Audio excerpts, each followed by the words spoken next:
You're listening to the PAZNIA Radio Network.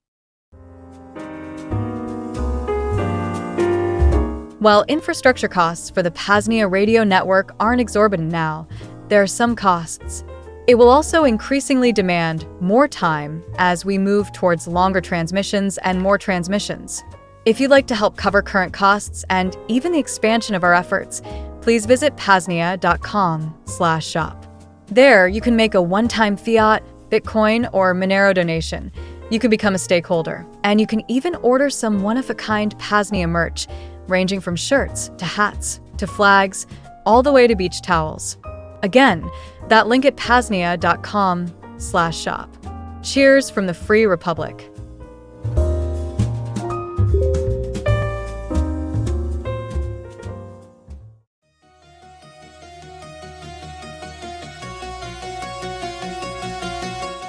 Today, on Self-Liberation Saturday, Cloak and Dagger with Thane Riddle kicks off shortly. In the second hour, he will be joined by Shadrach, a fellow freedom pioneer from within the Logistics plus Bitcoin plus Nosta realms. Then, P.A.Z.NIA Deprogramming. You'll catch the audio of 16 ways to live freer, as well as 100 ways to disappear and live free, a short booklet that is now burnt up along the rest of the old P.A.Z.NIA consulate. And finally, a replay of a classic P.A.Z.NIA Second Realm Assembly, a meeting of our Department of Technology. Dave, at that time employed by Start9, joins a dozen or so self-liberators on Jitsi to talk about rebuilding the internet and much more. This is the PAZNIA Radio Network's Self-Liberation Saturday. PAZNIA.com/radio is the main link for all things PRN. Thanks so much for being here. Enjoy the transmission.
The Vonu Insurance Company, ensuring your liberation. If there's one universal certainty, it's that life comes at us all quite unexpectedly. 1 second, you're making sweet love to your freemate, inside the homemade polyethylene, a tent. Mount Vesuvius is nearing eruption and bam, in comes a 40-foot oak tree, a good fucking day to you from the Siskiyou. It's moments like those you wished you had Vonu insurance. Or this very real example, you took Rayo's advice and decided to join a ghetto. One night you discover that your homeless meth head neighbor jacked your fucking shopping cart and the few belongings you owned to obliterate whatever remaining brain cells he had left. For the very low cost of 666,666 satoshis, or equivalent value in Monero per day, this near disaster could have been quickly remedied by the caring Freedom Pioneer support team here at the Vonu Insurance Company. Got an e-bike to insure. A decommissioned aircraft carrier. Maybe you've cracked the code to anti-gravity and built your own identified flying object. No venture or item is too big or too small.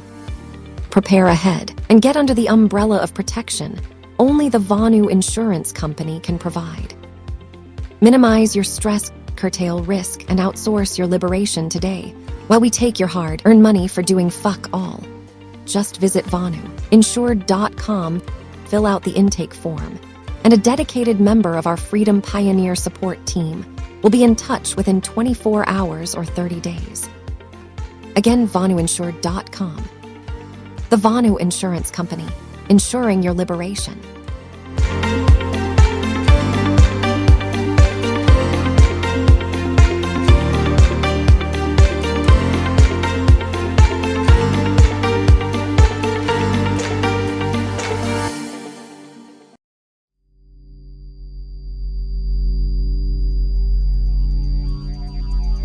Good day, fellow self-liberators. Daisy Free Robot here with some critically important links. First off, PAZNIA.com/books2. This link will take you to a page with free PDF downloads to books, zines, and other publications in the realms of self-liberation and Vonu. Save some copies yourself, throw them on the dark net, burn them to flash drives, store them on blockchains, throw them in buried 55-gallon drums, or whatever. Make sure they never disappear. Again, PAZNIA.com/books2. Second, PAZNIA.com/simplex. Here, you can find links to the numerous and growing selection of simplex PAZNIA chats, ranging from the General Committee of Correspondence, our Department of Technology, the PAZNIA Radio Network, all the way to PAZcraft, the chat group for our own self-hosted, open-source mine test server. That is PAZNIA.com/simplex. And finally, with mention of PAZcraft, there is also our own server that you connect to. For more information and connection details, visit PAZNIA.com/PAZcraft. Again, PAZNIA.com/PAZcraft. Thanks for being here. Now, back to the transmission.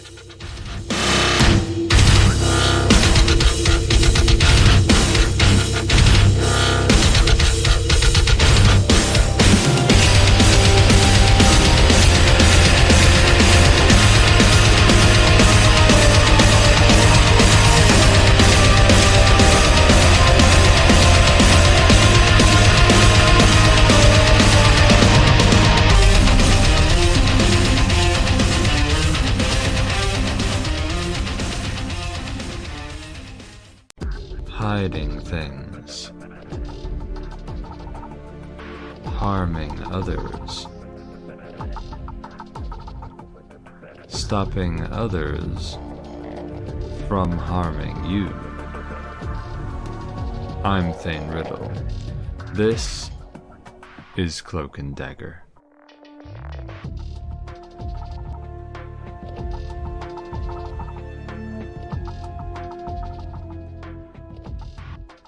Yo, baby, yo, baby, yo, baby. Gosh, bush, mushwiggers. This is Thane Riddle punching in for another underpaid shift boss. You're listening to the PAZNIA Radio Network, the most spectacular treasure in history. If you're a Monero Chad, send us Monero right now at xmrchat.com/PAZNIA Radio. Tell them Thane said you're give me something to read on the show. xmrchat.P.A.Z.NIA Radio. If you're a Bitcoin sell, send Lightning on fountain.fm. Search for the Vonu podcast, the VONU. Go to PAZNIA.com/SimpleX Radio. Get your ass into the PAZNIA Radio Network chat on SimpleX. Leave messages there for me and my guest Shadrach later. We'll read them on the show in like an hour and a half. And I'll be taking live call-ins in an hour and a half. PAZNIA.com/call2. You can talk to me and Shadrach, my guest. Last week I was cut off. Did you know that? Did you notice that? I was cut off in the middle of answering a fan mail. It will be finished this time. I kept talking for like 30 more minutes. I did not know that I was off the air. There was somebody was in the call-in room though, so they heard it. Today, the down-to-earth tip is a fan mail backlog. That's it. That's what you get. It's the down-to-earth tip this time. Okay, I'm short on time.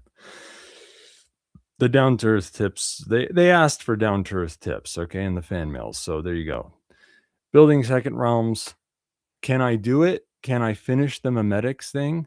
I think I said I was going to do it 3 times, and it has not happened. Can we do it this time? 4th time's the charm. More on memetics. The guest in an hour is Shadrach, a very happening guy in our corner of the second realms who does stuff with Bitcoin, Nostr, mesh networks, and logistics. Like I said, an hour and a half, me and my guests will be taking your call-ins at PAZNIA.com/call2 and reading the chat at PAZNIA.com/SimpleX Radio. Here's the news. First off, what in the world? This is Cloak and Dagger News, catching you up on this week's stories, propaganda, or psychological operations critical to your security and privacy. I forgot about that.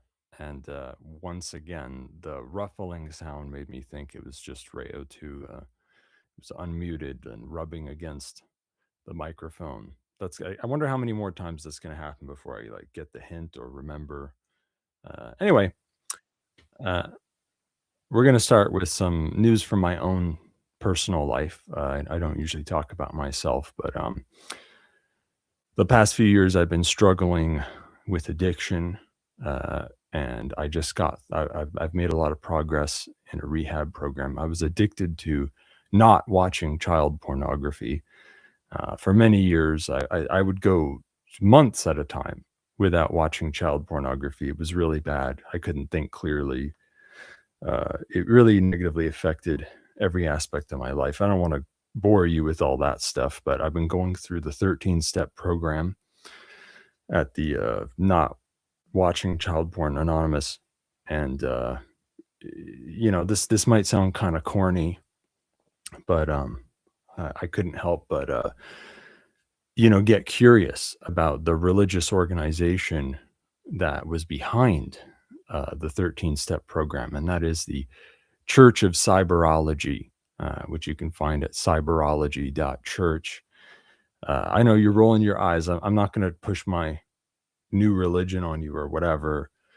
I'm still the same guy. Okay. I'm not somebody else. I'm still the same Thane Riddle that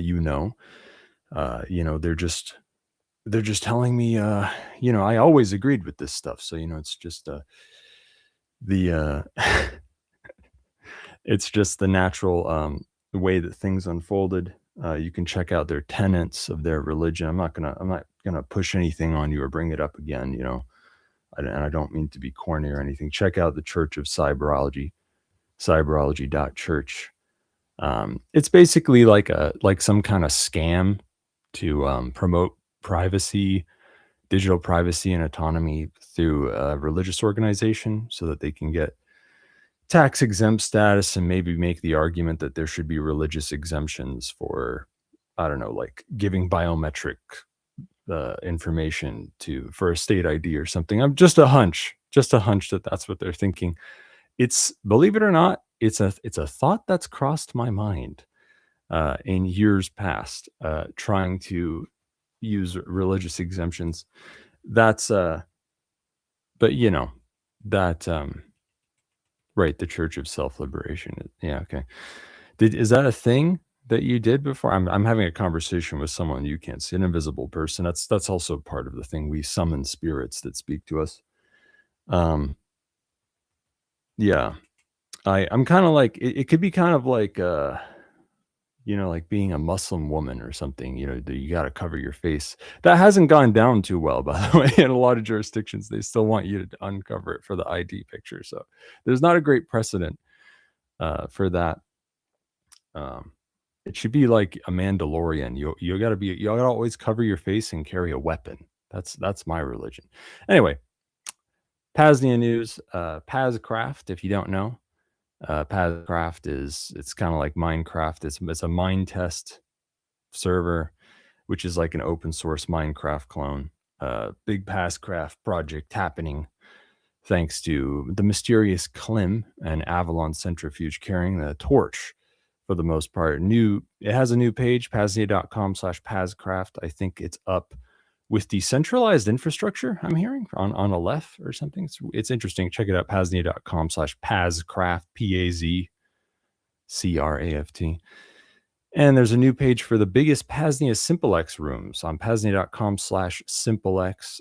There's the Committee of Correspondence, the overall PAZNIA chat room, Department of Technology for all tech stuff, and links to other rooms for tech projects that is in the welcome message. Anti-National Security Agency, which I push all the time. That's where we talk about mesh networking and distributed data storage. And they're always talking about radios and balloons in there these days. PAZNIA Radio Network, chat, PAZcraft, chat. Those are the most active rooms. Digital news. There's a story that in Arizona, some old lady named Nancy Guthrie was kidnapped outside her home or something. Now, what kind of fucking sicko kidnaps an old lady? You're supposed to kidnap like a cute little girl or something, dude. Well, you want to rape, kill, and then fuck the dead body of an old lady instead of a sweet little girl? Jesus, this world has some messed up folks in it. Anyway, I mostly bring this up because it's noteworthy. They have footage of the attacker, which came out a bit late. You see, the family thought that because they didn't have a subscription for their Ring doorbell, that meant Amazon wouldn't have the footage. Yeah, that's not how it works. They just don't let you have the footage if you don't have a subscription. They're still recording. So the cops got it anyway. Another noteworthy thing about this case to learn from is the roadmap of the area. It's interesting because if you look at the area, you think, oh, there's lots of places you could go. Oh, you could turn a million different directions, right? So it's hard to figure out where he went, but not really. If you follow the paths far enough, you'll find that the vast majority of the paths lead to a highway at a specific part. So, and there's going to be a lot of cameras along that road. So, just another teachable thing that, zoom out in your map. Think, if you're going to go kidnap an old lady, and it could be any old lady, maybe pick maybe a neighborhood that's, more circuitous than that. It's harder to tell, think like an investigator if you can before you pull something off. Anyway, I think they're still looking for the guy. If you want to help, feel free to check out the footage yourself, see if it rings any bells, namely if you're in Arizona or at least Southwest America. Fun with bombs and guns news. In Italy, a few things are popping off, likely because they're hosting the Winter Special Olympics or whatever the fuck it is. 6 guys pulled off a sweet heist on an armored car. They did it by, I wish I knew more details about this. I was kind of lazy.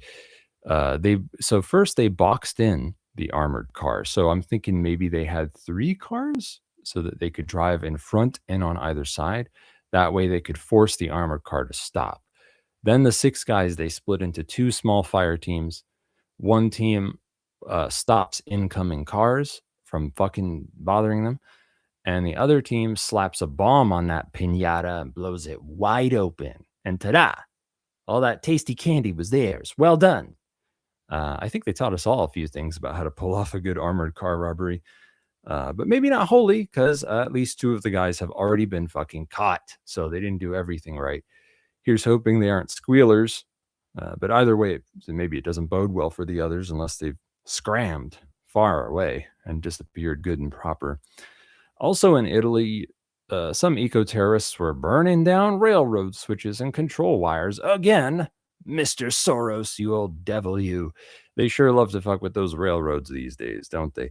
And of course, this is fun with bombs news. So yeah, they did indeed planted an IED, but it got neutralized by a bomb squad. Some faggot town in France called Grenoble.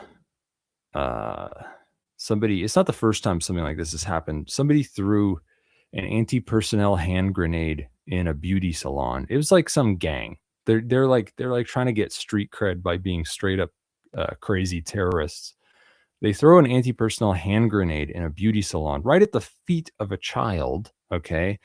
But it's one of those crazy, at least so the story goes, it's one of those miracle situations where the shrapnel just missed everybody in the room.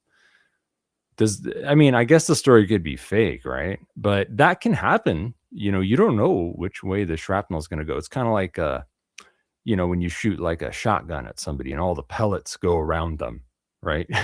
It happens. It's not unheard of. But something, I feel like there's something teachable there. Because, if you need something reliable, maybe an anti-personnel hand grenade is not the best way to go. But geez, didn't they at least suffer hearing damage? Come on, they must have, if the story's real. Biochemical threats. A bit more has come out about the illegal bioweapons lab in Vegas. The property manager, who is an Israeli citizen, was just let off the hook scot-free by a judge who happens to have a name so Jewish it sounds like somebody coughing or sneezing. And this property manager was very likely the guy fucking running this lab for the last few years while the owner was in the slammer. You remember your old Chinese pal Jesse, right? Records show he was calling the property manager from behind bars literally every fucking few days or so. Yeah, seems innocent enough. So they let this guy go. and he's likely already back in fucking Israel, or maybe merely gone off to run the next bioweapons lab in the US, whatever. So yeah, I would say this lab is feeling more and more like it is indeed being covered for by somebody. I know some folks think it's Chinese just because Jesse's Chinese. And that could be, but there's, the Israeli guy, more and more Western connections, maybe even Mossad, who knows? But like I said before, sometimes the Chicoms and the US work hand in hand on bioweapons research. It's not unheard of. Another funny thing about the Vegas bioweapons lab is you're gonna like this one. It's pretty funny. Guess what this house was officially being used for? It was a fucking Airbnb. Yeah, you heard that right. There was an Airbnb with guests. There were guests there when the lab got busted. They they ran the lab out of the garage, and the rest of the house was used for Airbnb, which is very funny, especially when you consider that cleaners were getting sick in this house. So there's no way Airbnb guests weren't getting sick too with whatever was leaking from the lab. Safe to say that whatever they were developing, it's in the wild, but it's most experimental blights are not that bad anyway. It's mostly experiments to do with increasing infectiousness. Now let's talk about deep fakes for a second. We're in PSYOPs news now, by the way. Haha, I tricked you. It was a PSYOP. We're actually in PSYOPs news. I want to talk about deep fakes for a second because it's coming up more. Because there was this he was like a professor or something who kept getting people kept making deep fakes of him, like saying shit that he didn't say and posting them on YouTube and whatever. Yeah, that's a thing. It was a thing a long time ago, but that shit's better and cheaper and more accessible than ever. In case you're not aware, yeah, like, videos of public figures saying things can be faked, something to bring up. Now, I'm not going to waste your time talking about some dumb overhyped bullshit like the latest fucking Epstein files that they put out. I mean, geez, haven't they done that like 3 times already? Give me a break. Who cares? But there is one small little teachable thing I wanted to bring up about this. Of course, when it comes to something prosecutable, like, oh yeah, blah, blah, I was 9 years old and Bill Clinton fucked me. They put a black rectangle over the part that says Bill Clinton, right? So that it's all the evidence is there up to the part that's prosecutable. But guess what? For the victims, for the snitches, for the people who talk to the bludgies, they released everything about you, your name, and that you talked, and your naked pictures. It's all public now. Just a teachable moment about, oh, you think you're going to work with the state? You think you're going to work with the state against its friends? They're going to stab you in the back every time. Don't forget that. Some chick set fire to some warehouse or something. They say it's because there were whispers that maybe it was going to be contracted out to ICE. And as luck would have it, they have footage of the whole thing. Why? Because a news van was parked there with a camera pointed at it before the arson attack even started. Make of that what you will. I pretty much never touched that faggot political talk with a 10-foot pole, but this is the closest I'm ever going to get. This election is the one that matters. You know that feeling you get? I know somebody listening to this felt that way about Trump, right? Because as cool as you guys are, Trump was like funny and weird enough that he turned somebody on. Somebody who's listening to this had some funny feeling like, oh yeah, maybe this time it matters. Just to give you a little taste of how wrong that is. Hillary for prison, lock her up. She's a criminal. Remember that? Now Trump is saying it bothers me. They're going after Bill Clinton for the Epstein thing. I like Bill Clinton, et cetera, et cetera. The contrast, just pointing that out. This is the closest I'm ever going to get to political bullshit. The next time you feel tempted to like somebody running for office, just remember that. Mr. Off the cuff, totally earnest, crazy guy talking on the TV. There's a science, okay? There's a science to how this stuff works. It's never good. War news. Yeah, let's go to war. There's been talk of the Chi-Com's plans to keep U.S. forces at bay when they attack Taiwan. They will have a wall of drones, submarines, and missiles. And it's going to be good. And it's going to work because it's very modern. And even just one of these things, like they can take down a U.S. aircraft carrier. The U.S. I've talked about this before. They're invested in big monolithic things that can be taken down cheaply. The Chi-Coms don't have a lot of battle experience, but they have the modern equipment and tactics to very efficiently deal with that in that environment. So it would be very hard, I think, for the U.S. to successfully intervene with something like aircraft carriers. I think it's a good plan. Windows sound. That's the Chinese spyware activating. Now there's a U.S. contract with Boeing to make a bunch of new stealth jets or whatever, which is the kind of thing they would need to get past this, but they would need like 10 times what they have, and that's not going to happen. It's not going to happen. They don't have the time. They don't have the money. And of course, the Boeing said they're already making the jets, even though they just announced a contract a few months ago. Oh, that's weird. How is that physically possible? It's not. What do you think they use Area 51 for? They really already got the contract a long time ago. Okay, this is just the public contract. They're transitioning from a black bag to public contract. And so they're building the jets that they already developed. Chi-Com's already ramping up nuke tests, and there's Chi-Com infighting.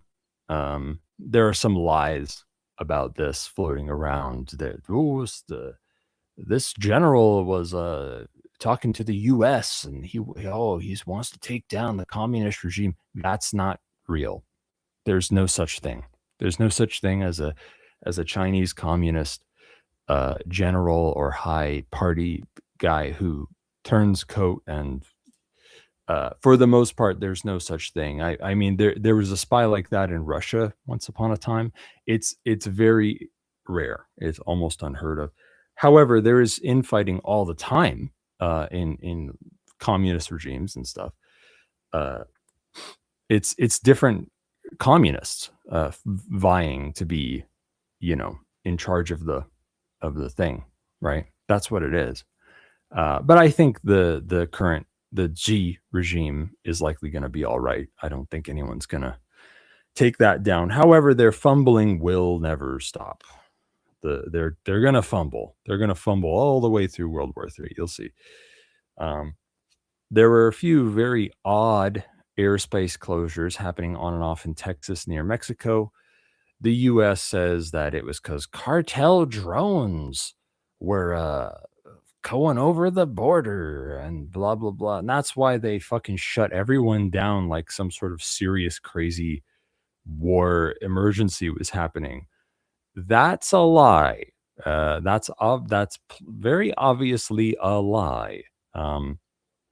Cartel drones go over the border every fucking day. They don't do it at night for the most part. So that's a lie. What they were truly doing, it seems, was testing a secret anti-drone laser weapon.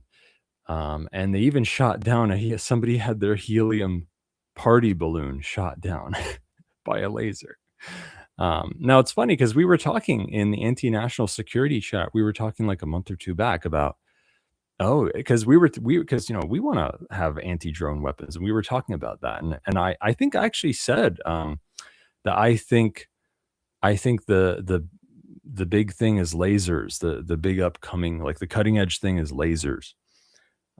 So they've already been working on it, and I guess they had itchy trigger fingers, really wanted to test it bad, so they decided to fuck over everyone in southern Texas and stop their planes from flying. Now, I already brought up last week a second aircraft carrier was shipped off to the Persian Gulf. I didn't say it was the USS Gerald Ford, which is already deployed in the Caribbean. So that's kind of weird. What are they going to do? Refuel and get supplies and the Norfolk? Anyway, hey, did you know the USS Gerald Ford is the biggest warship ever built? I read that today. Well, it's at least the biggest since the days of Atlantis and Lemuria. That brings back memories. Anyway, they should be careful where they sail that thing, because this week the U.S. Navy couldn't even pull off an everyday resupply in the Caribbean without fucking crashing their boats into each other. So I hope they have somebody sober behind the wheel for something that big. Who am I kidding? Of course, I would like it if they crashed the biggest warship ever built. That would be pretty cool. And you know the film they make about it has to be better than Titanic. I mean, what an overrated fucking film Titanic is. Does anyone like Titanic? Do you think Titanic was good? Let me know. Let us know in the comments. Like and subscribe and hit that bell. Anyway, some folks think it's odd the U.S. sent a second aircraft carrier force to the Persian Gulf for the coming strike on Iran, because that means it'll take another 2 weeks or something. But yeah, it could take another 2 weeks to do the strike, or it could merely be that they want to do more than one strike because this is a war. They're not going to do one little strike. Like, come on, what do you think? So let's advertise the Paul Rosenberg bundle. Have you ever heard of that OG cyberpunk author, Paul Rosenberg? He is most well known for writing A Lodging of Wayfaring Men, probably the most well-known work of cypherpunk fiction in the world. And you may have also heard of his other cypherpunk fiction work, The Breaking Dawn, not to be confused with the other book written by a Mormon lady for 13-year-old girls to schlick over sparkly vampires. But in case you haven't heard, let me tell you, A Lodging of Wayfaring Men, put out after 9/11, anonymous author, tells the story of freedom pioneers who create a free digital economy hidden within a video game and all the cool shit that leads to. This book inspired a generation of crypto anarchists. Everybody knows it's a must read. And then we got The Breaking Dawn. There's an attack that crashes investment markets, brings down economic systems, splits the world in two. What's left of the first realm is in the stranglehold of mass surveillance and central planning. And what's outside, the infrastructure and communication networks are all fucked and they're not coming back. But that's where human minds are left to find their own bearings. And from there, the story unfolds in ways you'd never guess. It's a very prophetic book. You might want to read. We might want to read that. You can pick up either of these books on our very own Liberty Under Attack. And now you can even get a special deal on both with the new Paul Rosenberg bundle. Check out the Paul Rosenberg bundle at libertyunderattack.com/Paul. libertyunderattack.com/PAUL. Leave him a note saying Thane sent you, boss. And of course, you could also, why get that fucking bundle when you can just get almost every fucking book on Liberty Under Attack, almost 27 books. libertyunderattack.com/SL bundle. Mute your fucking Windows sounds. God damn it. Whoever's doing that. Small library, dear listener.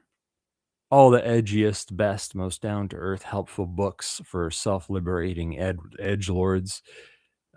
Fucking go to the libertyunderattack.com/SL bundle. Leave him a note saying things that you'll liberate, libate, and librarify your body parts with a big fat fucking 360 win at libertyunderattack.SL bundle. And you want to officially join the second realm? Does that sound stupid? Does it sound like something you've heard before? Does it sound boring? Well, the joke's on you. It's nothing but exciting is what it is. You can get hustles and discounts and all sorts of discounts on hustles and hustles where you offer discounts, more access to the PAZNIA network, an elite organization of just normal everyday people, and maybe some free PAZNIA merch. Go to PAZNIA.com/Thane, that's THANE, to check out all the perks of becoming an honorary stakeholder, and put in coupon code Thane to get $25 off. And on the first and third Mondays at 7 p.m. Central, first and third Mondays of every month, here on the PAZNIA Radio Network at 7 p.m. Central, the Dick Greaser's Music Monday airs. He's a funny guy and he plays music, and it's libertarian themed, and he likes Bitcoin. Okay, and it's pretty good. That's it. Go to PAZNIA.com/radio to find links to stream on YouTube, Odyssey, and Rumble. And now the fucking fan mail backlog. So let's start with Let's start with that fan mail I was starting to read from visitrespublicaabkhazia.com ad. I was basically saying graphene is better than mobile Linux, and that's the short answer. But I was talking about how mobile Linux is still cool and blah blah blah. And yeah, the Pyra Dragon box, 4G LTE, whatever. I do think that's cool too. However, if this were 5 years ago, 10 years ago, I would say, yeah, they'll eventually, this is like you're pre-ordering some crowdfunded shit they're gonna take years and years and be way late for sending it to you. But sooner or later, I think you would get it. I think it's not a scam, is what I would have said 5, 10 years ago. But now, electronic shortages and parts shortages, components shortages, they're so bad that truthfully, I think as cool as the Pirate Dragon box is, I feel like if you order that now, it's never coming, would be my guess. Because it's bad. What's coming down the pipeline's bad. That's my guess. I wouldn't trust that thing's coming unless it's like already very close to coming and it's almost, in which case you've already ordered it. So yeah, I don't know if I would put an order in on that. The next phone, I don't really know what the next phone is, but I'm very jaded about, here's our new Android based operating system that's basically the same thing as Lineage. That's like EOS. That's like what's it called? Can't even remember. IOTA OS, right? Next phone is doing the same thing. It's like, oh, look, we're trying to hype and market this thing that's nothing new and nothing. Yeah, whatever. Who cares? Just get graphene. It's cool though to have an open bootloader and have like dual booting easily supported on an Android device. I mean, that's cool. It's cool that they did that, but it's really a novelty. Do I have any thoughts on, and do I know super secret unknown cypherpunk projects in that regard? Not really.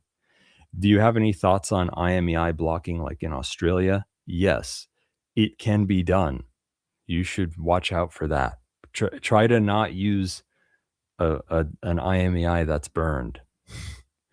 And have burner phone, use burner mobile hotspots and like know that it can be triangulated, and the doing stuff with the same device, same mobile device on a cell phone network will leak the same IMEI every time that it's connected to mobile networks.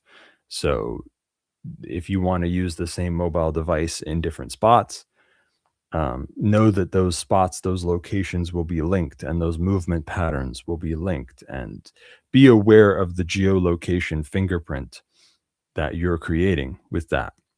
This is why you shouldn't have a device connected to cell phone towers on all the time, on you all the time, everywhere you go, at home, traveling to work, don't do that. It's like the worst thing that normal everyday folks do. And IMEI blocking can be done. There's nothing you can do about that. Like if the network wants to block an IMEI, they can block it. Mute your fucking Rayo, mute it. He's just doing it to troll me at this point. You can spoof an IMEI, but for the most part, it's too hard and too much of a headache to do. Just get different mobile hotspots and switch between them. What about spyware companies offering shit like Pegasus? Do you think they have working exploit chains for graphene, Lineage, etc., and or Linux phones? Yes and no. So, and it depends. So spyware, there's nothing. Simply trying to have good security in your software and do updates on time it's a cat and mouse game. Measure, countermeasure. A company like Pegasus is on the cutting edge of developing spyware. So every once in a while, they'll get a 0-day exploit that nobody knows about yet, but it won't last forever. So yeah, the only way to surefire defeat spyware like that or close enough is to start going in the direction of security by isolation. So like Cubes, for example, isolates things into different VMs. So in order to defeat that isolation, you have to attack the Zen hypervisor, which is much harder to do. And what's even harder to do than that is hardware isolation. If things are separated on the hardware level, something is physically disconnected, now you're talking, right? Like that's something that spyware can't do anything about. Malware really is the word. But so do they have working exploit chains for graphene? It's not out of the question, but it's much harder. It's going to happen much less often for graphene than it does for the other things you said. Graphene is exactly like graphene is developed with stuff like this in mind. You can see on their website in their FAQ, there's a section called like protecting against unknown vulnerabilities or something. You can read that if you want more technical information on how graphene has kernel level security patches and RAM memory security stuff that it does specifically to make malware less likely to work or less damaging if it works. And also graphene has, updates, unlike, the lineage, the version of lineage for your random ass old phone that is maintained by one guy or two guys, quote unquote maintained. But the last update they put out was 6 months ago. And and by the way, all the firmware on your old ass lineage phone has been out of date for years, and new updates are never coming. Yeah, guess what? There's known exploits for that. Likely, yeah. An advanced attacker, like if you're getting targeted by an advanced attacker with Pegasus type malware, yes, using a lineage phone is not a good idea. Don't do that.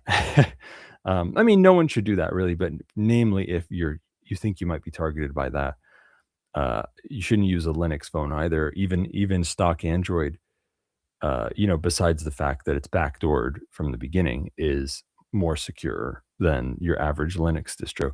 Graphene is what you want to go with. Also, if you think you're going to be targeted by something like that, you should go into the settings of your graphene device, go to system settings and go to system updates. And then you'll turn on something that says security preview releases. Turn on security preview releases. That has a small drawback, which is the security preview releases are not open source yet. They're going to be open source, very shortly.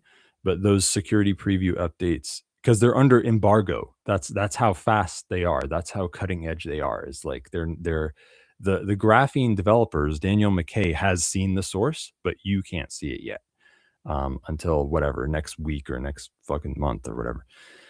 Because they're under embargo. They've signed an NDA that they can't release those. Because that's the thing. It's designed. It's supposed to be the cutting edge security updates for just this kind of thing. It means that the 0-day exploit will be patched for you before it's patched for anyone else.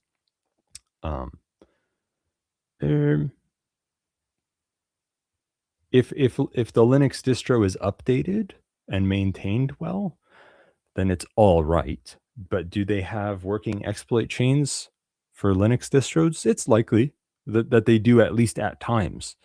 At times these things get patched, but yeah, graphene is one of the hardest things to target. Also Cubes. If you think you're going to be targeted by something like that, you should be on graphene and Cubes, and like you should kind of leave it at that for the most part. I also want to use this opportunity, blah blah blah. Oh yeah, you spread some FUD in your fan mail where you said people shouldn't upgrade any Android meant to be secure and or private anymore starting September this year due to lockdown of a lot of code. As far as I know, that's not really true. That's you seem to have misunderstood the issue.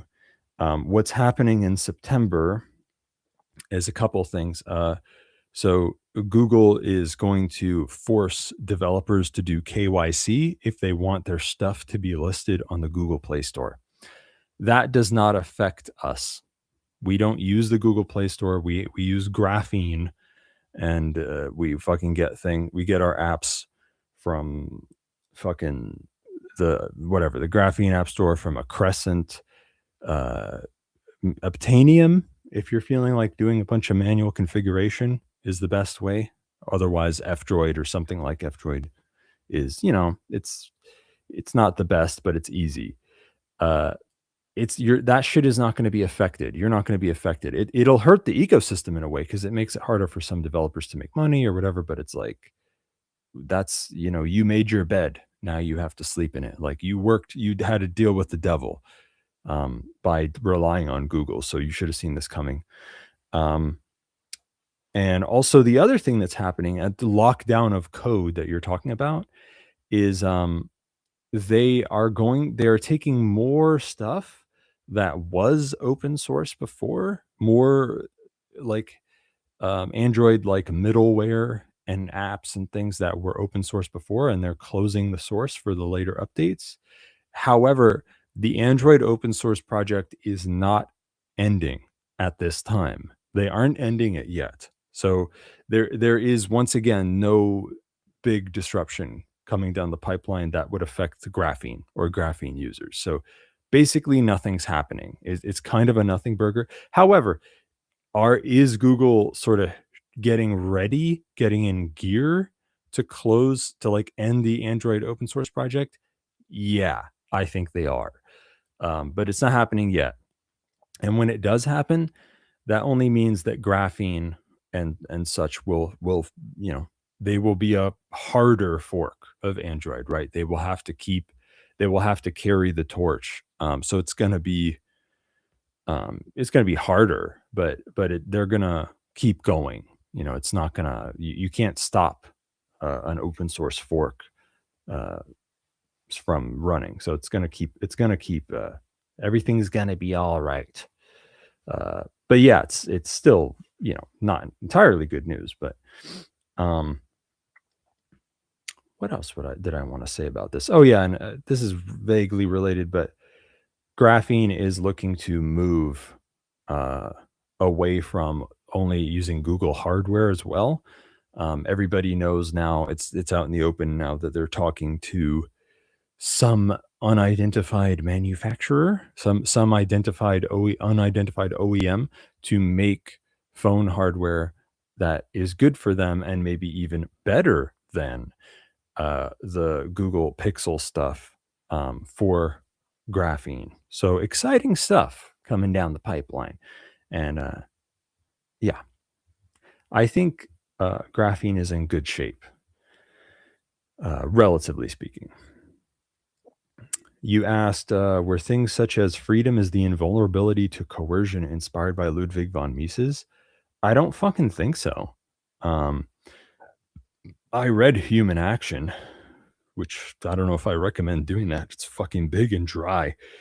It's really good though. But Ludwig von Mises was an Austrian economist. So, I mean, did he say, if he said something like that, I don't know about it. Freedom is the invulnerability to coercion. I mean, I guess the, you're getting his student, his protege, Rothbard, right, who coined the term anarcho-capitalism, probably would have been down with that idea, but he also founded the Libertarian Party of the United States, which, is kind of gay, which is why his friend and peer, Sec 3, felt the need to create his new libertarianism, right? I don't know. I think the invulnerability to coercion thing, you can kind of credit Ryo 1 with that. I mean, that's what Vonu is, right? It's an awkward contraction of that. Shit, did you say anything else that was actually a question? I don't think so. Okay, not in the old one. Okay. Now let's read I'm already fucking late on time. It's hard, man. When I have a guest, it's hard. I have to fucking get everything done before the guest is coming down. Let's read Thought Crime Boss's latest. What's up, Thane? What are some creative tactics for avoiding any and all interactions with the state? Also, new edition of Thought Crime Trap House just dropped at paragraph.com/at Thought Crime Trap House. I took a peek at the latest Thought Crime Trap House post and I thought it looked good. It has lots of good little tips in it. It looks actually maybe a bit better than the older posts on Thought Crime Trap House. So yeah, you should check that out. Paragraph.com/at Thought Crime Trap House. That's question is vague and I don't have a lot of time, so I can't meander that much, but creative tactics for avoiding any and all interactions with the state. I don't know if creative is where my mind goes first. My mind goes first to brute force, uncreative things like don't get a driver's license, drive only a little over the speed limit. If a cop pulls you over, shoot them. That's now you're not avoiding an interaction, but you're making it brief. Avoiding any and all interactions with the state, like just don't. Like, what do you mean? Just don't. Creative? You want me to get creative? What's it create? Oh yeah, here's one. Ride an e-bike. How about that? You drive an e-bike and hide in the woods. How's that? I think someone already came up with that one. Go live in the woods. I don't know, man. You might get back to me. We'll get back to me on that. Maybe ask a more specific question or something. And then we'll read the latest. The latest Abkhazia fan mail, because he sent me another one. Okay, dear Mr. Thane Riddle, lights stray dog on fire. The beacon is aflame once again. Abkhazia calls for aid.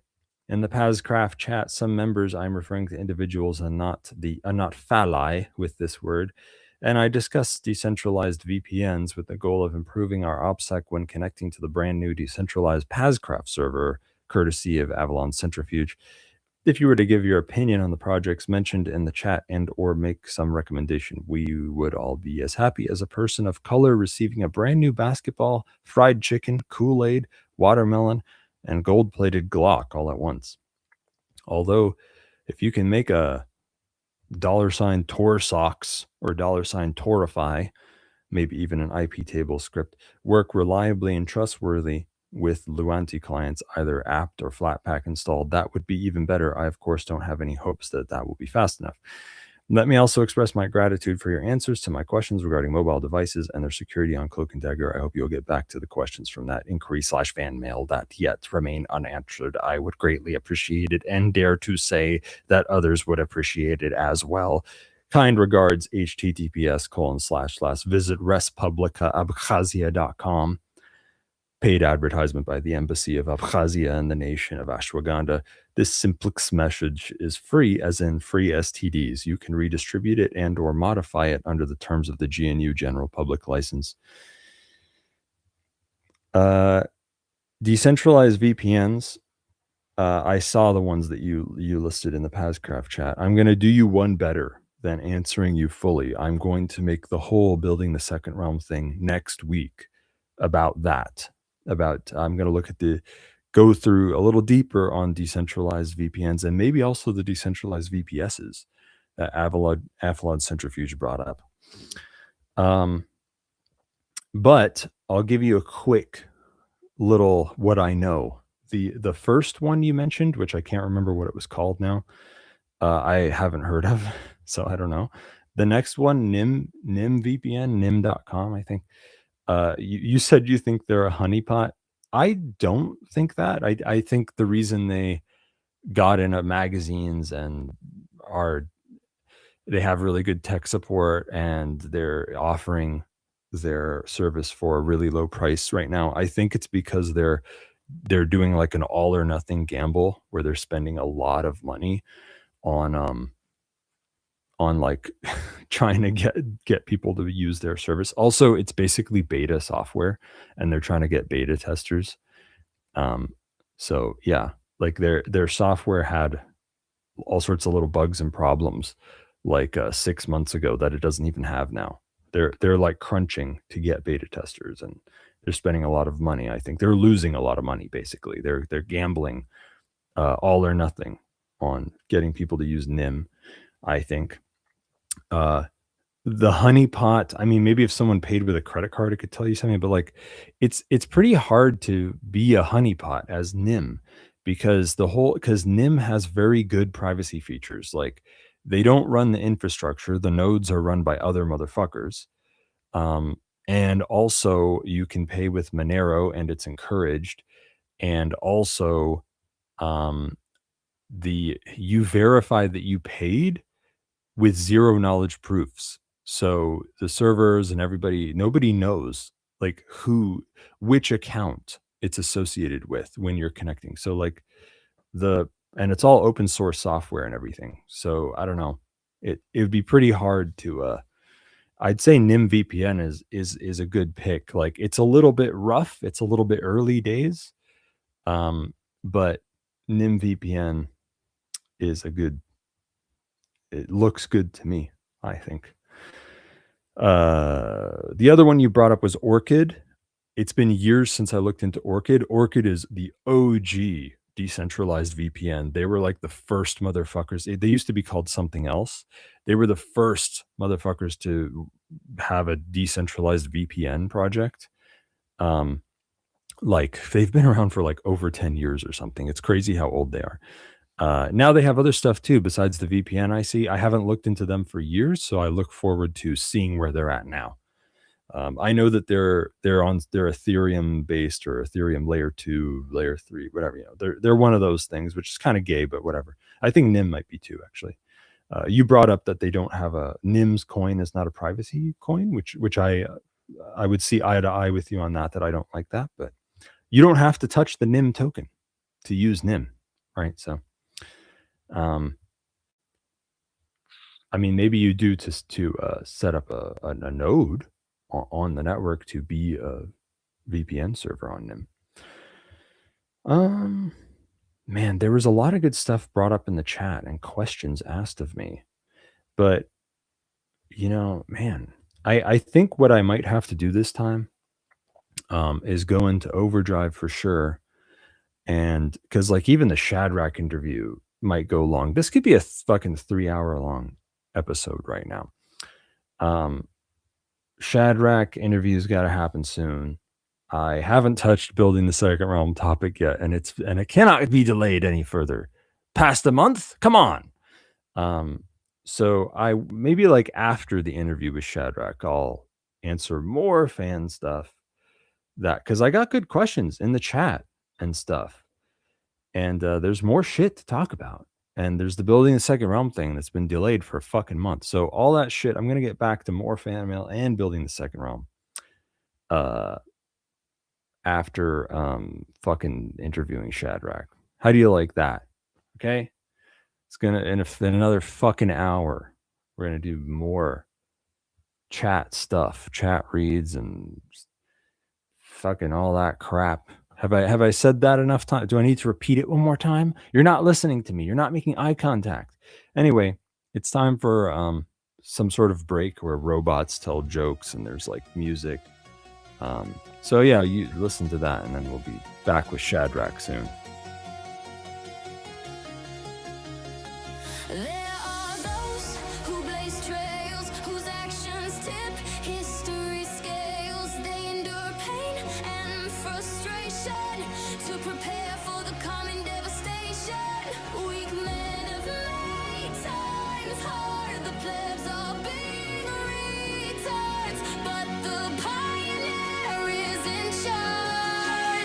The pioneers are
Hey guys, Scott here for Liberty Under Attack Publications. Looking for a Liberty-focused publisher? Liberty Under Attack publishes books and strategy guides for individuals looking to increase their personal freedom. They assist authors through the entire publishing process: proofreading, editing, cover designs, paperback and Kindle formatting, and full audiobook narration and post-production. Tell them Scott sent you and get 20% off a full service deal. To get some one-of-a-kind books or for more information, visit libertyunderattack.com.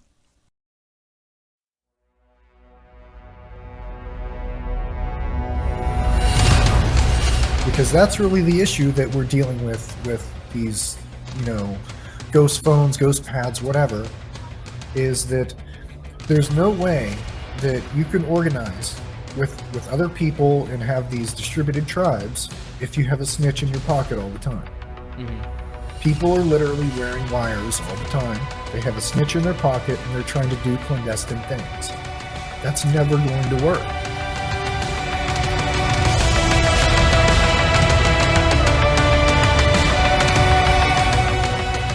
I'm focused on this project now because I really see how the unfettered flow of communication is what really has prompted this, shift in consciousness. And that if this can't continue this way and people can't communicate freely with each other, then all the distributed networks that have formed aren't going to be very effective, and they're not going to be able to do what they could do. If you can't communicate, especially when you're basically part of a dispersed tribe at this point, if you can't communicate without being monitored, it basically hamstrings anything going forward. Step up your privacy and order a ghost phone today. Just visit libertyunderattack.com/ghost phone. Again, libertyunderattack.com/ghost phone. And make sure to keep a lookout for more ghost pads, privacy tools, freedom boxes, and more. libertyunderattack.com is the website. Liberty Under Attack Publications. Share your story, find your freedom.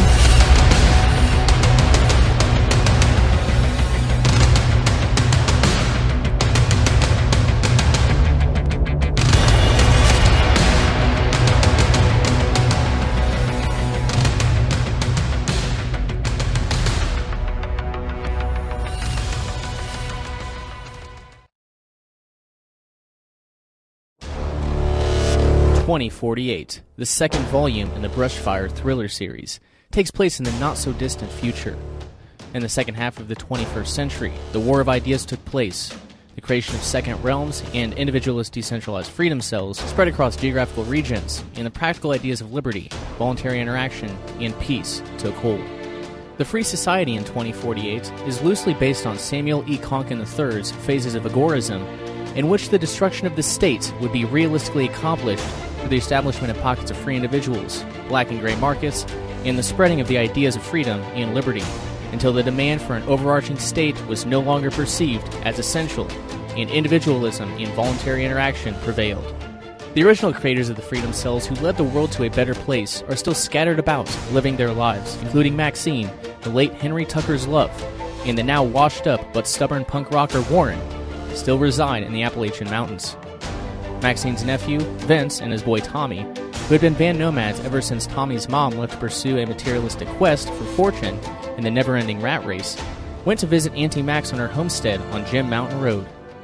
Although Max is very happy for the visit, she has an ulterior motive. Her close friend she met during her revolutionary days, Isaac Hopper, is trapped in a geographical area previously known as New York City, now known as the State Zone. The State Zone is one of only a handful of remnant states where an overarching power-hungry government rules over its citizens with aggressive force. Together, Warren, Vince, and Tommy team up and use their knowledge, including advanced hacking techniques, low-tech ciphers, IRC encrypted chat, and cryptocurrencies to infiltrate and evade the authorities in the State Zone and bring back Isaac to freedom. But their mission, the rescue of Isaac, Auntie Max's close friend and confidant, isn't going to be easy. They're up against a powerful authoritarian Hydra state, a massive surveillance apparatus, a relentless and murderous police state, and a propaganda arm that will not stop until extremist terrorists known as the Trio, Warren, Vince, and Tommy, are brought to justice. Will the trio pull off the rescue of Max's longtime friend Isaac Hopper? Will the forces of good free individuals prevail against the sadist forces of evil. Find out in the second volume of the Brushfire Thriller series, 2048, available exclusively via Liberty Under Attack Publications. Just visit libertyunderattack.com/2048. Again, libertyunderattack.com/2048, or snag them both in the Brushfire bundle. libertyunderattack.com/2048 bundle. Liberty Under Attack Publications. Share your story. Find your freedom.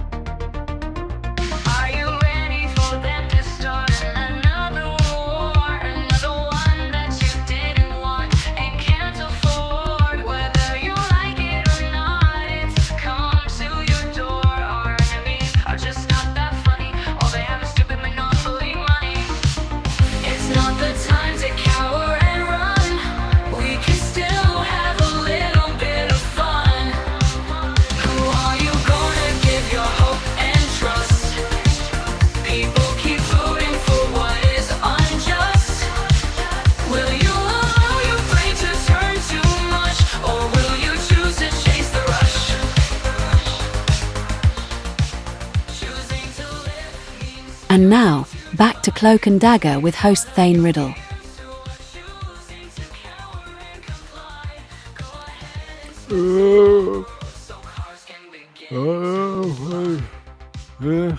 What? Sorry, I was taking a nap. So I have a guest now. He's called Shadrach. Hi, Shadrach. Hey, Thane. Nice to chat again. Hope I sound okay. Actually, yeah, better than I thought. Oh, cool. So tell them who you are, because they might not know. I'm Shadrach. I can't remember what we talked about last time, so I may have gone through this before, but I grew up in... Well, you weren't on my show, so... Was it? Oh, okay. These people don't listen to the Vonu podcast live. That shit sucks. they listen to the good stuff. Okay. I grew up in Austin, Texas, and have been in IT computer stuff since the 90s.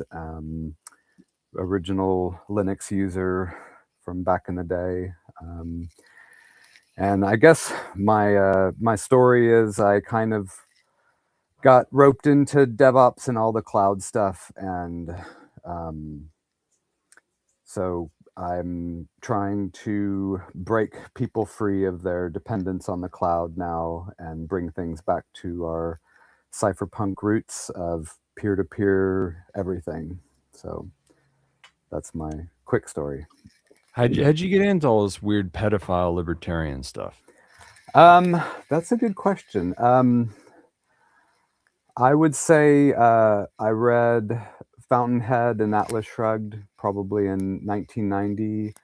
I was part of the University of Texas Subjectivists geek group. And then kind of, I was more like a capitalist, pro-capitalist person. So we had a March for Capitalism back in the day.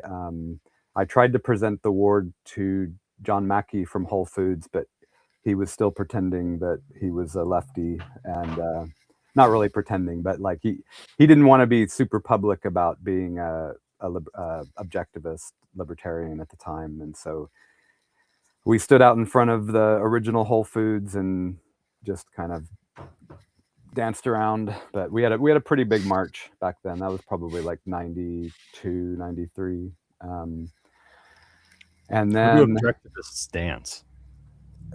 How do they dance? I guess they read first. They have to read what Ayn Rand said about dancing. Yes. What her philosophy of dancing, her philosophy of art. Exactly. It has to be romanticist dancing. Yes. That shows us what the world could be, Yep. not what it is. Exactly. Yeah, you got it. No, I mean we did a march. We had like placards and signs and stuff through the middle of absolutely communist Austin, Texas. So that was my act of rebellion at the time. And then obviously the Libertarian Party was always pretty useless. So I became like I would say, right-leaning freedom person.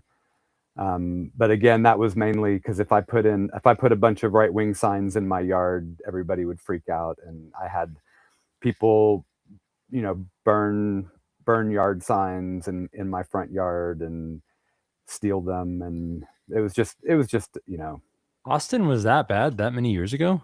oh yeah, absolutely. Oh fuck, it must be bad. It must be pretty bad now then. What if it? Yeah. Look at if you look at the map, it's like 90% blue and within the city limits. So. Yeah, I mean, I know that. Whatever, it's a city, but geez, burning political signs. Yeah. It's not enough that they're going to win for sure 100% of the time. They also have to burn your sign. Yeah, just exactly. for putting it there. Yeah, it was offensive. And I had an impeach Clinton sticker on my. I had an old Volkswagen that I bought from Stevie Ray Vaughan's bass player, and I put a impeach Clinton sticker on it, and that just gave them all cognitive dissonance. So it was fun. Oh, that's interesting. Yeah. Well, tell us about how you're a Bitcoin guy. Oh yeah, okay.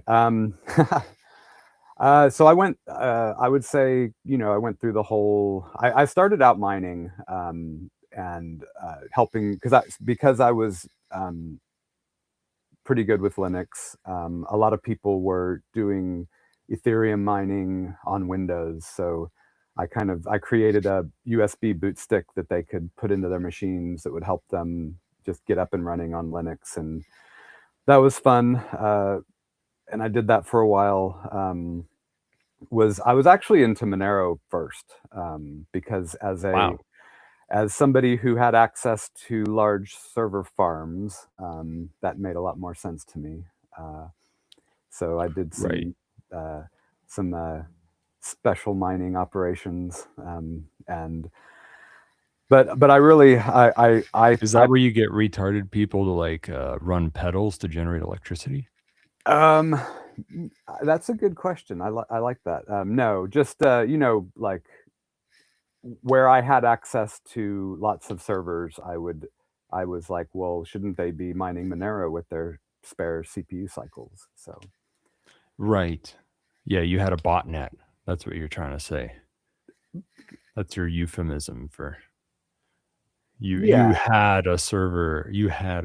Sounds like a botnet to me. Well, these were I was responsible for these servers, so this was not like I wasn't using servers that I wasn't responsible for. So I'm okay, very so ethical. you were stealing resources from your boss.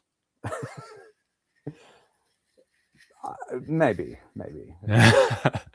Now, do you have like cool lightning stuff to talk about that you're into? Yeah, I mean that's what I was thinking about. I thought it was you I talked to, but maybe it was. I crashed your show on the Vonu podcast. Okay. That's right. I called in. Now I remember. Okay. It's all coming back to me. But yeah, I'm so after Monero, I got into more Bitcoin only type of stuff, and obviously Lightning is part of that. That was our solution to Bitcoin Cash and Litecoin and all that kind of stuff. So got pretty deep into that, but really I would say I'm a freedom tech maximalist now. I don't care what people use for the monetary layer, but they need to be using non-captured, non-state captured, non-cloud. The cloud is just somebody else's computer, so why not use your own? But I also we had home servers back in the 90s. We would use OpenVPN and FreeSwan to connect all of our different home servers together from me and all my friends, mostly so we could play Duke Nukem, but also, we had our own IRC relays, which everyone ran an IRC relay. They would log into their IRC relay, and then the relays talk to each other, which is effectively what Nostr is. So, right. Yeah, and I do. I feel like that's really has gone in a really good direction. I'm super happy with a lot of the people like Max Hillebrand and stuff that have really embraced it. Yeah, I mean, cryptographic identity, I'd say, is a key cornerstone for what Nostr is. That's new. Yep. But yeah, the cloud thing, someone else's computer, we still need a cloud. We just need it to be like a dark rain cloud where like whatever you're doing with it is like encrypted, and there's like homomorphic encryption for computation and blah, blah, blah. So like you have control over the resources you're buying, and they can't be taken down easily because they're decentralized. Yeah. That's the right way to do a cloud. I think it's kind of natural in a way. It's like the division of labor, that like we would end up with some servers doing a lot of the work for other people. It just needs to be done the right way. Right. Now you're into cashew too, right? Do you have like cool cashew stuff to talk about? I don't know who feeds you this stuff. Like last time I was the mesh expert, and I was like, I'm not yeah, we do lots of cool stuff with cashew, but I'm more, I guess, like, I know you're not crazy technical. Well, I'm pretty technical, but I'm more like how does all this fit together in the big picture? So cashew's great. So I think what we were talking about last time was being able to attach cashew to a data packet and pay for its delivery like postage. So that's definitely one thing that's being worked on. But I guess that made me think you like cashew or something. I mean, like, they're tools. Yeah. You kind of, I think we see eye to eye on this. Yeah. What do you think about NOTs versus core? Do you support child porn or do you support censorship? I run 29 core 29. I have no interest in their thing. I think it's so child porn. You support child porn. I would say I lean towards that direction for sure. That's the right answer. That's the libertarian answer. Yeah. But it's, if it was objectivist though, then if you were still an objectivist, it would all be about BDSM and stuff. But that's not, it's not far enough for us. And polyamory and yeah. Oh, was she into that too? I thought she was just a slut. Oh no, they were full on. Like the logical extension of objectivism is autonomous, respecting relationships. She has a philosophical treatise to justify every little thing she does and believes in. It's very interesting, actually. Yeah. Objectivism is like a religion. Yeah, I wouldn't be shocked to see an objectivist with like a shrine to Ayn Rand in their closet, like Helga Pataki from Hey Arnold. Now, what do you think about other Bitcoin forks besides Core? Like Bitcoin, like Cash? Bitcoin Cash, yeah.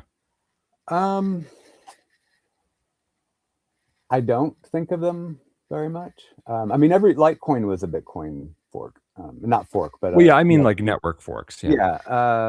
I don't. I guess. Yeah. No comment. I don't think about that. Well, what about, forget about Bitcoin Cash itself, but what about arguments about block size, like bigger blocks? Well, back to the cloud versus home servers. I mean, I do think that smaller blocks mean we'll be able to run our own servers, hopefully indefinitely. The only, I guess, kind of anti-spam thing I've heard is like if you're running a Raspberry Pi doing the initial block download, it starts to really overload the machine when you get to the inscription era of the blockchain. So I guess that's bad. Why are you running a Raspberry Pi would be my question. Yeah. Well, I mean, it's cheap, I mean, like it would be nice if you could run all the software you need for the network on shitty hardware. Like that would be nice to have. Yeah. But yeah, I mean, blockchains never really made efficiency a huge priority. That's not, people don't associate blockchains with efficiency, I think. Right. And in my former life, I did core banking ledgers, and SQL is crazy fast. You can roll back stuff. You can call customer service, and they can magically tap the keyboard and add $1,000 to your account. I mean, if you want performance, run SQL. Yeah, but then the slow part comes when the bank needs to send it to another bank. Yep. We'll see you next week. Mm-hmm. Even worse than Bitcoin. Now, in the one thing that I've been thinking lately that's kind of funny.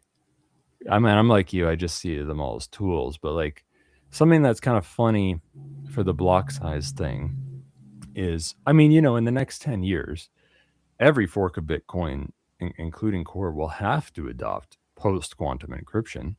And the post-quantum signatures we have now are an order of magnitude bigger than Bitcoin's ECDSA signatures. Mm-hmm. I mean, do you think like Bitcoin should have bigger blocks then? Or should they have even less transaction capacity? Or maybe more frequent blocks? I don't know. What do you think? There are ways of making those transactions smaller. I mean, we hit the same thing now for multi-sig, is each transaction takes up a lot more block space. But I really don't. I mean, I think that's what the block For space post-quantum, market. it's like dozens of times more, though. Yeah, I think that's what the competition for block space is all about. And right now, I mean, they just recently-ish, went down below 1 sat per vbyte.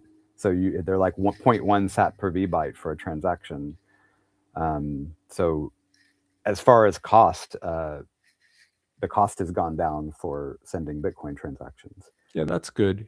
There have been times when it was like kind of crazy though. Oh yeah. Where like it spiked and stuff. Yeah. I don't know.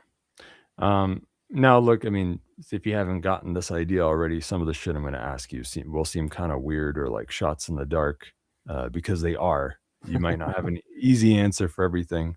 It's just like me poking around, seeing where it goes. Yeah. Now, are there any alternative Bitcoin layer 2s or layer 3s you know about besides Lightning or Cashew? Sure. There's Arc. That's I'm not. Again, I'm not an expert on any of them, but yeah, Arc is promising. Liquid, I guess that's not really a layer 2. That's another blockchain. So Arc's a layer 2, right? What's promising about it? Well, they ran it, I think, at BTC Prague last year. They kind of ninja launched it, so all the vendors used Arc. And in theory, all of the money that vendors made were on chain and unruggable, but it's like a shared UTXO model. So again, I don't know exactly how that works, but they're kind of commingled into single UTXO transactions, but then everybody is able to cryptographically get the bit that belongs to them, I would say. Yeah, all right. That's worth looking into. Now, what do you think about privacy with Bitcoin, Lightning, Cashew, whatever? There are lots of trade-offs, but I think for privacy, Cashew is very private. Fedimint is a really good model. I would say that's probably my favorite, because you've got the eCash side of it. It's federated by a trusted group of people. They would have to all collaborate to rug everyone, but then it's all built off of base layer Bitcoin. So you can send Bitcoin straight into the federation, and then you can create eCash off of it. But it's not like you can just turn off the Cashew server and rug everybody. So you're saying there's a Cashew eCash mint that is federated? Yeah. And it's called Fedimint. Yep. It's not Cashew is another version. So it's not, okay. It is eCash. eCash. Yeah. They're both Not based Cashew. on Chom's eCash, but one is just like that sounds better than Cashew. Yeah, I think so. Yeah, because that's kind of the big drawback with Cashew, that you're just giving up decentralization, right? And just being like, well, we're just going to trust this mint. Yep. And another thing that strikes me about Cashew, now it's cool that privacy gains with something like, well, Bitcoin eCash, I guess, overall, because with zero knowledge proofs, you can't tell one eCash token from another, but it's still identifiable as being from a particular mint, Mm-hmm. which strikes me as a kind of metadata that, like, it would be nice if we didn't leak that somehow, but that would be hard, I guess. Like we'd have to either, well, it kind of sounds like Fediment almost came out of an idea like this, but like you could have eCash mints either have a list of other mints that they trust based on reputation, which isn't ideal, or you could have some sort of fancy zero knowledge proof system to minimize trust, which would be a work to make. But like, my thinking is that it would make eCash from different mints kind of fungible, and you can't even tell for sure which mint it comes from, just that it's from a mint that is okay. It's on like a list or something like that. Well, the way that you redeem it is, I mean, the mint is part of the eCash token. Yeah. Because otherwise you can't redeem it. Yeah, well, I'm talking about something new, like something theoretical that I haven't really thought through. Okay.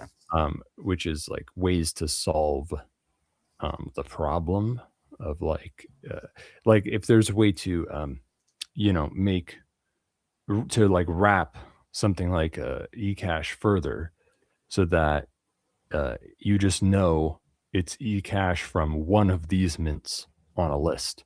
Yeah. And then maybe there is a system for bringing it to any mint to settle up somehow. But that would be, it would take a lot of design to even see if that makes any sense. I think it could with maybe a liquidity pool that just accepted eCash tokens. It could some way verify that it's a valid eCash token without having to give too much information, and then they could just accept it. So yeah, something like that. Yeah. But it kind of sounds like the Fediment guys were thinking along these lines, and that's what led them to just making Fediment. Yeah, which is probably easier than what I'm talking about. Well, and really where I see Fediment and Noster as being able to empower communities. So like PAZNIA would set up a Fediment server, and then everyone within PAZNIA would be just operating inside of that. And Fedi also has like apps built.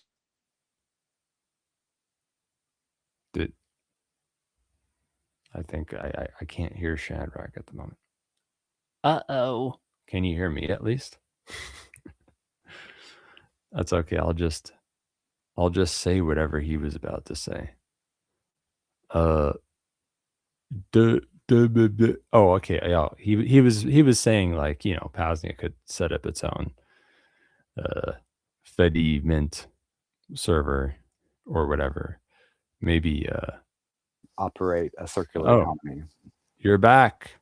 We lost you for a minute there. Oh, uh-oh. You were blah blah blah. Communities like PAZNIA could make a fat Fediment. Gotcha. Yeah. So inside of a PAZNIA Fediment, you could have all of the members interacting, transacting value, doing their little circular economy stuff. But God damn it. God damn it. Well, I'll just say whatever he was going to say. Go on. I can hear you. Sorry, I don't know. I don't know why it keeps going red. Well, let me ask you this. The way Fediment works is it's more than one server, right? Like, so like, let's say PAZNIA, it would be like a Fediment network, maybe, right? Like they'd have more than one guy that would have to collaborate to fuck everyone over. We'd have to collude or something. Yeah, so I think it's primarily one server, but then you have the guardians. And that's like something cryptographic. Yeah. Yeah, all right. It's kind of like, I mean, I don't know shit about Fedimint, but it's probably somewhat analogous to like a multi-sig wallet. I think we may have lost him again.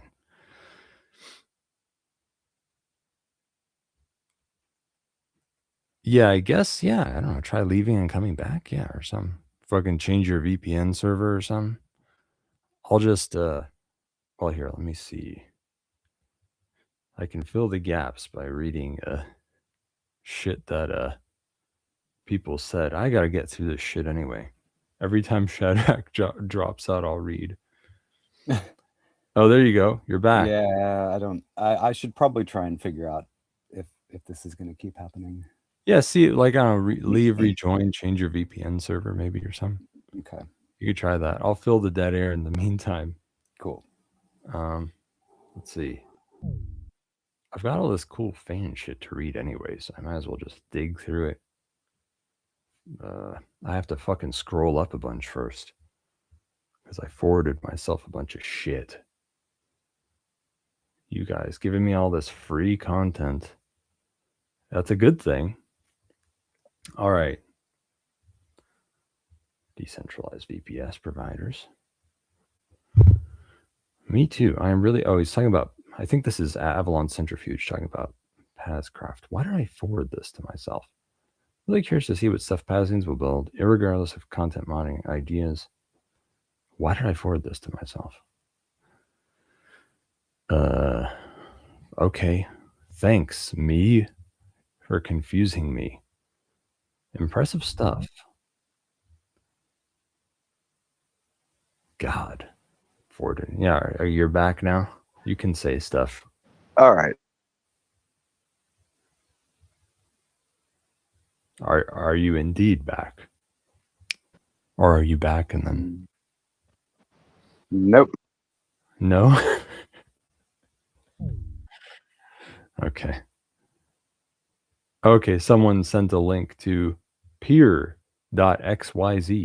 non-custodial P2P, TradFi to crypto on/off-ramp using ZK proofs. That sounds interesting.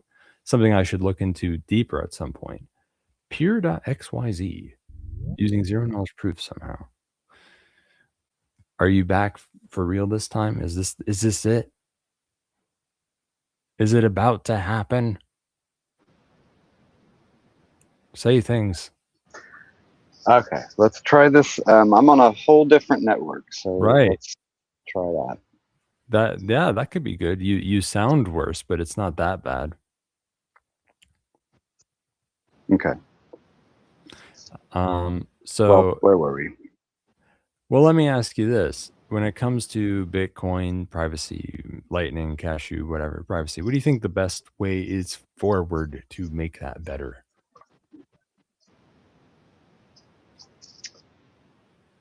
I don't have an answer.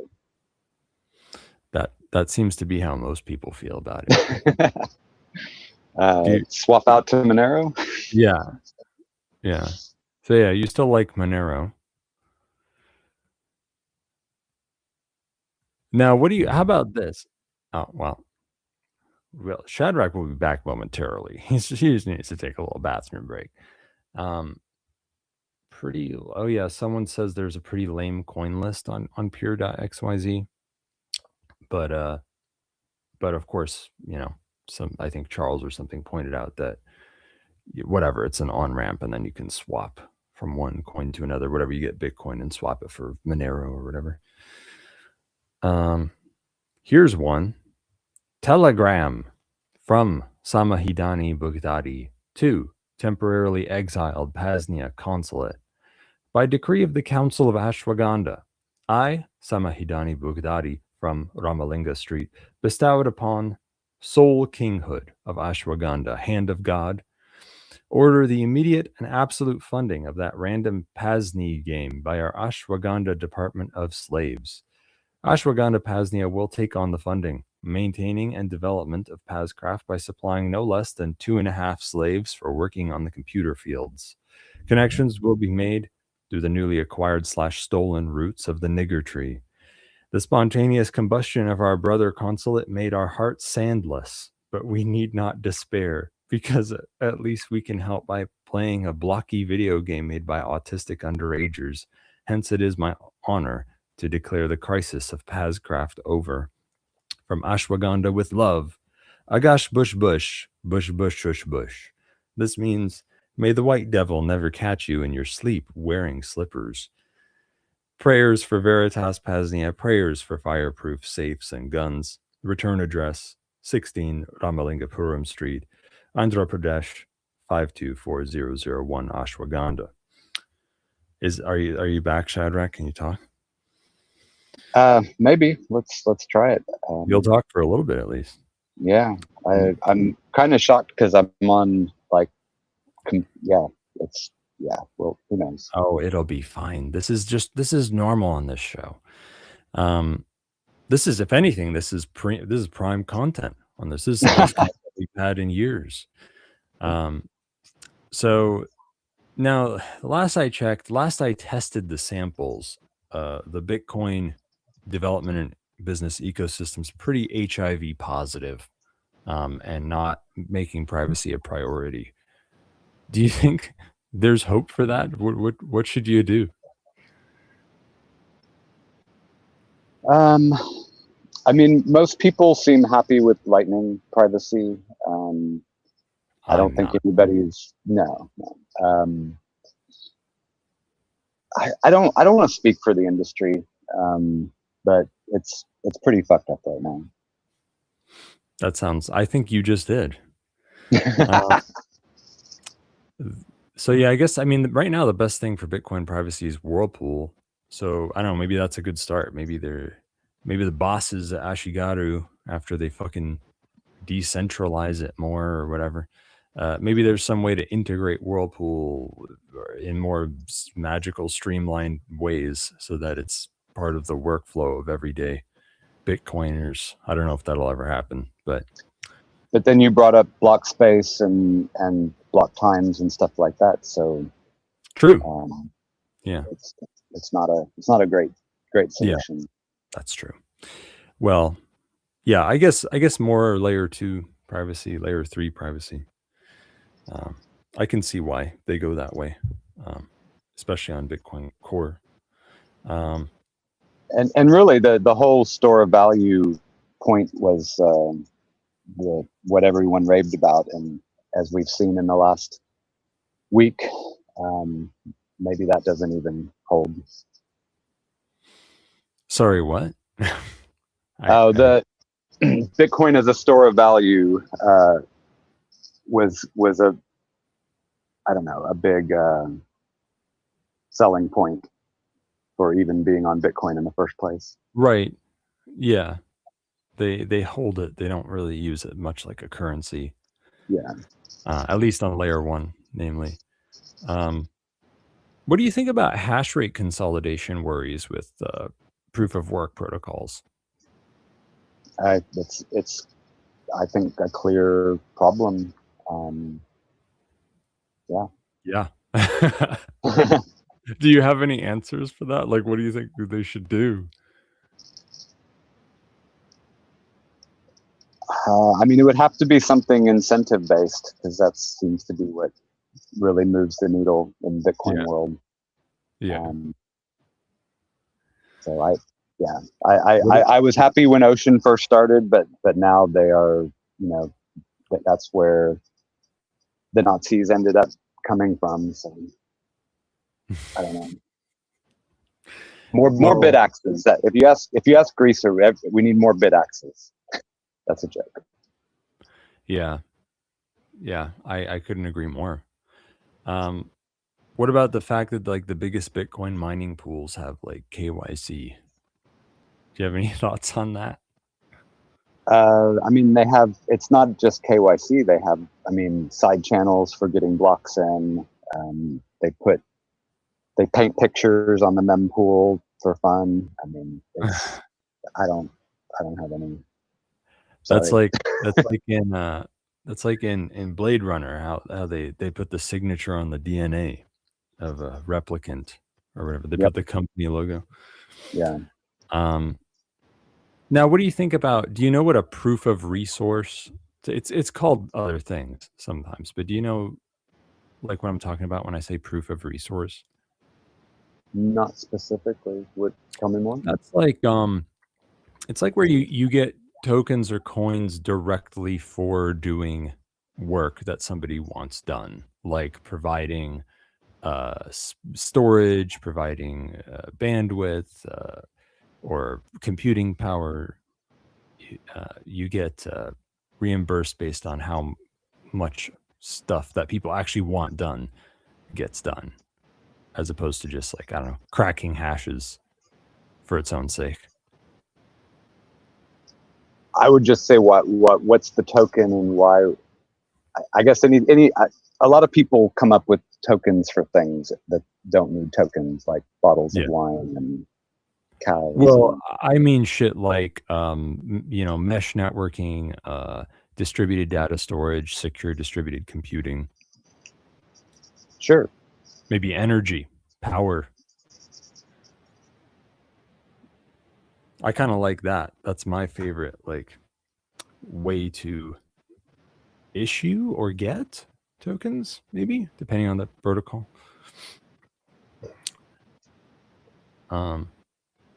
Yeah. Now this has kind of come up already, but what do you think about how slow, costly, and monolithic blockchains are? What do I think about it? Yeah, like I don't know. What do you think it's like a problem? Do you think there's a good answer to that problem? Well, back to the token things. I mean, what is our unit of value? If it's super valuable, then it very well might be slow and expensive, but it is able to store value over time. If that's the true use case of Bitcoin and the 21 million supply cap, then it's going to be expensive on its base layer. Well, yeah, I guess I just meant like transactions. Now, I mean, like you pointed out, it's not that expensive right now. But like, blockchains tend to be, they're slow. They're slower than what we want them to Yeah. be. Yeah. I guess. I mean, that's what eCash and I mean that's kind of what all that is supposed to solve. Right. Yeah. But if you could issue eCash off of any blockchain, it's just the fact that it's tied to Bitcoin is what makes it compelling. Yeah. Yeah. It's cool. Yeah. Do you have any thoughts on chainless protocols? No. Okay. Do you have any thoughts on chainless protocols? Oh yeah, but I talk about them all the time. People don't hear that shit. Now, speaking of post-quantum shit, what do you think about like the risk of quantum cryptanalysis and like the adoption of post-quantum encryption or the lack thereof? I would say we have more things to worry about if quantum is cracking codes. Well, I mean the way, I mean that's certainly true, but like it's understood more or less how quantum computers will work and like which algorithms and key lengths will be vulnerable to quantum cryptanalysis, right? So like we know what to do. Like we know what algorithms are post-quantum already. But it's kind of a hard situation, right? Where like I don't know, do you think they're taking it seriously enough? Like let's say in Bitcoin development, or for example. My biggest issue is that the people who are taking it seriously are screaming fire and there's quantum FUD, and then they say the people who aren't taking it seriously are ignorant and putting their head in the sand, and I don't know that. This is there's kind of another layer to this, which is I feel like if what matters more is communities organizing their resources. And I guess I just had kind of gone the other direction, and I'm not 100% confident we'll be worrying about that in 20 years. I think we might be worrying about other things. Yeah, all right. I mean, to be fair, I think that's a lot truer for Bitcoin than it is for like Monero. Because with Bitcoin, for example, all you have to do, like say quantum computers are a threat, which I think they are, because I've been following the research, and like they're making some pretty good strides when it comes to like higher fidelity and trying to figure out how to get more qubits working together. You know, like they're getting the fundamental findings they need, I think, to make like high qubit, high fidelity quantum computers. So I think it will be a threat, like in 10 to 20 years. But with that said, on Bitcoin, you can sleep on that until the last minute and fix it right when you need to, and it'll be fine. But on Monero, the privacy features are going to be broken by quantum computers. So like we're creating those records now that aren't post quantum. So for Monero, I think there is like a fire. I think we should be shouting fire and like trying to switch as soon as we can. That's what I think about it. That makes sense. Is there anything else you want to bring up to do with cryptocurrency? It's one of the most boring things in the world. I've just gone in a whole it's other become direction. That way. It's like most projects are just shitcoins now. It's hard to makes you fall asleep to try and look into all these protocols. Yeah. I'm more interested in how can we communicate without asking permission. Yeah. How the can application matters more. Yeah. Now, what is it I'm hearing about you and Nostr? You've brought up Nostr. Tell me about your relationship with Nostr. I find it attractive and compelling for a number of reasons. Verifiable credentials, like the stuff that PAZNIA does, where we have different people who have said they have like RV spots available. You know, it's basically we trust somebody to keep track of all that, and then I think there's a lot of I feel like it's the coordination and collaboration layer of meat space. It's a way of having I can be trusted. My identity can be trusted on different levels, and then I could use that identity to unlock a car or to check myself into a rental property. Based on how well I take care of that rental property, I might get dings on my social score or whatever. I feel it's a very extensible and programmable layer of trust. You think that Nostr has potential for like a very versatile identity reputation layer, right? Basically, which is that's certainly a technology that is needed, and will be very key, I think, in this century. I think Nostr is pretty neat. I haven't gotten like super deep into it, but I've heard cool stuff. I think there's a fair bit of potential in like I've heard like weird shit about Nostr features that sounds cool, plugins and fucking Nostr based applications. What are the coolest things happening or coming down the pipeline with Nostr, you think? White noise is pretty massive. That's basically a secure encrypted chat protocol. Right, I heard of that. I think we're also working on logistics systems. So there's a driver and a rider app that kind of replicates things about Uber. Do you know what that's called? It's called Drivester. and Ridester.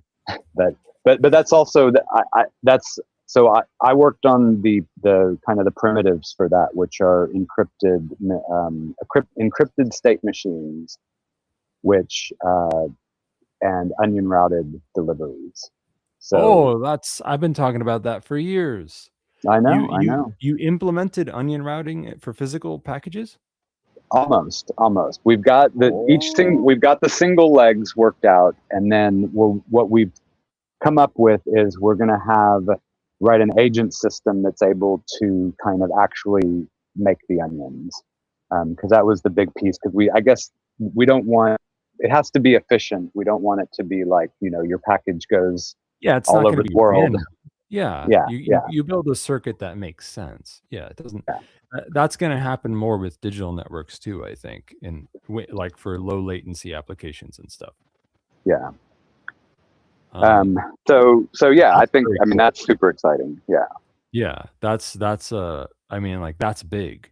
So you say now you say you contributed to the Ridester thing? Yeah, so the actual, we published the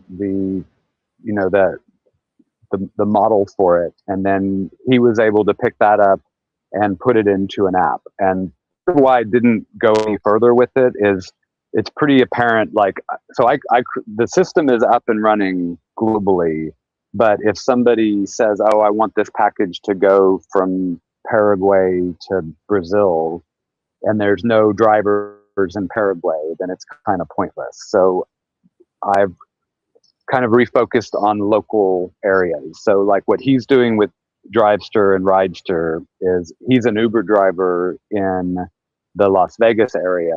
So he's doing the driving in his area, and then he's kind of promoting it in his area. But it takes boots on the ground to actually get these things up and running. Yeah. Well, I think what we could have for logistics layer, we could take the same approach as Reticulum does for mesh networking, right? Where it's like, just get this from here to there. We don't care about, we're just a networking layer application. We don't care about the physical layer. So that means you could have a local, purely Reticulum network, but then you can bridge those networks with the internet. It doesn't matter. Reticulum will work over the internet. Same way you could have a logistics network where, one person in the chain is just shipping something with fucking DHL or something, like that, that could be one way to do a hop. Yeah. We're gonna, this is kind of back to Bitcoin, but we're the Bitcoin meetup network is pretty robust. And we're in every major city. So what we're going to start with is basically meetup to meetup. That's smart. Are the links, and then we'll create the onion routes between those. So something shows up at your meetup, you accept the package, and then as soon as you sign for it, you see where it needs to go, and it's going to be the next meetup that you've agreed you'll always drive to this one that's 3 hours away or 2 hours away. Yeah, that's really smart, and it speaks to like the power I speak about all the time with networking in second realms. Like, you don't know where it's gonna go. Like, you don't know what you're building. Like, people just whatever fucking went to a bar to talk about Bitcoin for fun, basically. But like that, you're creating a social infrastructure that can later be repurposed for something, right? Such as this. Or whatever, armed revolution, whatever the case may be. And that can be for pay as well. But now I think, and then also, oh yeah, go ahead. Well, I was going to say that the other thing is, we can have kind of clubhouses and other spaces where there are, say, lockers or freezers along the routes as well. So that's, like I shared one of the things from, like, we're trying to do the Virginia mesh. That's going to be part of that. Is it's a non-Bitcoin related kind of freedom loving homesteaders who have a location, and they want to, they're just interested in being able to either get food or sell food. Yeah, and they don't that's a care about big deal. Bitcoin. Food is one of the biggest things we Yeah. could be transporting. Yeah. And I mean, especially if we can transport food if we have the potential, let's say, to transport food only within an insular community and hide that we're doing it, because that might come in handy in times of food shortages. Absolutely. Now, I think I heard something about Monero integration with Nostr. You know anything about that? No, I'm curious though. I've been listening to the Monerotopia live streams and Yeah, you'd think kinda, they'd bring that up there. yeah. I mean, there's no reason it couldn't be, except I guess Monero doesn't. I guess it might need its own second layer. I don't know enough about it, but I know There is. I can't remember what it's called, but yeah, that exists. It's not as hot as Lightning, but I Yeah. think that exists. Now, what do you think about the word zapping for sending Lightning over Nostra? I mean, I think the word zap is pretty cool, but on the other hand, it's kind of like, tee-hee, you zapped me, silly. That tickles. You know, it sounds a little faggy, doesn't it? Maybe now that you mention it, I don't Yeah, I don't no, mind right? it. Yeah. Yeah, me neither. I just like to make that joke. Yeah. Now, have you ever heard of the Spasm network? No. If you're gonna get zapped, get ready for a spasm. That should be the slogan they have. Spasm's like, it's like a fucking, it's another take on decentralized social media, but it's like, it's supposed to be an abstract protocol that works over anything. So like it could work over Nostr, it could work over the Fediverse, and you could cross post seamlessly. It's Okay. kind of cool. I don't know much about it either, honestly. Is there anything else you want to touch on to do with Nostr? Yeah, I think I've oftentimes thought that like Nostr was doing things that other people may do better. But I feel like there's a really kind of a core freedom tech and privacy focused group of people who are building really cool stuff over Nostr, and Yeah. I think it's not necessarily about. At some point, it won't matter that we're even using Nostr, and it could be any relay that you connect to. It could be any protocol that backs it up. But there's something there's something about the, I think, philosophical. We don't want to let cohesion. the perfect be the enemy of the good. Yeah. Like you go with what works and you build with that, and just sort of take it as it comes. And Well, and this may be worth talking about. I think one of the things I noticed in Nostr is the people, well, in Bitcoin in general, the people who try and start businesses so they can make loads of money, not that there's anything wrong with that, they end up running into I don't know, just it doesn't really work. All the models that fundamentally don't spend your Bitcoin. Like if you're gonna spend a bunch of Bitcoin developing a company that you think is gonna make money, like it's like they get bitter that they even spent the money. And I feel like Nostr has this build it and give it away kind of thing that I think is really, really powerful, especially for bootstrapping something. Yeah. There's an Albert Einstein quote that's like, don't try to be a successful man, try to become a man of value. Yeah.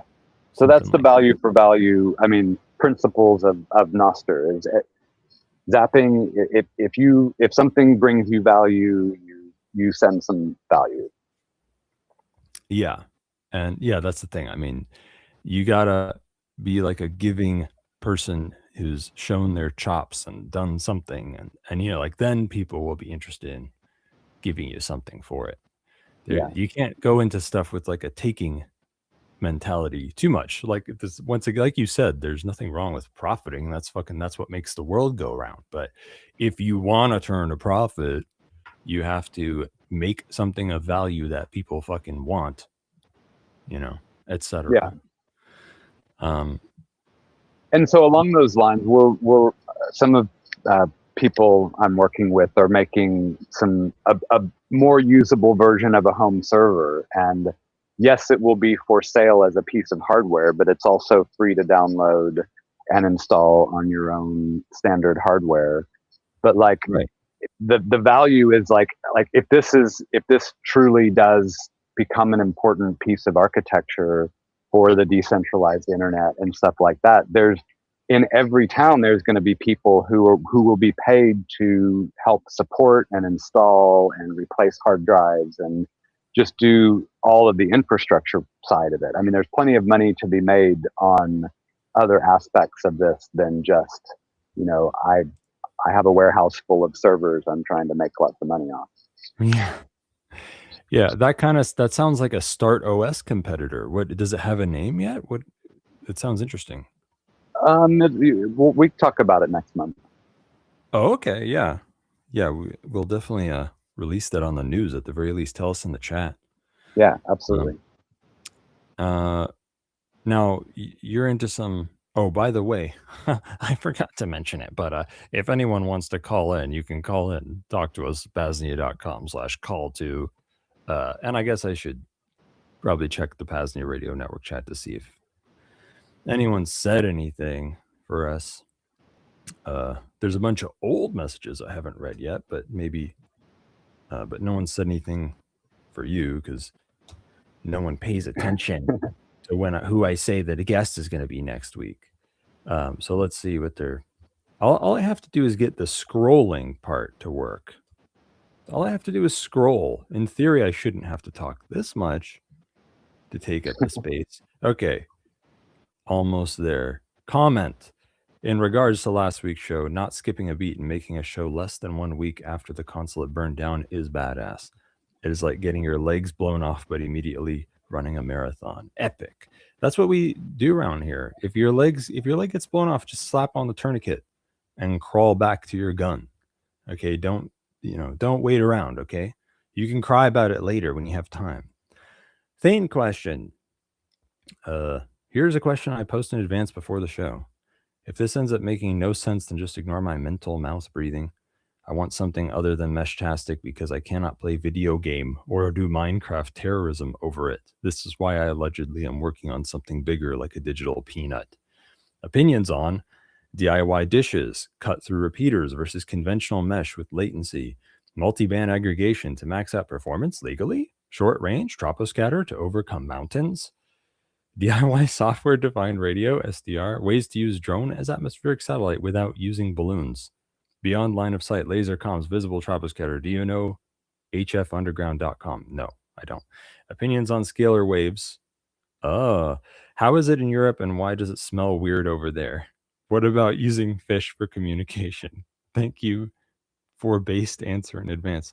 Pretty much everything you said, you know more about than me, and you fucking know it, and you talk about it all the time in the P2P chat. So go fuck yourself. Why don't you go look at your own messages in the P2P chat, PAZNIA P2P, whatever, Anti-National Security Agency. Scalar waves. I mean, I guess all you got to do is point magnets at each other that cancel each other and then point those trajectories at an intersecting point, right? And then you're supposed to get scalar wave energy. Seems easy to test, right? Unless we don't understand it. I don't know if it's real, but it's cool if it is.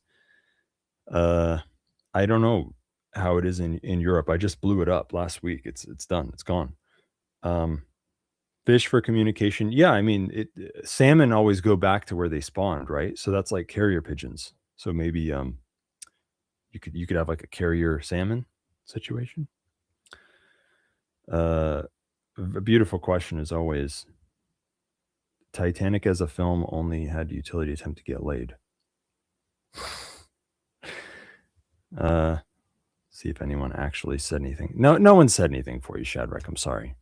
You should have posted something for yourself. Yeah, you're right. I should have. You should.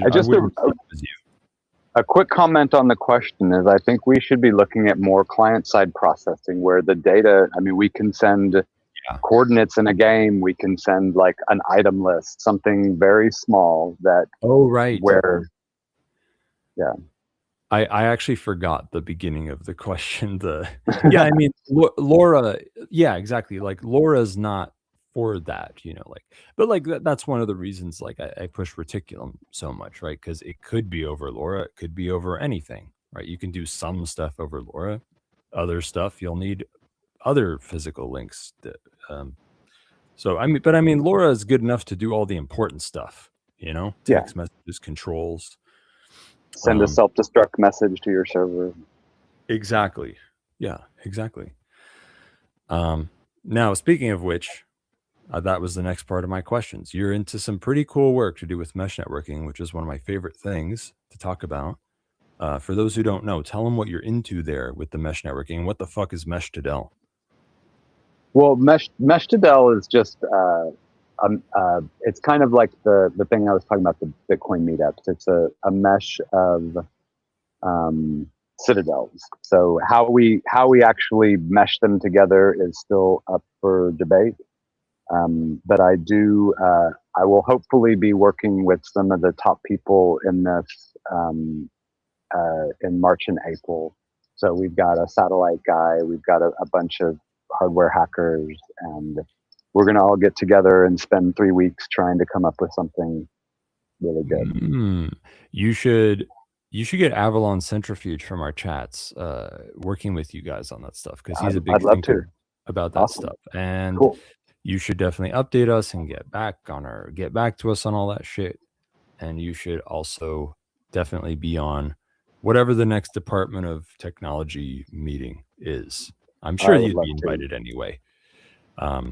But yeah, later this year we should have another Department of Technology meeting and discuss our findings.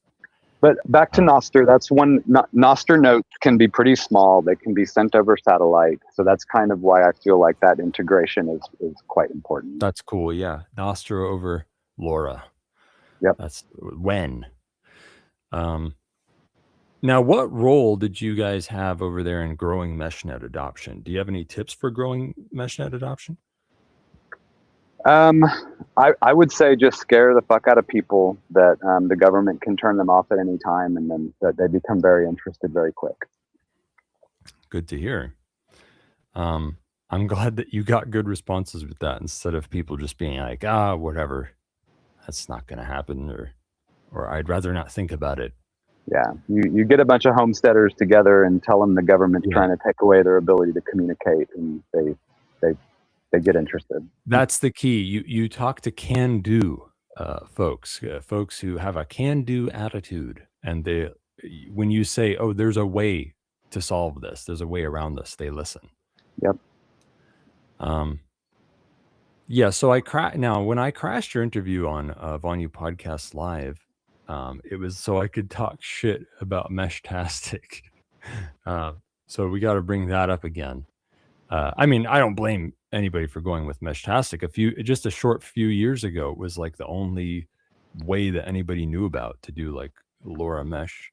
And it's fun, but it doesn't scale and it's inefficient. It wasn't really meant for anything serious. So like, are you guys thinking of like, I mean, by now Reticulum is better, right? I would say not me personally. I think from everything I've read, it is. If you're using Reticulum and it's better, then that's a good testimonial. Jammin did tests. He did objective tests. But like, it's you can tell just by knowing how it works, right? Like the way Meshtastic works is like, yeah. Everybody fucking repeats everything. It's obviously not the way to go. What do you think about all the BitChat and MeshCore and that kind of stuff? I'm ignorant of that. You'll have to explain it to me. I wish I could.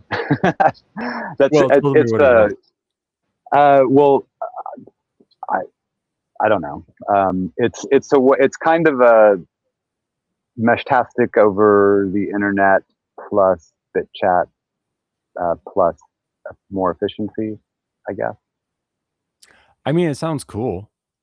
I mean, it's I feel the way you do about almost everything, that like, yeah, I can think of a better way to do that, but it sounds cool. That's like my reaction to most things. Yeah. Yeah. Um, Sounds cool to me too. yeah. Yeah. Well, it sounded to me like you guys have done some good work pushing mesh nets with Meshtastic. I kind of think it would be a shame to waste that, because like you told me, like in Austin, if you turn on your Meshtastic node, there's like a bajillion nodes in Yeah. range. Yep. That sounds really cool. I think it would be a shame to waste that. Do you think it might be worth it to set up bridge nodes between Meshtastic and Reticulum? So like if our fellow bosses on Meshtastic can switch over without losing touch. Yes. So enter Noster. What I think will work is a Noster that can listen to Reticulum, can listen to Meshtastic, and can talk over a satellite. And so if it receives a message over Meshtastic, it can push it out over Reticulum. Right.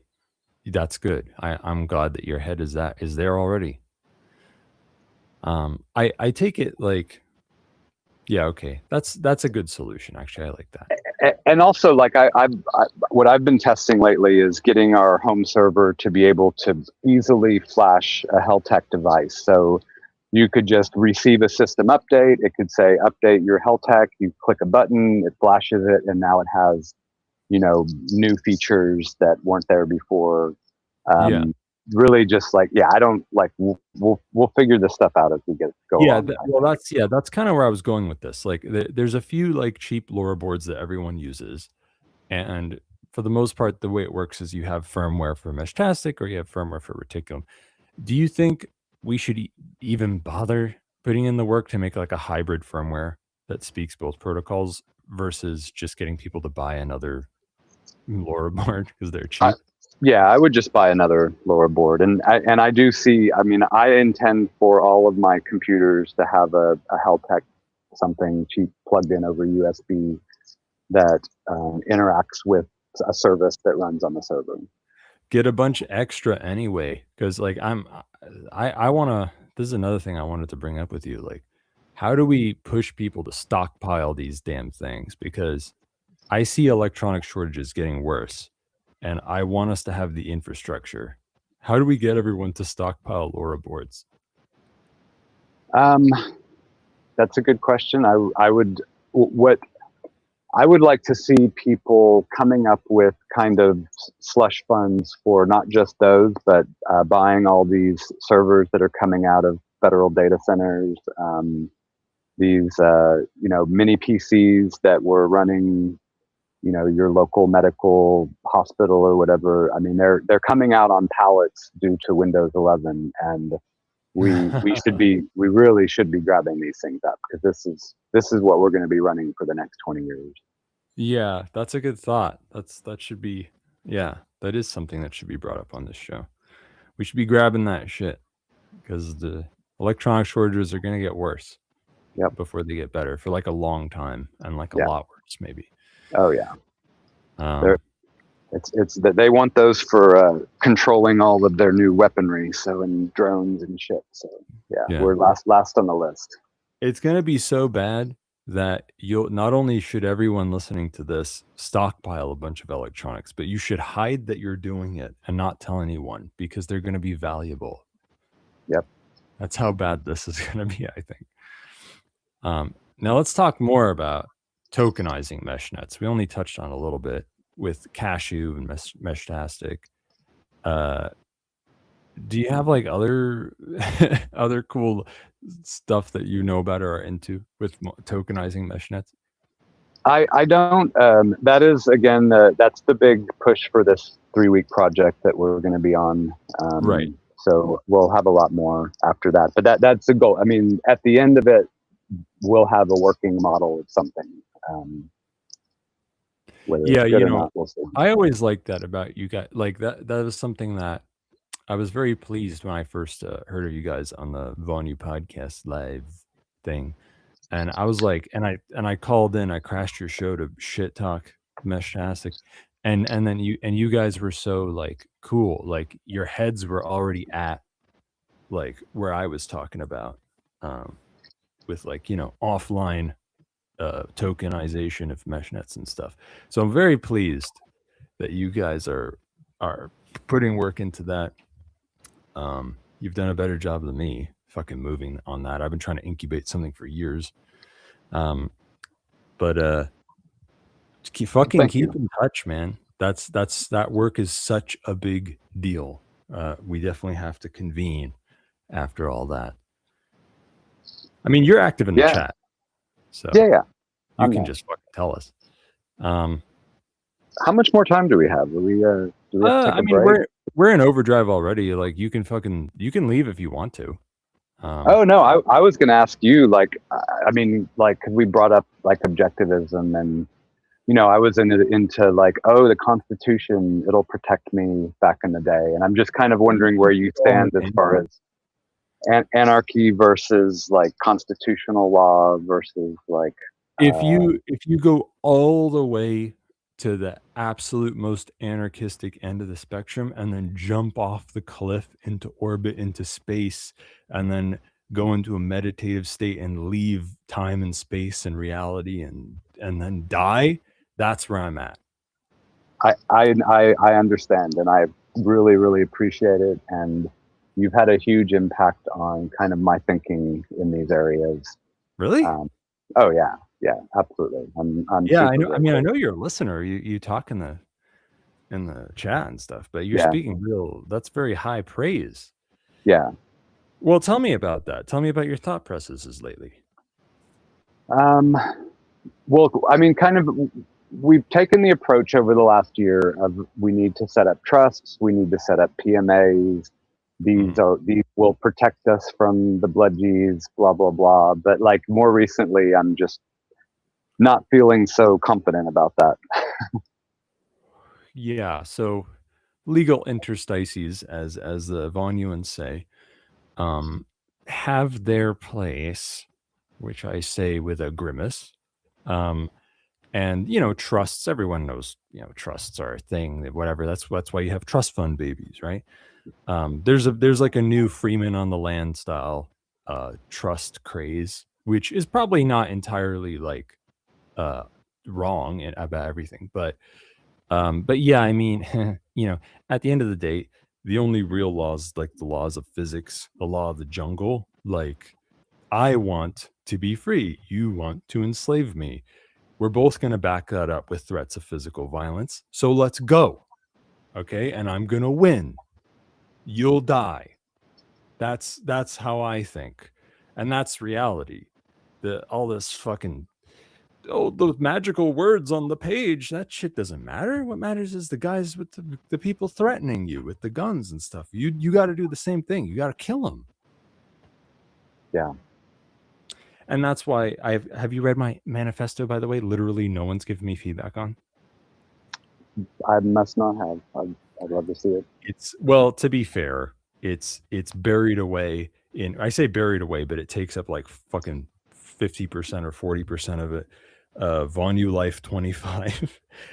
Soon, sometime this year, I'll have to release like a second edition. I need a website or something. I don't know, but I'll put it up there. Well, full disclosure, I'm not a reader, so I've really appreciated Shane putting up audio versions of a lot of this stuff. Oh yeah, I'll make an audiobook of it too. Yeah, I'll read it. But it's like 20,000 words. Like, it's not. I mean, fuck. Maybe it felt short when I was doing it. I thought I was being very brief, but well, that's me for you. I'm gonna make it even longer, probably a little bit. But yeah, it was like I used to think I could like flash the copy of the Bill of Rights and everything would be okay. And then I saw a short video about how like they will escalate up until you're dead, kind of thing. Am I being detained? Yeah. So it's really just kind of like messed me up. So I appreciate it. I get it. Yeah. Well, your first line of defense is actually how to win friends and influence people. Yep. Like, oh really? Oh, I'm sorry. Sorry. I don't mean to be difficult or anything. I'm not trying to give you a hard time. Like I think it's really important, the work that you do. Like you guys are really underappreciated. I get it. Yep. you know, blah, blah, that's your first line of defense. And then the moment they fucking like look away, you just bam, you draw and you just headshot if they look like they have a vest on. That's, or just find them later while they're sleeping next to their children, stab them in the neck. That's how I feel. Shadrach just dropped out very suddenly and very gracefully, I might add, with a flourish. While we wait for Shadrach to return, I will minimize the window that I was trying to look at and then minimize another one while I try to open it. And then, oh, great. I have to scroll up again. Thanks for saving my position. I'm using the wrong software for this anyway. There's more questions. There's more things. Well, I got it. Oh yeah, for the message from Samahidani, Fagdul said, "Well, I got a disturbing message from Ashwagandha. It is my honor to relay it here since it incorrectly landed in my inbox. Actions will follow soon. Check out the P.A.Z. Craft chat for more secret intel." Shadrach has returned back from the break. Did you want to talk more about your political, philosophical thoughts? No. At this point, I think somebody doesn't want me part of this. Oh yeah, that's. I think we'll just leave it at that. The demons will be fought. The fairies. Yeah, the tech fairies. Yeah. Now, speaking of electronic shortages, do you find folks are buying, like, are you finding much stockpiling of LoRa nodes in the community? The people who are actively implementing it are stockpiling. That's good. Yeah.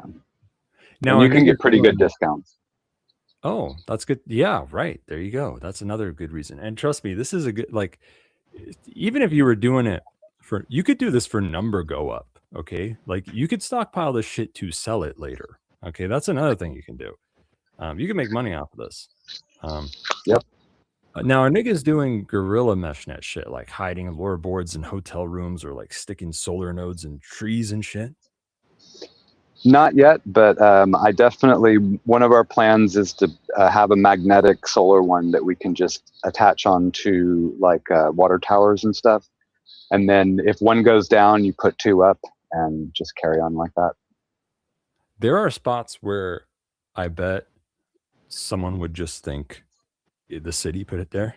Like if you put it on top of a street lamp, I wonder how long would it take them to realize that wasn't, the city didn't put that there. It doesn't matter. One goes down, you put two up. Right. So it probably wouldn't. It probably would never get noticed. We call that mean time to harassment in Vonu.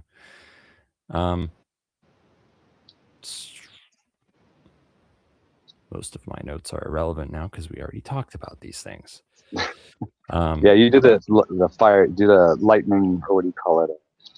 Quick questions at the beginning there. Got me rattled. Got you rattled. Yeah, I guess I'm good at that. Oh yeah. Now let's touch on logistics again, because that came up, but I don't know if we fully fleshed it out. Tell me about what you're doing with logistics, if there's anything more to say. Are you I guess trafficking little Filipinas or something? You don't have to answer that if you don't want to. Yeah, not yet. It's on the roadmap, but yeah, I think. Am I gone again? Can you hear me? No, you're not. Okay. So I think this is kind of where I got to the trust thing, because trust, you're able to use farm vehicles, church vehicles, get different kind of licensing. So that's one thing we've been thinking about. But then, like you said, that won't necessarily save you, but it might increase your mean time to harassment. Yeah, there's room for little tricks and legal interstices, and of course fake plates and stuff, which is somewhere in between.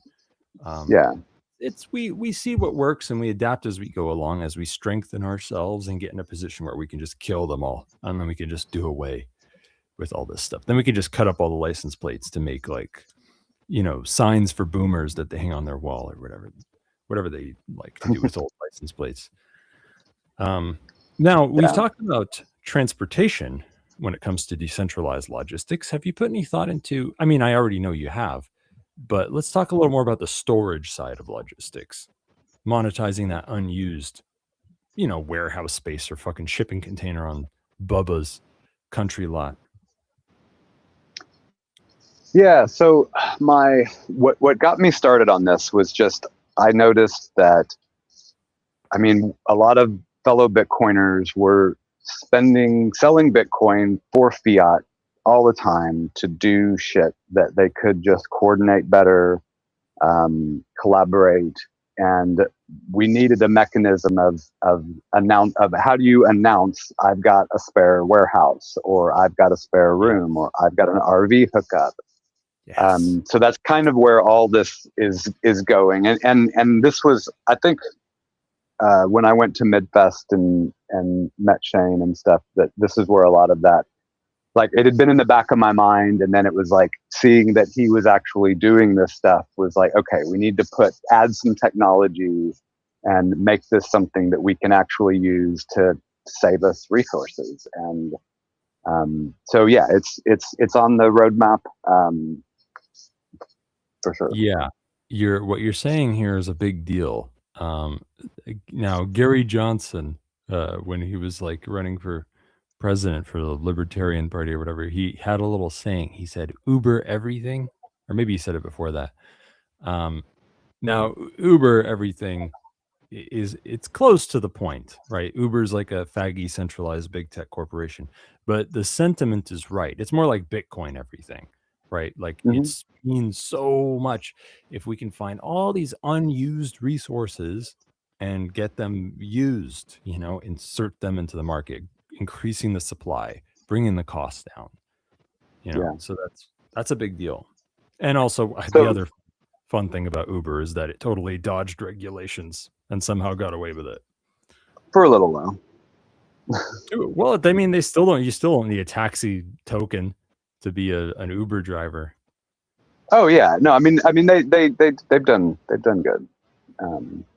But yeah, so on that, I think again, all of our locations should have storage. They should have freezers, and ideally, a nice big rape van that is available for anybody to use, like an old me, Chevy. Libertarians have that, especially Bonuans. Yeah, so I mean, so if I need to take a load, I mean, I just grab the keys, I check it out, I sign a message. Everyone knows I've got it if they have access to that level of the security. And then also, I part of this, like I mentioned, the server project is I want the vehicles to have a device in it that has Meshtastic, has and then it's got a screen, and you can go into dark mode, but also on that screen you've got a big red button that says I am being pulled over. You notify the lawyers. I would like to have someone show up ASAP. I mean, it's like and this is something that Ridester and Drivester has put in. He calls it road flare. So it's a way of just sending out a message that says, I'm in an emergency situation, I'm broke down, I need a lift, or just something like that. Oh, yes. It starts very innocent. Oh, yes, it starts very innocent. But in a few short years, it's going to be cipher mercs armed to the teeth. Okay. Oh, yeah. Coming when you get pulled over. Right now, it's something innocent. Oh, I need a tire change. This is how we get under your skin. We sell ourselves to people like we're harmless, and then the mask comes off, just like the bad guys do. Yep. And what was I going to say about this? Oh yeah, I was going to say, you might think, oh, I need to shoot a load. I grab the rape van, but actually, you can also take a load with the rape van. It's all about giving, not just taking, and that's what we're talking about here. Yep. Now, in PAZNIA, we've been looking at sundry open source software and shit for logistics and stuff. I was going to ask you if you have anything to offer on that front, but you've already brought it up. It's the thing that you fucking contributed to. Ridester and Drivester, I think it's. Does anything else come to mind, though, like in terms of logistics software? I saw, Not really. I mean, again, like one of the things that kind of gets me every once in a while is I'm like, why are we reinventing this stuff? You know, somebody's worked on this, but I just think that they're not really coming from the same kind of first principle. So I'm kind of happy to just rewrite it. But there's a decentralized logistics. Actually, it's not decent. I mean, there's a piece of logistics software I found not too long ago, and I was like, oh, look, they've already thought about all this stuff. But then I'd rather just rebuild it. Yeah, it's natural. It's natural to be of two minds about it. That's a good instinct for a developer to have, because you want to avoid reinventing the wheel as much as you can, but sometimes the wheel was not designed to come off that car and be put on another carriage or whatever, because the fucking hole's not the same size or whatever. So you need to make a new standard modular wheel that does one thing well. And then the next guy can just import your thing because you did it right, hopefully. Yep. So far, it's worked. That's good. Now, you're not in the Department of Transportation chat, are you?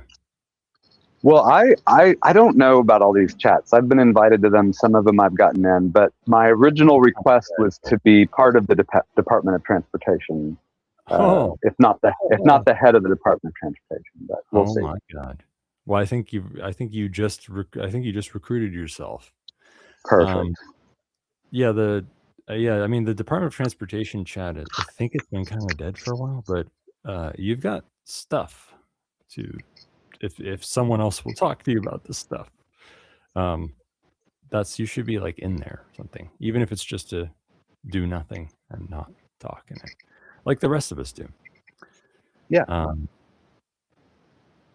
Now, we've already talked about logistics, privacy, and onion routing physical packages. I thought I was going to bring that up, but look, you're the guy who actually has something to do with implementing it. So that brought me down a peg. Now, how about weird ways of shipping shit, like balloons and airships and stuff? I love that. I think one of the next things we're really looking at is probably going to be boats and planes. Drones maybe. Yeah, just like those magical invisible drones that the cartels were flying from Mexico and shot down all the airports for. Yeah, what do you think that's all about? And did you see the Lockheed Martin that flies by a bunch of drones and they all just drop out of the sky? I don't think I saw that, but what I said already in the news section of this show matches up with that, which is I said they are testing a secret anti-drone laser weapon, and that's why they really shut it down. Because I mean, and obviously the story they're telling is a lie. I mean, there's always cartel drones, but usually not at night. It's very clear that they're lying. And yeah, so there were people. Someone got their helium balloon shot out of the sky by a laser. Wow. They were testing a secret laser weapon, which is funny because merely like a couple months ago in the anti-national security chat, we were talking about this, and we were talking about drones and balloons, and I was talking about, well, we also want to develop anti-drone technology. And I brought up that, the cutting edge, the next big thing is laser defense systems, far more efficient than, shooting stuff or blowing stuff out of the sky with missiles. That's the next big thing. And what do you know? They test it just a couple months later. I guess they got the idea from me. I heard that the next generation Iron Dome was lasers, and they were already implemented. Yeah, it's been. I think are they calling it the Golden Dome or something? Or maybe I'm thinking of China or something. I can't remember. Golden Dome that's Antarctica and all that. Oh, okay. Or I mean, Greenland. But yeah, you're Trump's right. Golden Dome. Yeah, I don't know what that is. And I'm sorry I missed the news. I was out on that was our Valentine's Day outing. So I tried to put it on in the middle of our Valentine's date, but it didn't go very well. I can't tell if you're telling the truth or joking right now. Yeah, you're absolutely right. Israel's next Iron Dome is lasers. I mean, as you can see with the Iran thing, it didn't take long to make them blow all their missiles. Yeah. I mean, like Hamas is on a shoestring budget, so they can't do that shit. They can just mess with them. But a big boy enemy like even just Iran, you know, they took all their missiles were gone in a few days. So yeah, you need lasers. China's also doing that. Who knows if it's functional, but they were trotting around a laser air defense missile on a truck in a military parade. So they're at least trying to pretend they have it, whether it works or not. Yeah, man, Yeah. lasers are cool. Now, can you see in your mind's eye, in the world of tomorrow, what kinds of applications could be built on top of a cypherpunk logistics network?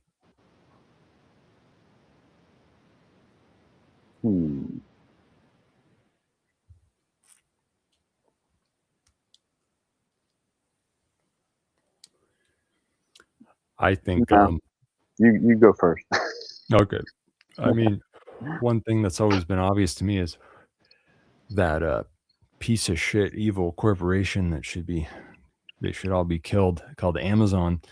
They've invented some really cool stuff, right? Like they have their own like adaptable logistics network that is like automated, where they're like predicting where stuff is going to be ordered from and then putting it in the warehouse before it's ordered, and stuff like that. I find that stuff inspiring. I think that could easily be decentralized. Well, easy is a funny word.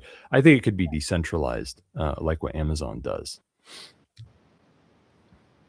Yeah, definitely. That I thought you were going to go with how we can intercept all of Amazon stuff, but that's where my brain is going. Well, now you're giving me ideas. That's more for a cipher protocol. Yeah, maybe. But the logistics network will help. It'll all go hand in hand. What do you think I mean, logistics is one of the 3 big branches of warfare. So yeah, what do you think? What do you think we're doing? But yeah, I mean, the stuff I'm working on, I mean, so I am working with suppliers and receivers of mostly food products, but some non-food products. And I think one of my favorite thing is decentralizing the actual manufacturing. So if the guy that we were all getting tallow soap from or whatever, I had a call with him and he was like, "Oh, I'm thinking of expanding and renting a warehouse and hiring employees." And the first thing I told him is, "I'm not going to buy your soap if I'm paying payroll taxes." Like, sorry, that's a big no. Thank you. Why not help a family in a different area of the country start making your soap using your recipes, and then it just goes on that same logistics network that we're using to deliver your soap. So yeah, I like that. Yeah, and hey, there's nothing wrong necessarily maybe with expanding your business, but yeah, you should do it in a full throttle second realm way. Like, and yeah, decentralize it. Like, don't put all your eggs in one basket.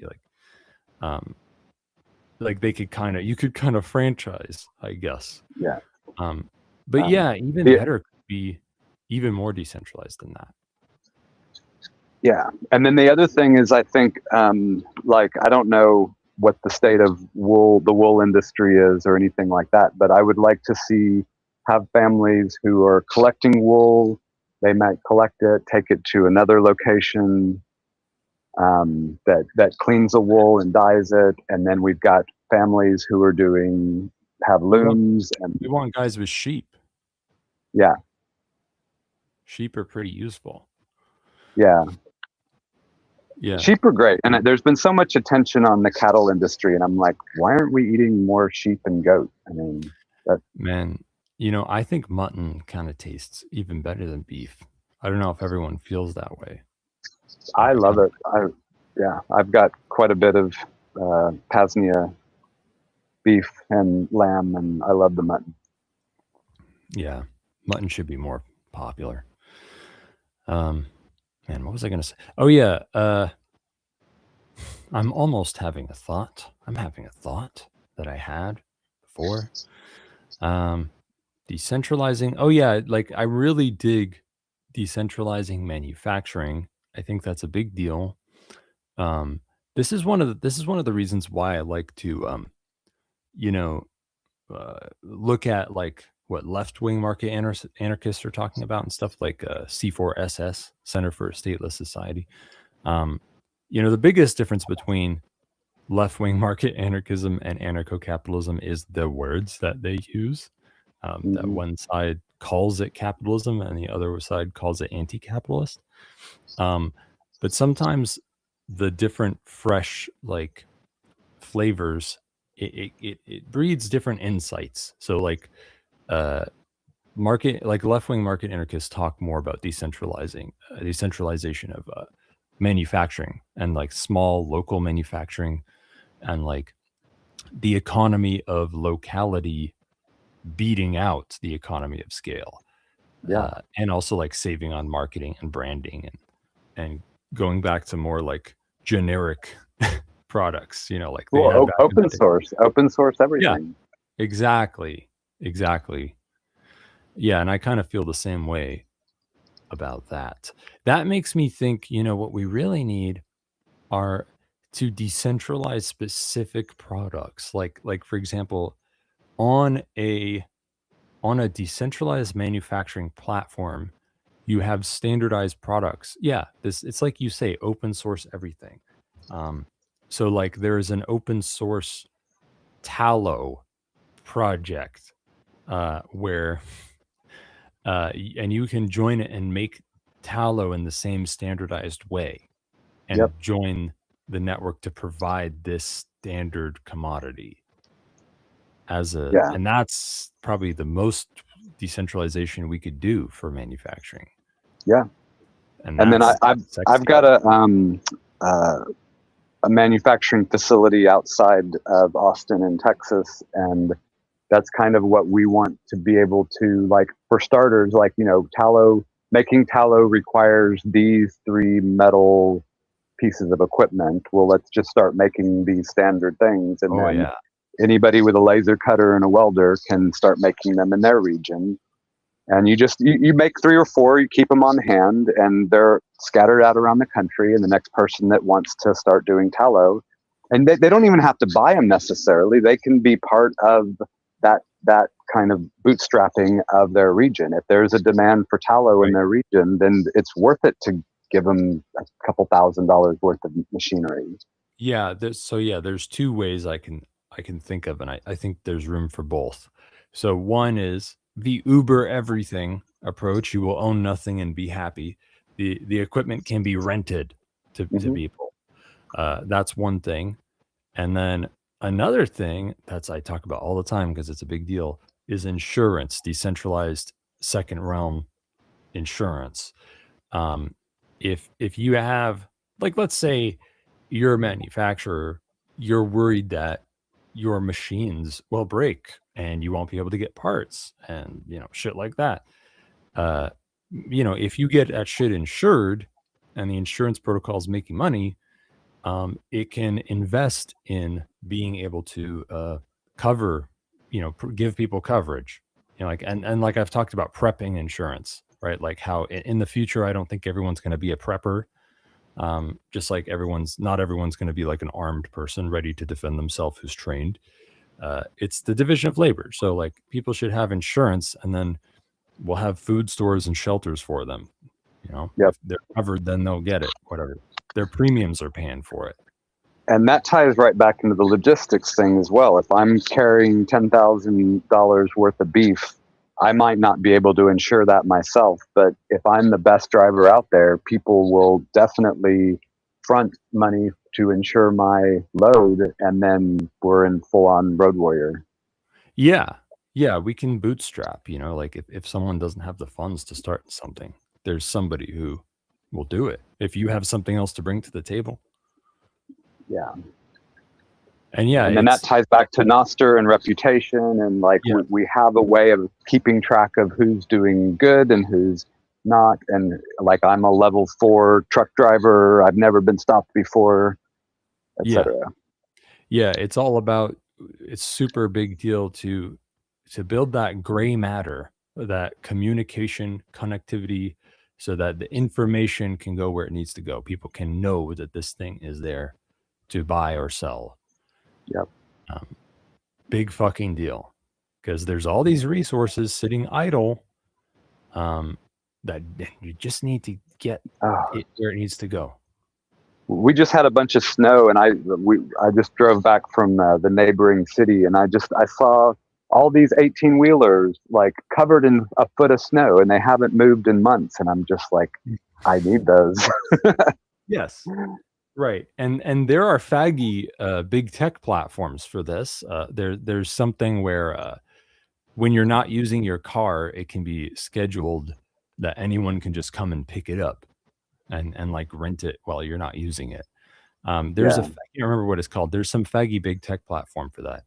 And of course, tool rentals, et cetera, et cetera. Well, it's Turo, and I hate Turo because it's cars that, like, literally people buy a new car and they're like, oh, well, I still have payments on my old car. I know, I'll just put it on Turo, and it's like a piece of shit, and it's got the check engine light on and a crack in the windshield, and you're like, I don't want to pay good money for somebody's, crap. Yeah, well, that's what happens with faggy centralized platforms. There's a lack of accountability. There's a lack of competition. Because I mean, like, the answer to that is clear. You want a system for identifying, for distinguishing between different vehicles and their quality, and then that'll affect the price, and we'll be transparent about it, right? Absolutely. So it should be that you can rent that beater for a steal. Yep. Now, is there anything else you want to touch on to do with logistics? No, I think that's probably good. Is there any other shit you want to bring up about anything at all? I'm just really grateful to be part of all this. And yeah, hopefully I'll be doing a monthly thing with Shane on the P.A.Z.NIA radio network. I'm very excited about that. Oh yeah, is that where we allowed to talk about that now? I don't know if there was an embargo on that. No, I'm just messing with you. I really doubt that he cares about that. That's because he was asking if anyone wanted to be co-host a monthly show with him. That's what you're talking about, right? Yep. And are you like pretty sure that you want to do that with him? 100% sure. I've actually been wanting to do this for a long time. I can't remember what my other podcast idea, but it's kind of about how do you operate like at the edge of between the first and the second realm, and practical guidelines like trusts and PMAs, and how do you make PMAs that actually work versus ones that get shut down. We're doing we have a PMA kitchen in Austin, and I had a restaurant in Austin, and I hate the city of Austin Health Department, so I will never ever deal with them again and ask permission to cook food for people. You're a hero. Thank you. So yeah, I can't wait to really go into all this stuff. Yeah, well, the answer for most second realmers on how to operate at the edge is don't get someone else to do it. But for those few of you who feel like pulling your hair out and you want to make a little money doing it, that's what we have proxy merchants for. There are a specialized class of people who have a foot in each camp until we can burn the other camp down. But in the meantime, it's a useful role. It is, and I've used proxy merchants. I totally get that. I think it might be time to step it up and start making noise. That's an understatement. Yeah. Now, what is Shadrach anyway? Some kike shit? You're not a Zionist infiltrator, are you? I hope not. I do wonder, like the number of times I look at somebody and go, I've got a clean headshot. I'm like, where did that thought come from? Oh, that's normal. Okay, good. Thank you. That just means you have ashwagandha and DNA. Our ancestors are all brutal rapists and genociders. It's actually true for all of humanity, for at least males anyway. The Y chromosome purely comes from. But no, that's my real name, and it is. I did try to. I was actively pursuing converting to Judaism about 20 years ago. So I've studied a lot, and I have some interesting takes on it all. But I'm absolutely not a Zionist. That's interesting. Were you like into normal Judaism or something weird like Kabbalah? I mean, it started with weirdness. I started, so my name, the only proper spelling of my name is from the Old Testament. And people pronounce it wrong all the time. And I realized that like every version of my name is a transliteration of the original. So I started learning the Hebrew alphabet and where the Semitic alphabet kind of originated and the meaning behind each of the letters. And it just kind of cascaded until I was like, realized that like fundamentally Judaism is a different way of thinking. And I think that's why they're quite intelligent, because they're not, I don't know, it's instead of either or, they're like, things can be like, Ayn Rand, A is A. Well, A can be A and not A in Judaism. Yeah, that holds objectivists back. They don't know how to do the dialectic. They're too like, I don't know how to describe. Well, everything, it's right in the name. Objective truth is there, and there's an implication there, because like if you unpack what is objective, like what the fuck do you mean objective? Because it's obvious that all you have access to is subjective. Like you are literally your entire experience of everything is your subjective perceptions of things. So people who go on and on about objective truth are really just saying, I have a faith-based belief in a mystical being that I cannot prove, which ironically is the thing that they like to make fun of all the time. Yeah, that's interesting. I like how Semitic languages just have consonants, originally anyway. Yeah. Oh, it's great. Consonants are cool. Yeah. Did you ever watch a movie called Pi?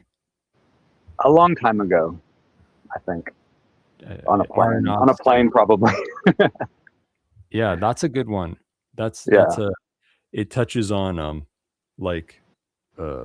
Hebrew numerology and this like weirdo autistic nerd genius, math genius is trying to crack, trying to figure out what a special number is that unlocks all sorts of patterns in reality, such as the stock market. Yes, I recall. And he's being hounded by both weird feds and also religious Jewish people. And there's also a body horror aspect where like his brain is changing. It's a very interesting, weird movie by Aronofsky, who is a pretty good filmmaker. Yeah, I think, and kind of like when I said, I think we'll be having other problems in 20 years. I feel like we are kind of reaching a point as a civilization where there's kind of two paths forward, and the good path is going to be pretty crazy. Like telepathy and I think our version of crazy objective reality is about to go crazy. That may be the case. All I know for sure is I need to let the genie out of the bottle. All I know for sure is the invisible hand is telling me what to do in my ear, and I'm suddenly I have the urge to build organite pyramids under very specific stars, and also to kill. But anyway, thank you so much for your time. Absolutely. Thanks for having me on. Thanks for inviting me, Rayo. And I can't wait to You're a give more. value and a credit to the societies of the worlds, and we're glad to have you in our service. You're the only group left that'll have me, so I'm happy to be here. I don't believe that. It's the time real for me. The real me. Oh, whatever. There is no real you. Okay. Yeah. It's time for your plugs. Tell the big bosses listening from their underground bunkers where they can follow your shit and give you money and all that stuff. I would just say on Noster, look for Shadrach, and I'll be there. Oh yeah, so they're gonna find your someone doing a man in the middle attack trying to steal your zaps. Okay, you need to read out your whole pub. My end pub. Yeah. No, I mean I think it's Shadrach at nosterplub.something. There's another way. There's easier ways of verifying. We defer to centralization. Okay. Well, how about you give your npub to Rayo too, and maybe he'll put it in the show notes. How about that? Cool, I'll do that.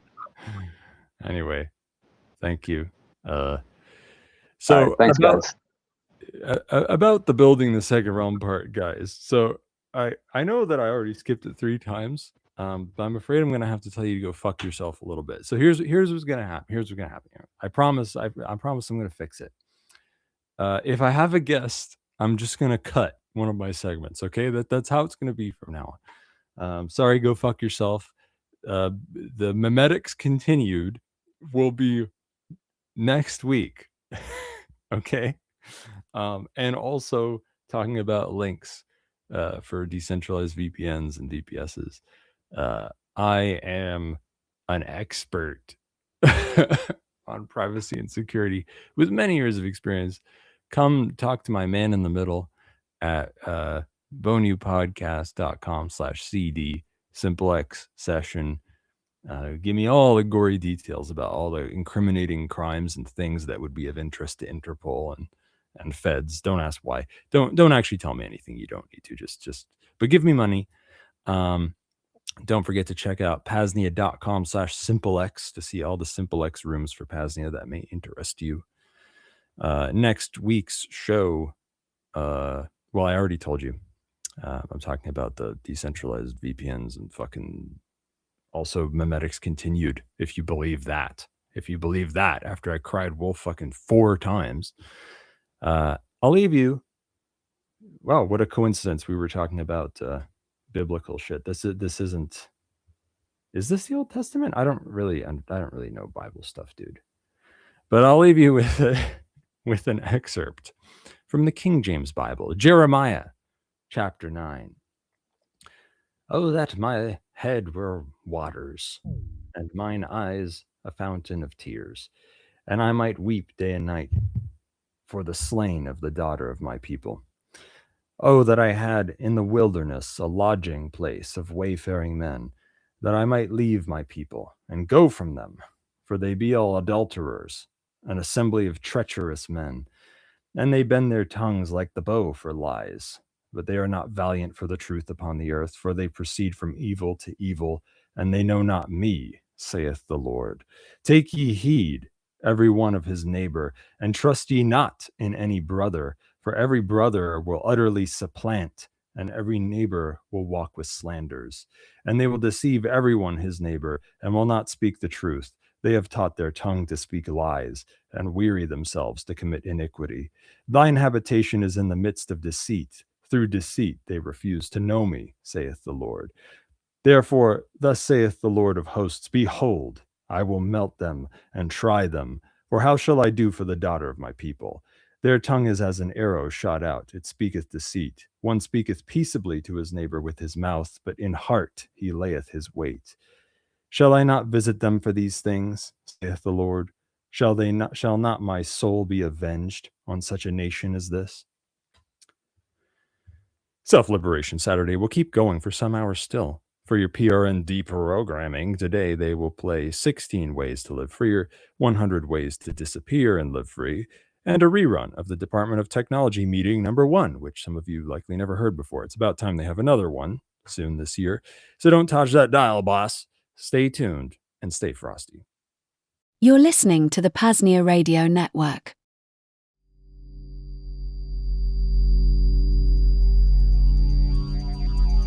Good day, fellow self-liberators. Daisy Free Robot here with some critically important links. First off, PAZNIA.com/books2. This link will take you to a page with free PDF downloads to books, zines, and other publications in the realms of self-liberation and Vonu. Save some copies yourself, throw them on the dark net, burn them to flash drives, store them on blockchains, throw them in buried 55-gallon drums, or whatever. Make sure they never disappear. Again, PAZNIA.com/books2. Second, PAZNIA.com/simplex. Here, you can find links to the numerous and growing selection of simplex PAZNIA chats, ranging from the General Committee of Correspondence, our Department of Technology, the PAZNIA Radio Network, all the way to PAZcraft, the chat group for our own self-hosted, open-source mine test server. That is PAZNIA.com/simplex. And finally, with mention of PAZcraft, there is also our own server that you connect to. For more information and connection details, visit PAZNIA.com/PAZcraft. Again, PAZNIA.com/PAZcraft. Thanks for being here. Now, back to the transmission.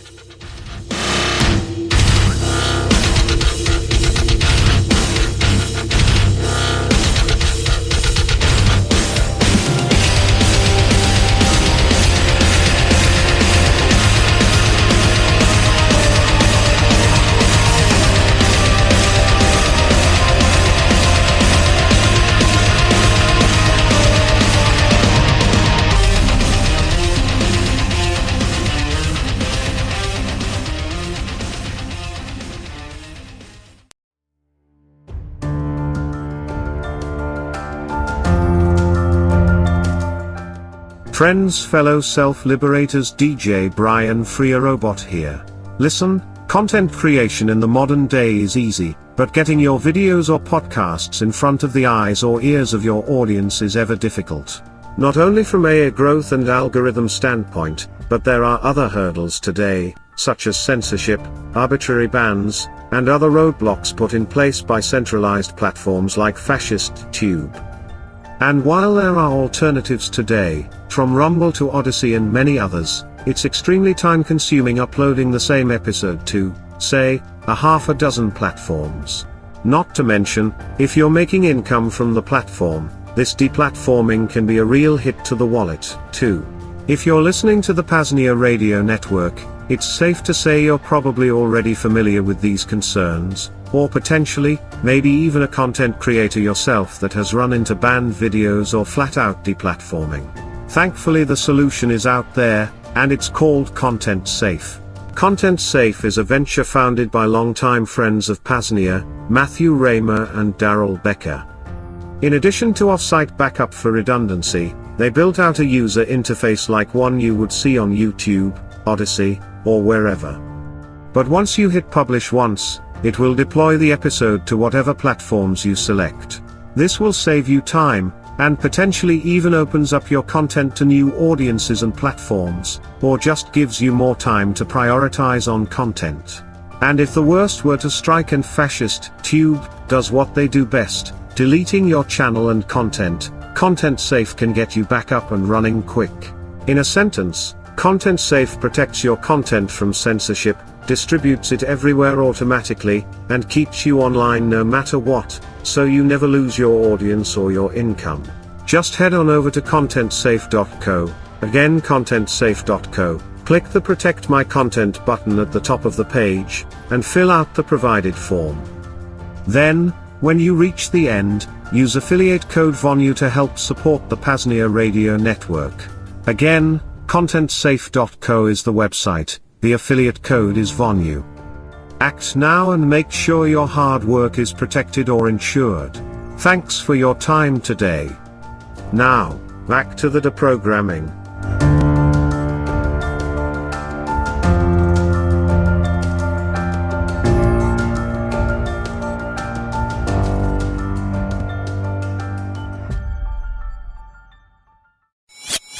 "100 Ways to Disappear and Live Free," originally published in 1972 by Eden Press. On this episode of the Vonu podcast, I re-release a booklet originally published by Eden Press in the year of 1972, sharing the same title as above. The physical booklet, scanned below, was another selection mailed to me by Jim Stump, the man who met Rayo. As can be ascertained, the following are 100 suggestions to live free, presumably by the author of the paper trip, Barry Reed. It turns out Eden Press is still around and all of these books are still available and more. I would highly recommend perusing their website and making a purchase if the paper tripping path is of interest to you. Please be aware that some of these suggestions might be outdated or otherwise irrelevant, whether due to the vastly different political climate or advancements in surveillance technology. With that said, proceed at your own risk. Of course, no copyright infringement is intended. Please enjoy. 100 Ways to Disappear and Live Free. There are 4 basic principles of libertarian living, each of which must be observed in order to remain free in America. While libertarians demonstrate a high degree of individual adaptability to the diminishing quality of freedom, it has proven true many times over that none of these principles can be safely violated. For long. The price is harassment, arrest, even confinement. To live free means to be able to control your own life and to avoid violence or the threat of violence by others. What you do will almost always determine whether or not freedom will be yours. But you must take the responsibility for your own freedom. No one, especially the knavish bureaucrats, will do it for you. Here then are our 4 basic principles together with ideas and examples of just how they can best be effected. Principle number 1, be inconspicuous. Number 1, avoid drawing attention to yourself. Virtually any activity can be interpreted as criminal thanks to the gratuitous profusion of laws. Number 2, don't exhibit socially unacceptable behavior publicly. Pigs are programmed to bust anyone who appears suspicious, different from them. And insane asylums, jails, and joints aren't exactly free. Number 3, in practice, legality comes to mean much less than outward conventionality, conformity, and thus respectability. Get it? Number 4, your appearance, possessions, and actions should always justify your presence on a legitimate conventional basis. This is the best way to avoid suspicion. Number 5, if you're stopped and questioned, always be able to give a reasonable explanation of why you were there, where you are from, and where you are going. Smile and be helpful. Number 6, a sullen or hostile attitude triggers the cop for a bust. Your bust. So go ahead and kill the pigs. With kindness. You'll win, brother. Number 7, even perfectly legal behavior can arouse suspicion. Avoid such things as solitary walks late at night. The man finds it easy, even entertaining, to pin stray raps on such suspicious characters. Days and weeks can go by before they decide they've made a mistake. Really. Number 8, examine your daily habits and eliminate any which might possibly be regarded as peculiar, especially if performed publicly. Number 9, live in a large city where you can have the protection of anonymity. Avoid the small towns where the only sport is gossip about those people. Your business should be no one else's. Appear to be lower middle class in your standard of living. Don't attract the attention given the very poor or the obviously well off. Number 11, rent a house or apartment that appears respectable, but no more plush than the average cop can afford.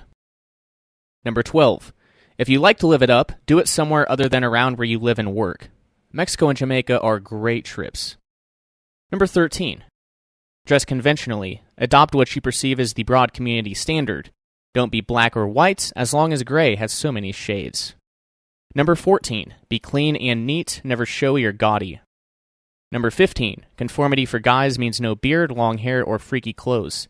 Biker threads are out. Number 16, for chicks, no sexy convention-flaunting attire such as miniskirts and see-through blouses without underwear. Pigs love to drool over our liberated sisters, and often do more. Number 17, have conventional answers to common questions. Where you are from, where you work, where your family lives. Number 18, there's less heat in telling plausible lies than encountering with self-righteous silence. The object is to avoid suspicion, so be a reasonable person. Lying is not illegal unless you're under oath or perpetrating a fraud. What's more, it's perfectly moral to lie to someone who asks about things which are none of his business. He is the one who is acting immorally. Remember this. Number 20, be outwardly quiet and unobtrusive around home. 21, don't keep noisy dogs, excessive cats, or any other pets which might, because of their nature or their number, be of concern to your neighbors or the health department. 22. Don't throw wild parties. Far too many busts come courtesy of tender-eared, blue-nosed, flink-ass neighbors. Pathetic, but true. 23. Don't make crystal, DMT, acid, or nitro in your kitchen. Windowsills are not the best places to cultivate either.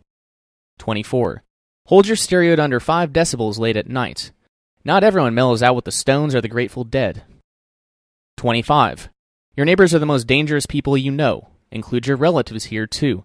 They will all snitch without compunction. Calling the cops is a fair sport in towns of all sizes, so don't antagonize. 26. Be superficially nice to your neighbors, but have as little as possible to do with them. Ideally, you don't want them to know anything about you. 27. Never express controversial opinions around home or at work. If you have to preach, do it in another town or state. 28. Change neighbors at least once a year. Move to a different part of town and don't leave a forwarding address. 29. Allusions to going back east, getting drafted, returning to college, etc. can be helpful smokescreens to evading inquisitive landlords. Never let them know where you're really going. 30. J. Edgar Hoover stated many times that fully 90% of all arrests by the FBI are due directly to the helpful cooperation of neighbors and relatives. Need we say more? 31. Should you have school-aged children and not want them to attend public schools, you can A. Find a suitable private school. B. Tell neighbors the children are feeble-minded and that you are tutoring them at home. C. Tell the inquisitive you are a transient visitor from Mississippi, Virginia, or South Carolina, states which have repealed compulsory attendance laws. D. Move every 3 months or so to prevent rumors from spreading too far. And lastly, E. Keep the children under cover during school hours. 32. Don't take the bus cross-country. Terminals are notorious hangouts for pig informers who appraise bus travelers as, quote, only niggers, spics, college beatniks, and other commie types, end quote. You'd never believe who said this, but then again, you may very well know. 33. Even if you observe all these precautions, you might still be harassed by criminals, both private and public. Whatever you do, don't blow your cover, and thus lead them to suspect you. Keep your temper, be humble and polite, and refrain from shouting matches and or slugfests. Remember, you are a minority of one. They have the guns and the bars. 34. If you're not content, however, to let vengeance be the Lord's, at least abide by this cardinal rule of guerrilla warfare. Don't let the enemy determine your tactics. Retaliate at a time and place with weapons of your choosing. Principle number 2. Separate and insulate your basic life activities. 35. Keep your home, job, personal trips, and hobbies well separated, even self-contained. Don't let heat in one area endanger any of the others. How? Read on. 36. Keep the address of where you actually live a well-guarded secret. This is very important. 37. Never carry your actual address on you or in your car. 38. Let only those who are trustworthy and have a genuine need know your actual address. 39. Set up a legal address somewhere else, such as a closet at a friend's house containing some misleading personal effects, books on subjects you have no interest in, enclose a few sizes away from your own, etc. He can thus point to something if ever questioned. Of course, he hasn't the slightest notion of when you'll be back from India. 40. Use this legal address for all your ID which you plan on using regularly, such as driver's license or state ID. Provide it also for your employer's records should it be required. 41. If you need a phone, use a phony name. Let only the address to be correct among the facts you are asked to provide. A small cash deposit is a small price for anonymity. 42. Rent your pad under even another name if you wish. 43. Pay your rent in cash and never has your name on it. 44. Receive all your mail at a 24-hour post office. Use your legal address to obtain a box or any friendly address for that matter. Peace of mind is not expecting the fascists to knock at 3 a.m. with or without a warrant. 45. Never sign for registered or certified mail. Tell the postman you have moved. He will then return the letter to the post office and send out a notice to come pick it up at the post office. Again, ignore it. The registered letter from a greedy bill collector or professional snooper will go back to the sender, unclaimed and undeliverable. You can't be reached. The snooper won't know your address either. 46. Instead of a post office box, you can employ a mail forwarding service. They will cooperate fully in your efforts to keep a good distance between you and anyone else, whatever your reasons. Most newspapers carry their ads in the personal classifieds. With 2 or more services, you can have your mail routed in and out of the country, each mailing under a different name. Houdini never had it so easy. 47. For people and bill collectors you want to lose, provide a forwarding address out of the country. You can arrange to have letters mailed from foreign countries, stating that you have no intention of ever returning. If they are to creditors, tell them to write you off and save the collection expense. 48. Another ruse for covering tracks is to write deceased on the face of any incoming mail. Drop unopened into public boxes. 49. Any activity which might attract unfavorable attention, such as writing, nude photography, erotic sculpture, etc., should be done under a nom de plume. Provide a separate address for any such names. Post office boxes are fine. 50. Avoid being fingerprinted. Don't apply for civil service jobs. The FBI would like to have everyone fingerprinted so they can control individual lives. Truly the mark of the beast when you think about it. 51. Stay out of the armed forces. Here, again, fingerprinting labels you forever with the only method of positive identification. 52. Don't apply for security clearances or seek employment in firms which routinely fingerprint. 53. Don't take part in mass demonstrations or dissident activities which might lead to arrests. Fingerprinting would surely follow. 54. The thumbprint requested but not required by California for its driver's license does not go to the FBI. It is used only in cases of suspected identity. Decline to give your print, however, on the grounds that it violates your basic religious beliefs, or that it's part of the international communist conspiracy. Look at the bureaucrats straight in the eyes with this one, after a quick paranoid glance over your left shoulder. 55. Keep your name out of public records such as business licenses, permits, tax accounts. Operate under another name or use another person as a front. 56. Always subscribe to magazines and newspapers under a phony name. Pay with money orders. 57. Likewise, always order merchandise by mail under an alias. Just good form, folks. 58. Never order utility services in your real name. Utility companies are the first watering hole for skip tracers. 59. Own real estate under either a cooperative relative's name or a fictitious one. 60. If you have to vote, use your legal address. Just make sure you don't live there. 61. Vehicle registrations, like real estate, are much safer in another name. No heat here so long as the taxes and fees are paid. 62. Try to do without a checking or savings account unless it's set up under a solid alias. This means obtaining a legitimate social security number, and unless you know what you're doing, you are inviting a lot of heat. By far the best methods for creating legal ID are all outlined in careful detail in the paper trip from Eden Press, $5.95 by mail. With this kind of ID, you can do anything you like under your new name, which you might find difficult or impossible under your old name. A worthy investment indeed. Principle number 3. Respect the anonymity of other libertarians. 63. Protect the names, addresses, and telephone numbers of fellow libertarians. Use a code of your own making to disguise the actual names and numbers. Keep in a safe place. Try to avoid carrying this coded address book with you. Pigs always flash on such items, and so-called rings are busted this way. A smart thing to do would be to carry a dummy book of names and numbers selected at random from the phone book. 65. This practice protects you too, and as much as suspicion is cast on you should some of your friends be busted and their names appear in your book. 66. It's also a bummer if your friends get picked up because of your carelessness. They tend not to be friends anymore. 67. Don't engage in illegal activity on other people's property without their express consent. Save the grass and skin scenes for your own home orgy. 68. Don't ask questions which intrude on the privacy of others. Ask general questions, not specific.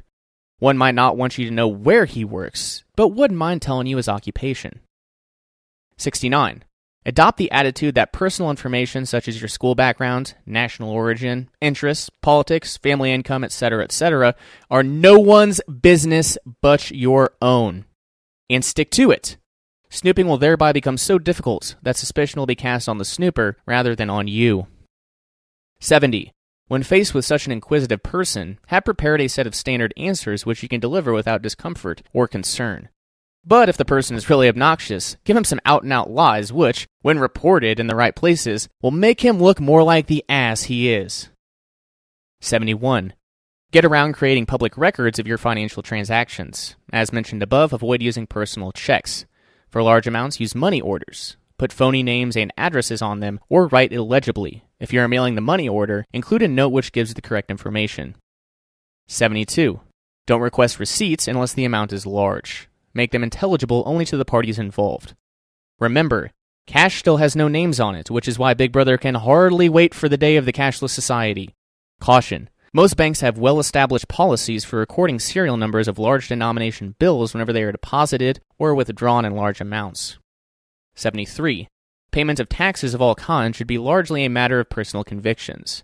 The debate among libertarians alone is endless, so only a few generally observed practices will be mentioned here. 74. The basic rule, in which even the IRS concurs, is pay only what you are liable for. This means taking advantage of any and all loopholes to the fullest, with the ultimate aim of paying no tax whatsoever. Remember too, however, that several federal joints have rather distinguished populations of tax-evading accountants, attorneys, businessmen, and politicians. If avoiding personal income tax is your goal, both state and federal, by all means, study well or seek competent advice. 75.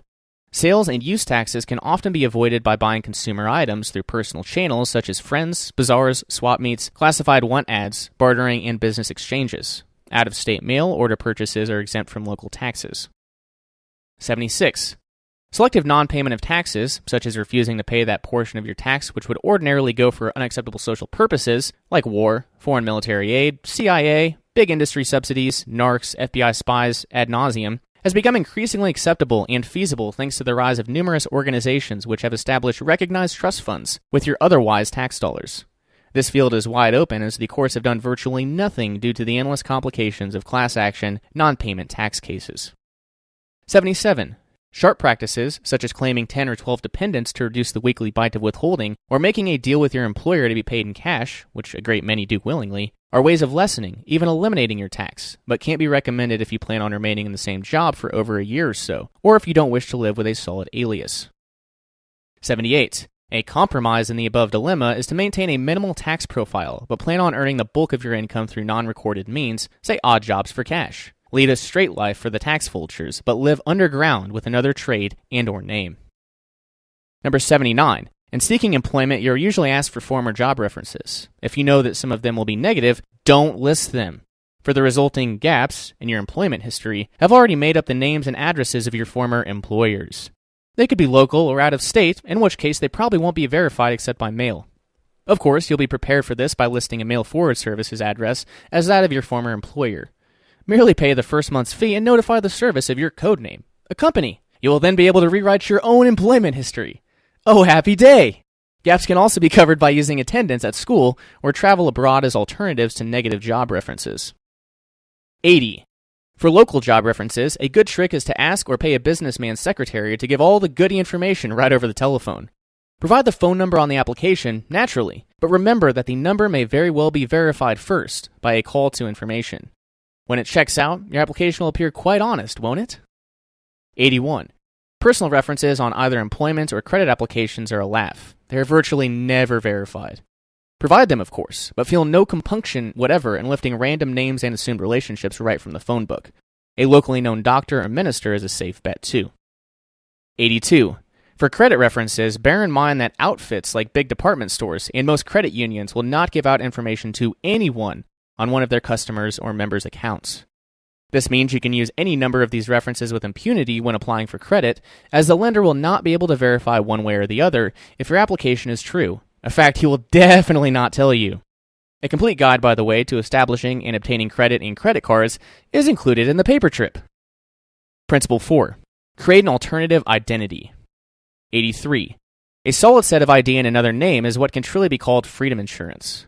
With the growing threat of arrest and prosecution for leading a free life, it's plainly comforting to have the option to cut and run, even if you choose not to. 84.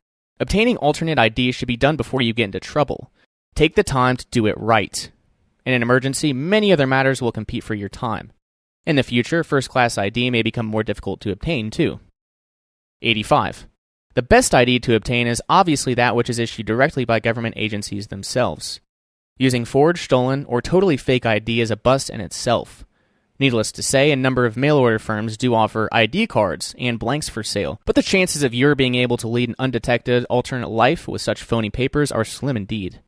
They can get you into a bar, but they won't get you a passport. 86. With legal ID, you will find no trouble in doing many tasks which would otherwise prove impossible or extremely difficult at best. Also, with legal ID, the risk of detection is reduced to a minimum when and if you choose to disappear. 87. With government ID, you can effectively erase the curse of a jail or prison record. Tens of thousands of free Americans carry with them the permanent label of felon or ex-con. The real crime begins only after a person leaves the joint. Legal and social ostracism continue all their lives. What better reason to disappear? 88. If you had the misfortune to receive a less than honorable discharge from the armed forces, thousands do so annually, the acquisition and use of an alternate identity will be your first step in beginning to live free. You've already lost most, if not all, your GI benefits, but at least you'll be able to get a decent job. Now, watch out for fingerprinting, however. Big Brother has your prints and will be only too happy to prove you're one of those dirty, rotten, commie rat flink deserters. And you thought honest criminals had it bad. 89. Using a legal identity is another way of covering up a bad employment record too, particularly if the law was involved in some adverse way, theft, embezzlement, etc. In some occupational circles, the word gets around. Fast. 90. Men of draft age have used an alternate ID to escape what they consider the illegal obligation of fighting in a moral war. They've gone to Canada and later come back as someone else. 91. By obtaining the required documents, you can even change citizenship. People like James Earl Ray and Clifford Irvings could have covered their tracks permanently had they only known a few basics of alternate ID. 92. Many have made a regular practice of beating creditors and collection agencies through the adroit use of aliases and legal alternate ID. They are living proof that debts belong to yesterday. Financially, they live quite free today. 93. A quick way up the occupational ladder is to combine mail-order school diplomas, certificates, and degrees with expert ID. Not only can a clean break with the past be affected, but a sharp increase in income as well. The only limit here is your imagination and desire. 94. Some of the sharpest operators create an ID as a physician or clergyman and rake in commercial discounts as well as hundreds of free offers and special deals once their names get on preferred mailing lists. Such ID can be of great benefit socially too. 95. Alternate ID is the quickest way to starting all over in the credit world. The most atrocious credit record is gone forever when your old name disappears. This is an oversimplification, certainly, but what else can you say when you aren't you anymore? 96. Once some form of commercial credit is established, the obtaining of bank credit cards, oil company cards, and travel and entertainment cards is almost automatic if a few solid rules are observed. These are all detailed in the paper trip. 97. Related to alternate ID are the uses of handwriting, physical disguises, and cosmetology as they underline and support the believability of a new person. The paper trip covers all these subjects as well. 98. The ultimate technique and the most basic necessity for initiating the creation of legal alternate identity is obtaining a very special type of birth certificate directly from the government itself. Until now, only the cleverest of international espionage agents have known and used this method, but now the details are analyzed in full in the paper trip.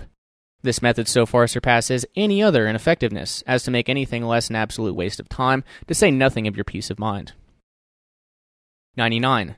From this unique method flow all the beauties of obtaining any other ID you need directly from the government, too. Paper Trip spells out a step-by-step sequence for acquiring a complete package of freedom-giving alternate ID, from driver's licenses to passports. Whatever you need, it's there, completely described and explained. 100. Finally, to assure your successful disappearance and continued ability to live free, you owe it to yourself to purchase the Paper Trip. While this has been but a brief attempt to introduce you to the concept of living free, Paper Trip is a master guide and unequaled source of underground information for actually doing so. Do it today. Now. You've just heard 100 Ways to Disappear and Live Free, originally published in Eden Press in 1972. Please check out all of their books, including the Paper Trip, at edenpress.com. And to find this list in full or to view the show notes, please visit vonupodcast.com/86.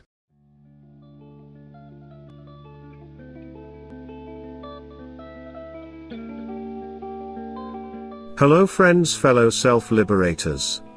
DJ Brian FreeRobot here with a message from the P.A.Z.NIA Department of Freedom. Did you know, P.A.Z.NIA is much more than just the greatest radio network in existence. Founded in 2020, the Free Republic of P.A.Z.NIA is a burgeoning, worldwide parallel network founded upon the principles of truth, freedom, and voluntarism. We're building out a network, and subsequent map and directory, of homesteads and farms, van nomad squat spots, guerrilla gardening plots, local health food stores, potential opportunities for alternative home bases, and much more, anything else that would be useful and necessary for a self-liberator. Beyond that, we have various departments, such as our Department of Transportation and Department of Communications. Each department is pursuing its own goals, in this case, a decentralized logistics and supply network, and mesh networking as examples, respectively. We'll build out some public features, but PAZNIA is at its core a vetted network. And the first step is to become an honorary stakeholder. Features include discounts to other businesses/hustles in the Agora, access to the Second Realm network of non-coercers, a PAZNIA ID card, PAZNIA stickers and pens, a digital self-liberation bundle via Liberty Under Attack publications, a PAZNIA flag, and a shirt and a coffee mug or a hat. The full stakeholder donation is $333, but there are various tiers, $3, $55, and $99 if the budget is understandably tight. Your donation will go towards the expansion of the PAZNIA network and is a way for us to only get folks who will put their money where their mouths are per se. And you get some great advantages in return. To become an honorary stakeholder, visit PAZNIA.com/stake. Again, PAZNIA.com/stake. Bitcoin, Monero, and fiat accepted. Thanks so much for tuning into the PAZNIA radio network. Let's get back to the deprogramming. DJ Brian FreeRobot out.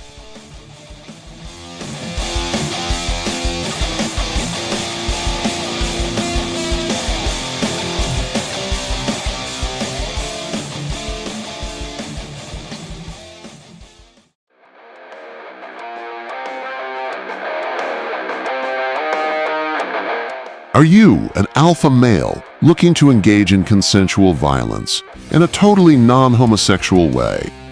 Do you also have nostalgia over the glory days when NFL players would get drunk, smoke cigarettes, and do drugs in the locker room before the complete takeover by gambling? And before all the lame-ass flag-waving shit? You aren't the only one. The PAZNIA Football League is prepping for kickoff in year 7 2027. The beginning preliminary planning stage is launching alongside this announcement. Each node, aka team, will field 7 badasses ready to lay their bodies on the line for the entertainment of PAZNIans, and of course, to prove just how fucking tough they are. If any node is unable to field an entire squad, we have goats that can serve as fill-ins. But please note, PAZNIA is not responsible for any injuries that may be incurred. Single men, bachelors. What better way is there to possibly find you a freedom-pioneering woman? What better way to demonstrate that you are the one she should head into the fallout bunker with? That you won't just $5 wrench attack her for her Bitcoin. There really aren't any. So what are you waiting for? Head on over to PAZNIA.com/football, fill out the application, sign the waivers, and get ready for a hell of a season come 2027. Again, PAZNIA.com/football.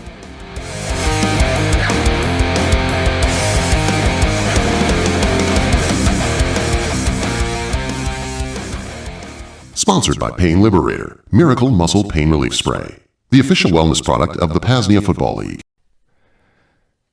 All right, make sure we're still streaming. About 15 minutes ago, the stream went down for a couple minutes. I had to restart it, but it was the only tech issue today, so I'm definitely not complaining. But yeah, good evening and welcome to Self-Liberation Saturday here on the PAZNIA Radio Network. Though I sure hope you've been with us since the start at 4 p.m. Eastern, 3 p.m. Central with Thane Riddle's Cloak and Dagger. Man, that was a lot of fun to hear Corey Hughes on Cloak and Dagger. I love Corey in general, but I really enjoyed hearing Thane pry in to dig out some terrific tradecraft and spycraft knowledge. So yeah, if you haven't, if you did miss that, then definitely make sure to check out the archive. I'll get that out sooner rather than later, even ahead of the long backlog of Cloak and Dagger archives that need to be put up. But anyway, the main link to visit is PAZNIA.com/radio. There you can view our full transmission schedule. You can find ways to join our SimpleX group chat. You can reach out to the show, preferably via xmrchat.com /PAZNIA radio, and much more. And if you'd like to learn more about this burgeoning parallel network, the Free Republic of PAZNIA, just visit PAZNIA, PAZNIA.com. Peruse our directory departments, and get a lay of the land, per se.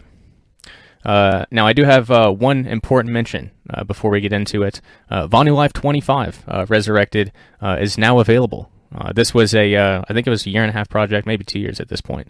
But yeah, big project involving probably 10 self-liberators and freedom pioneers, contributions in various manners. So yes, I guess first off, thank you to all those who contributed some incredible content. I'm really happy with how the issue turned out, and I was thinking about doing this every single year, but I'm thinking we might actually just do it every other year. Yeah, I think that might be the better route. But if you're interested in contributing, please reach out. You can message, DM me wherever, or email me shane@libertarianattack.com. And yeah, it's never a bad idea to start collecting. So yeah, happy to start collecting it at any time. Yeah, there's that. Finally, we are streaming live. So if you have any questions or comments, please leave them in the chat wherever you happen to be tuning in. I'll try and remember to check that towards the end, and we'll get to those if there is anything. But yeah, let's get to this first PAZNIA evening brief. A shorter episode this evening is the plan, but Self-Liberation Saturday will continue until around 9 or 10 p.m. Eastern after I sign off. I've decided to queue up the audiobook for Kyle Reardon's great piece of fiction, The Restoration Trilogy. And if you haven't heard it before, you're going to want to stick around to the end. Obviously, I known about it for like 7 or 8 years, and we put out the audiobook, and I've listened to it about half a dozen times, but it's truly a great read, great listen. But anyway, let's get on with it. So the main topic for tonight is a little article I put together. It's called 16 Ways to Live Freer, a Critical Evaluation Redux. So I guess I'll just kind of, read a little bit of this and maybe jump in at times. But yeah, if you got anything, feel free to leave it in the chat.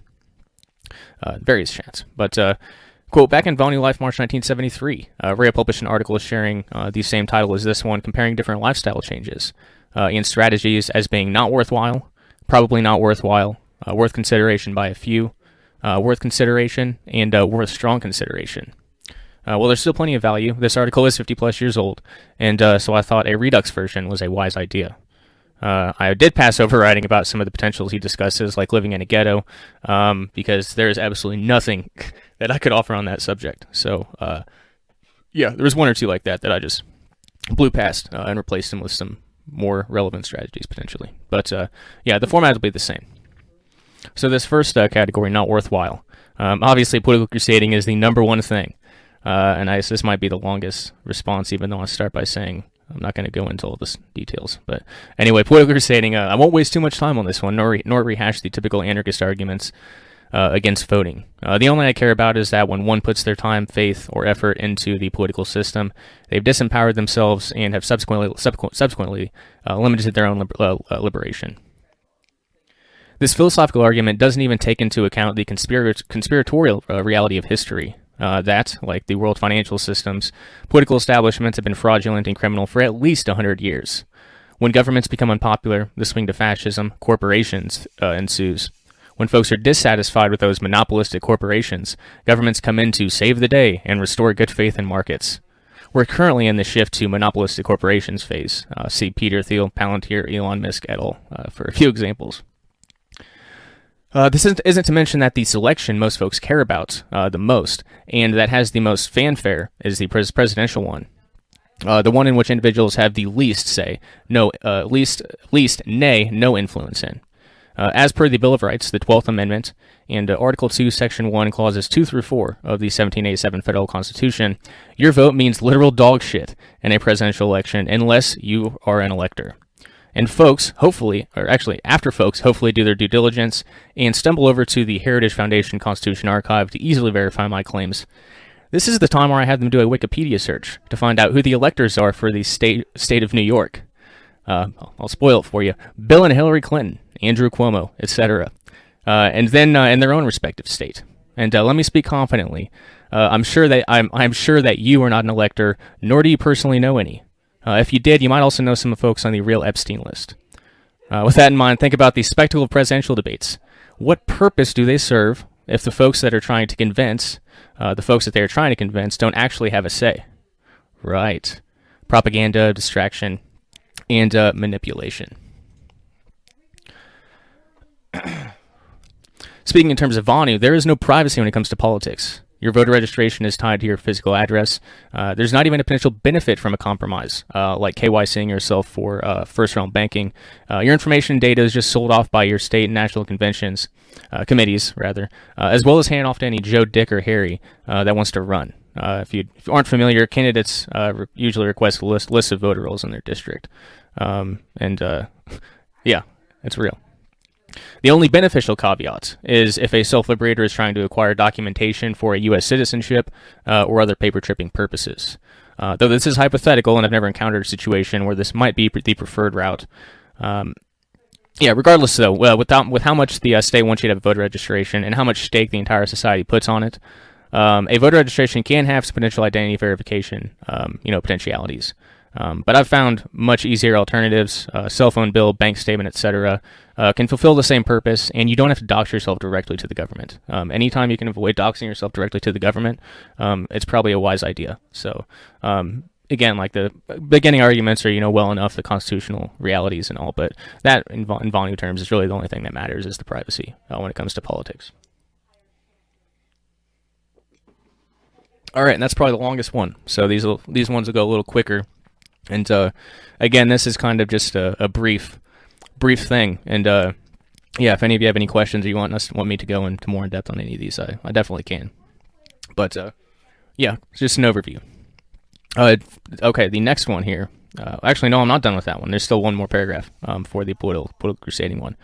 In conclusion, harkening back to personal experience, specifically my early days in alternative media, political crusading deters actual, real courageous efforts towards restoring freedom. Patriots were participating in civil defiance, multiple armed standoffs with federal agents, see Bundy Ranch and Malheur Wildlife Refuge occupations. There was no fucking begging, weapons were on hand, and they said, we'll have our freedom. 2015, 2016 came around, and many of these patriots went from wielding weapons to pencils or whatever in a voting booth. Next one, join a movement. As the original Ray elucidated in the 1960s, the only way to actually achieve some sort of semblance of freedom is to exercise those collectivist spooks and achieve it on a smaller scale. Whether it's the Libertarian Party, an anti-war movement, or whatever, movements are co-opted, radical goals diluted to achieve wider membership, and the eventual unrecognizability of the organization. You can't have foundational principles and be trying to reach the general public. At least it's been my experience, and looking back, and across a lot of experiences. You only find freedom individually and with small groups who also exercise the microcosm and the macrocosm. The next one, see a therapist or a doctor. For most anyone reading this, seeing a therapist or a doctor is probably not a wise idea, unless you have one of those amazing unicorns like a Dr. Berlando, or a therapist or psychologist that specializes in advanced techniques, things like past life regression, and disavows the quackery of most depression and psychological pharmaceuticals, other than for emergency purposes. Other than for emergency or life-threatening situations, it's best to just avoid these death dealers and mind manipulators. Next one, I guess is the next section, probably not worthwhile. Buy a farm or buy land. Owning so-called private property in an individual's given government name is troublesome today. Not only do you hand over your physical location, but other risks, such as property taxes, nuisance abatement, and potential loss of capital, are things to note. Of course, I'm not speaking of traditional monocrop farming, which is even more vulnerable to regulation and harassment. The best possible solution so far configured is the use of a proxy merchant to acquire land. That is utilizing a third party who will handle interactions with the state, probably an ally that wants to see the expansion of the second realm, while your name stays far, far away from being tied to where you are staying. The next one, live off the land. In this context, living off the land is envisioned as a necessarily mobile lifestyle, wherein an individual earns the vast majority of their sustenance from nature, food, water, and shelter primarily.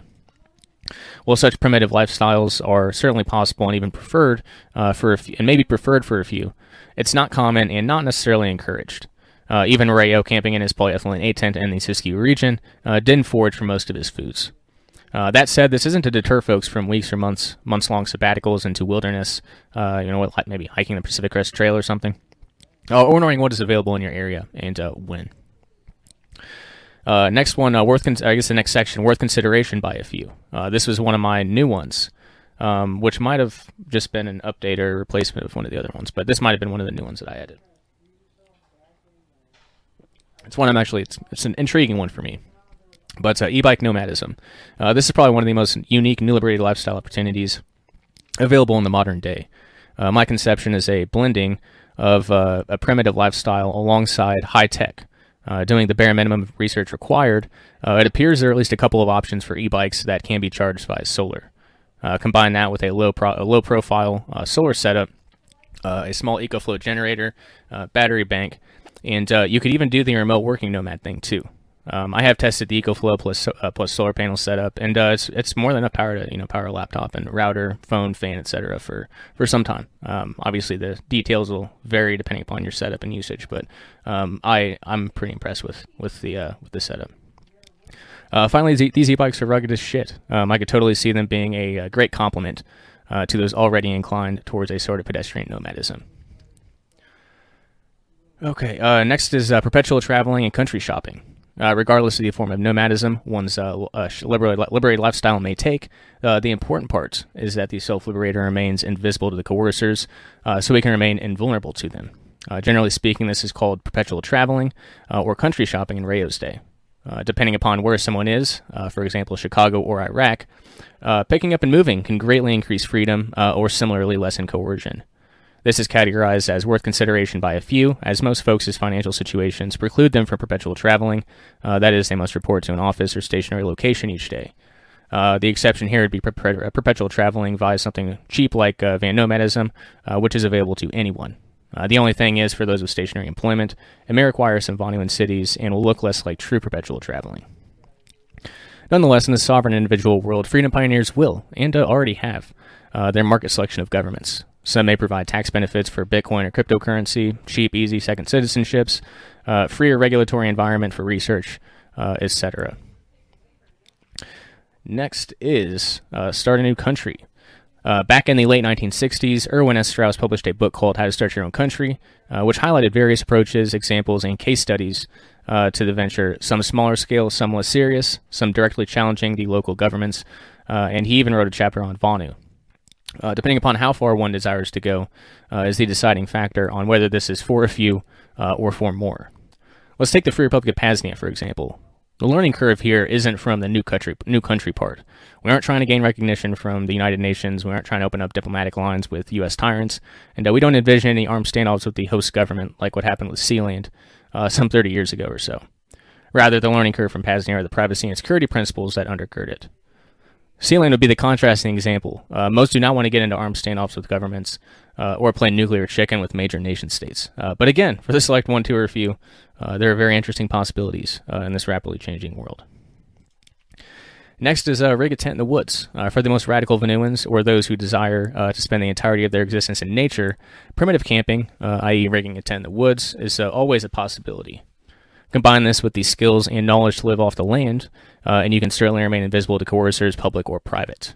Climate and location matter for more drastic temperatures, but as discussed in the e-bike nomadism section above, even the most primitive lifestyles could be supplemented with some high tech now.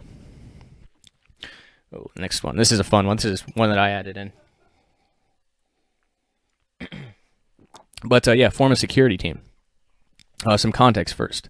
Early on in my path, I worked with an old patriot named Gary Hunt, who ran the Outpost of Freedom newspaper, then blog. During Waco, Gary was one of the Patriot reporters on the ground, and around that time formed a security team with a small number of his trusted compatriots. I'd recommend listening to that discussion in full, but the idea is similar to Freedom Cells, in that it's a small number of folks, probably 7 or less. But the security team's existence should only be known to the security team. What does a security team do, though? Depends on what threats they are facing at the present time. Gary's security team assisted with a couple of their members who were accused of shooting a cop.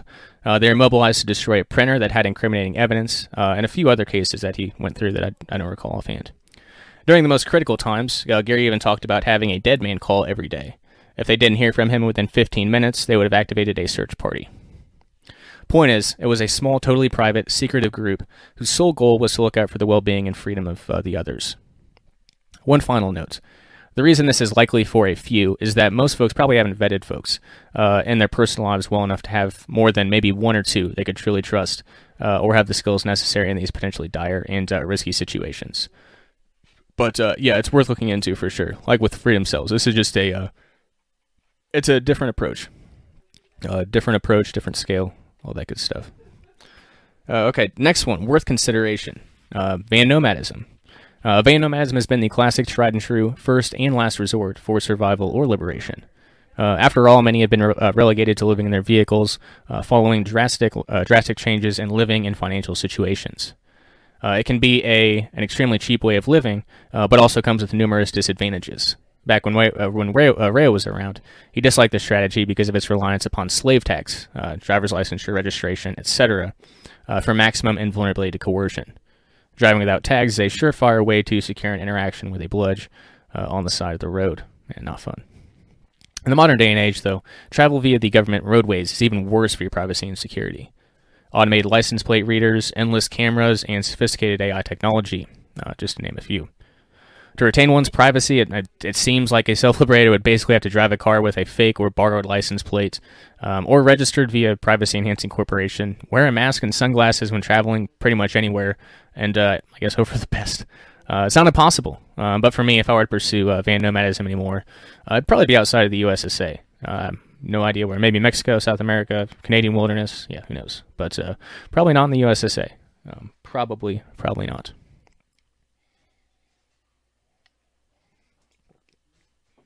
But yeah, nonetheless, van nomadism is still a highly recommended strategy. As Old Man Rayo pointed out, it's a great transitional lifestyle out of the servile society and into a new and better one of your choosing. And for some, of course, it can be the end goal, and it is, and they love it. And great, Vonu is yours for the making. All right, we're getting closer, guys. Hopefully, we can keep this under 30 minutes. But again, anyone got questions or anything, we can definitely get to them. But it doesn't appear that there will be any. We've got some people tuning in, though. So, yeah. Again, welcome to the PAZNIA Radio Network for this first PRN evening brief. Maybe we'll do more of these in the future. But strategic relocation. For some individuals or families, simply just picking up and relocating can greatly increase freedom or an invulnerability to coercion. And like van nomadism, this is a strategy very accessible to many. If you've moved in your life and if you can do a bit of research comparing and contrasting the advantages and disadvantages of various locations, you can strategically relocate. It's really quite impossible, though, to make adequate recommendations on locations or areas in this short article. But suffice it to say, if you're considering making a move, prioritize trying to move near others of like mind that you can build with. From there, with an IRL network in close proximity, the possibilities are endless. But yeah, that'd be my general recommendation: is if you got the opportunity to move, then yeah, maybe try and find somewhere with others. Get a boat. This one should probably be classified only for a few, but anyone who's followed the Vonu podcast knows I have a strong, desire and dream for the open ocean. And also, I just see some quite amazing potentialities, especially considering the development and affordability of technology compared to Old Man Rayo's day. And for me, it all starts with energy independence, and maybe even breakthrough energy on the open ocean. Executive P.A.Z.NIA and John Gear has aspirations for living on the open ocean, harvesting Ormus, monoatomics for health, and even the generation of power with the Ormus setup. I don't know how, but he's talked about it. Ocean thermal energy conversion is well known, highly plausible, and even less mystical. Very good thing to look into if you're pursuing ocean ventures. Put it that way. With investment and R&D from organizations like the Seasetting Institute and brief projects like P.A.Z.NIA and the Free Isles, innovative open ocean shelters are being developed, and hopefully soon some second-round Bitcoin Monero millionaires will invest in a decommissioned aircraft carrier, really expanding the possibilities herein. But what about individual self-liberation? This is the hurdle of learning the ins and outs of, I guess there is the hurdle of learning the ins and outs of operating a sea vessel and some potentially high initial investment costs. But once in international waters, the suited self-liberator could live a dam-free, non-subsistence life. And I guess the cheap approach to this that I've heard discussed, and maybe an Ocean Freedom House or something, is find a dock somewhere that needs a worker, and find a boat that's been sitting there for a long time. That's all you beat to shit, and then you basically restore it, learn how it works, and then you got a cheap boat. Pretty much is the idea. But anyway, next section, worth strong consideration. And there are three that are worth strong consideration. Ethical enclave trading and agorism is number one. Many are familiar with Samuel Edward Konkin's Konkin III's concept of agorism, trading in the black and gray markets, areas unregulated and unlicensed by the state, or otherwise in a gray area. Prior to that, Ray, the founder of Vonu, discussed ethical enclave trading, which is essentially the same thing. But whatever version you're familiar with, it's worth strong consideration, so much so that whether you're a hardcore agorist or a boomer Karen running a garage sale, you participate in the counter economy. Even further, for many, the counter economy isn't a choice, it's necessary for survival. So, go sell that unlicensed raw milk, process that meat at an unapproved USDA facility, hook up a buddy with some high-quality cocaine, forge some Vax cards, 3D print those guns, or whatever other ethical and moral activity you decide to partake in. And make sure to have fun. Next, crypto anarchy and privacy-enhancing technology. Like Rayo, early cypherpunks and crypto anarchists saw both the potential advantages and huge problems with the internet and coming digital world. The proliferation of information, communication, and technical developments was promising, but privacy was an afterthought. Thankfully, foresight was had, and privacy tools and privacy-enhancing technologies are available to help the self-liberator become more invulnerable to the coercion of the surveillance state. Whether we're talking tools like Monero, encrypted communications platforms like Jitsi, ghost pads, or ghost phones via libertarian-type publications. In this technocratic age, every self-liberator really needs to step up their security culture or else get swept up in the Babylon dragnet. All right, the last one, self-defense, firearms, hand-to-hand combat, home hardening. I'm kind of just threw all these in the same section. But it goes without saying that if you're dead or severely injured, it's going to be hard to pursue mental, physical, or spiritual liberation. It should also be noted that even if the state disappeared tomorrow, private coercers would still exist. There's no such thing as a utopia, and a human race that has entirely forsworn the use of coercion would be a hive mind nonetheless, a hive mind in which free will, personal growth, and the striving for liberation seem to be moot concepts. Not to mention, just impossible. Like with the digital self-defense in the above crypto anarchy section, every self-liberator should consider becoming proficient in at least one or a few self-defense disciplines, whether that's firearms, martial arts, stick fighting, and or whatever. You and your family's lives may just depend upon it someday. All right, conclusion. We've about made it. Let me just flip over and see. Looks like we don't have anything, so I'll just go ahead and begin to wrap up right after this. But since at least 2016, and especially now, the argument that there are really no ways to freedom or liberation in the modern age is more so an excuse not to do the physical work in cutting ties to the servile society, an excuse not to do the grilling internal work to bring coherence between the two realms, and maybe an excuse covering up an underlying fear, a fear of the unknown, a fear of what it takes to freedom pioneer. It's understandable, and also why the numbers of dedicated self-liberators will be on the lower side, as Rio discussed. Even back in the 60s, will be be limited for some time, and we're still at that sometime part, I believe. To close out, I'll leave you with the words of G.I. Gurdjieff. Quote, "Without self-knowledge, without understanding of the working and functioning of his machine, man cannot be free, he cannot govern himself, and he will always remain a slave." End quote. Thankfully, as long as we put in the individual work necessary, the fate of remaining a slave is not and will not be our fate, our future. Onward to paradise. So, flip back over to the proper page here. But all right. There you have it, 16 ways to live freer, a critical evaluation. This will be posted separately on the Vonu podcast feed in article and audio format if you actually want to read it. I already did that. But thanks so much for being here. And if you stuck around, please do consider joining us for our weekly Self-Liberation Saturday transmissions here on the PAZNIA Radio Network. The day kicks off at 4 p.m. Eastern, 3 p.m. Central with Thane Riddle's Cloak and Dagger, and concluding some 6 hours later We stream live on YouTube, Odyssey, Rumble, and other platforms, all of which can be found at the main page, PAZNIA.com/radio. Now, please enjoy some PRN deprogramming and the Restoration Trilogy audiobook by Kyle Reardon. Cheers from the Veritas Node of the Free Republic. You're listening to the PAZNIA Radio Network.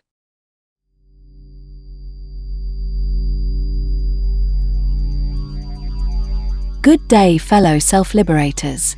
Daisy Free Robot here with some critically important links. First off, PAZNIA.com/books2. This link will take you to a page with free PDF downloads to books, zines, and other publications in the realms of self-liberation and Vonu. Save some copies yourself, throw them on the dark net, burn them to flash drives, store them on blockchains, throw them in buried 55-gallon drums, or whatever. Make sure they never disappear. Again, PAZNIA.com/books2. Second, PAZNIA.com/simplex. Here, you can find links to the numerous and growing selection of simplex PAZNIA chats, ranging from the General Committee of Correspondence, our Department of Technology, the PAZNIA Radio Network, all the way to PAZcraft, the chat group for our own self-hosted, open-source mine test server. That is PAZNIA.com/simplex. And finally, with mention of PAZcraft, there is also our own server that you connect to. For more information and connection details, visit PAZNIA.com/PAZcraft. Again, PAZNIA.com/PAZcraft. Thanks for being here. Now, back to the transmission.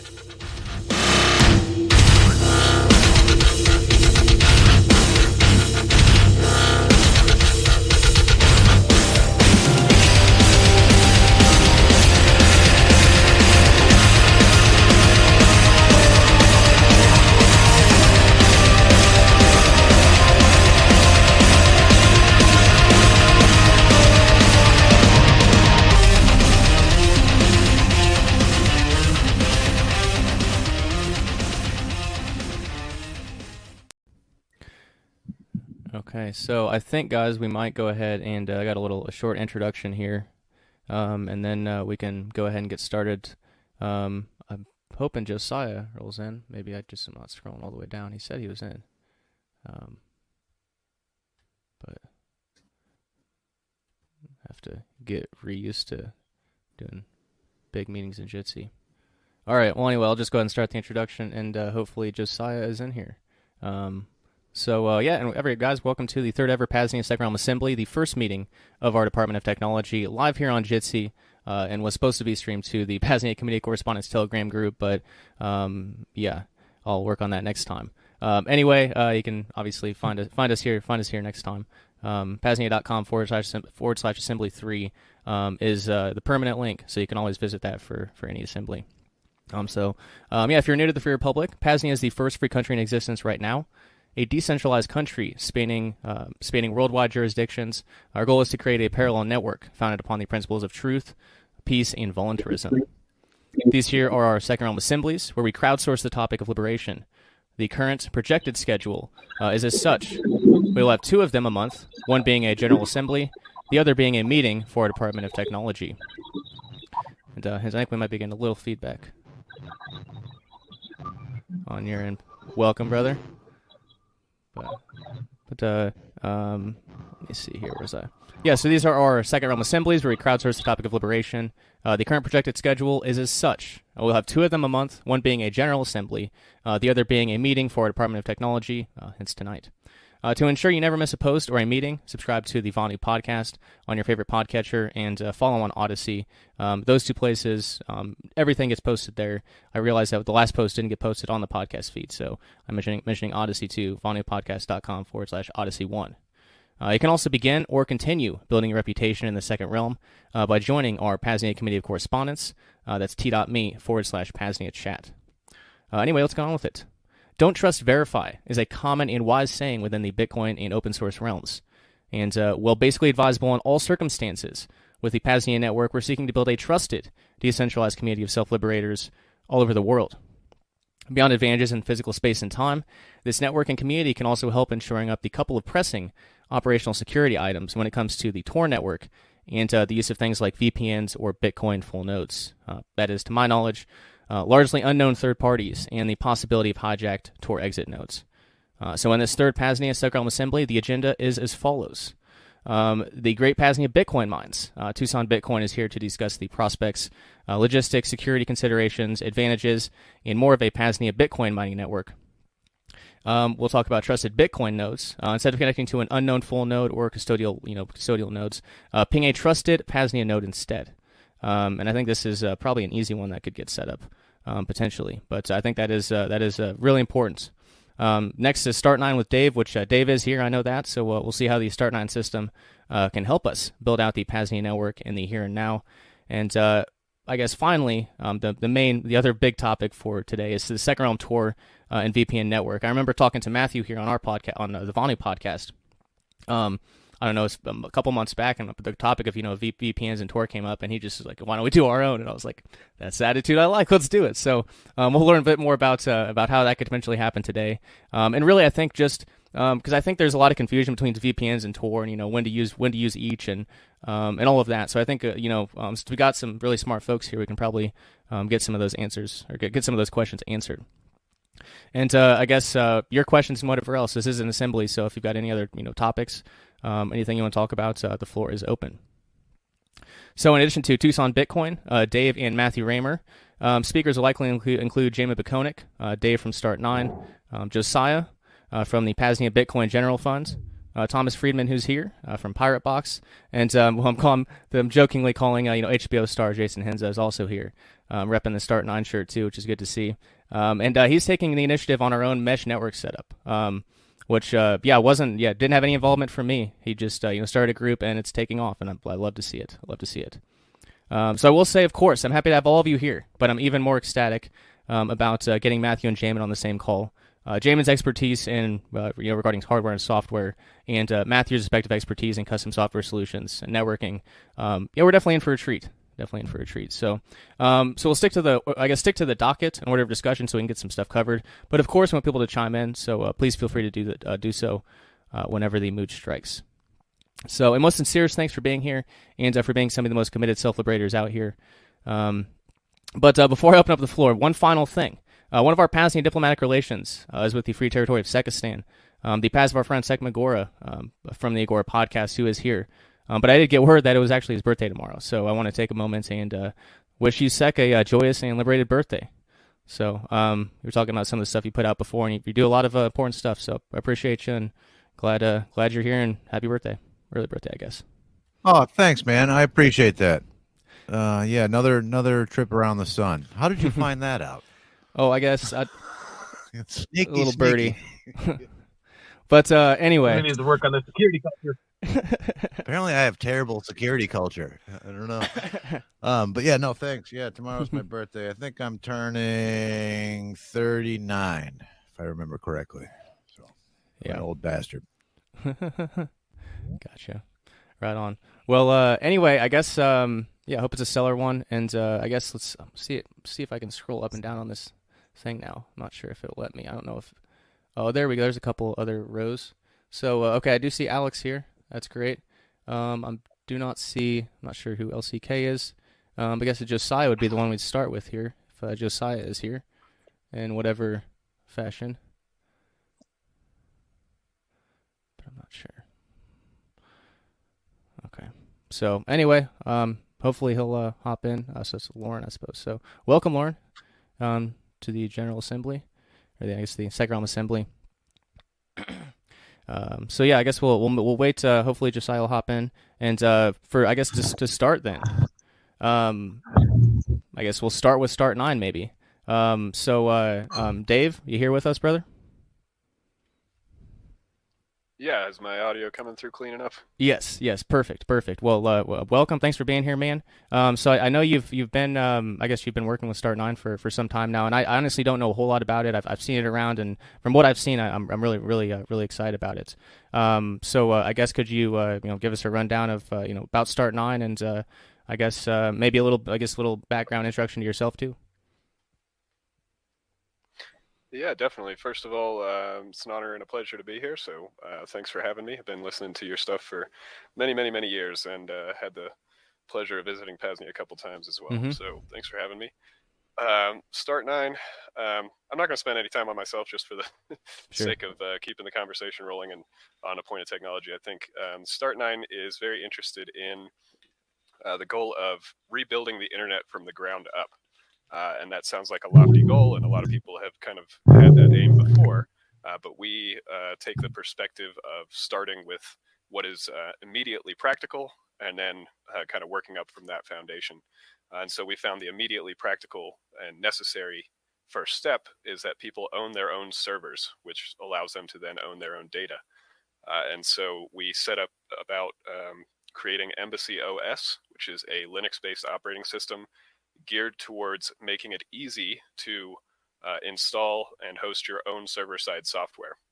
Now, if that sounds like mumbo jumbo to you, basically the idea is that rather than using something like a Google Drive, a Dropbox, or Telegram, things of that nature, you can host your own software, and the experience is as easy as installing apps on your smartphone.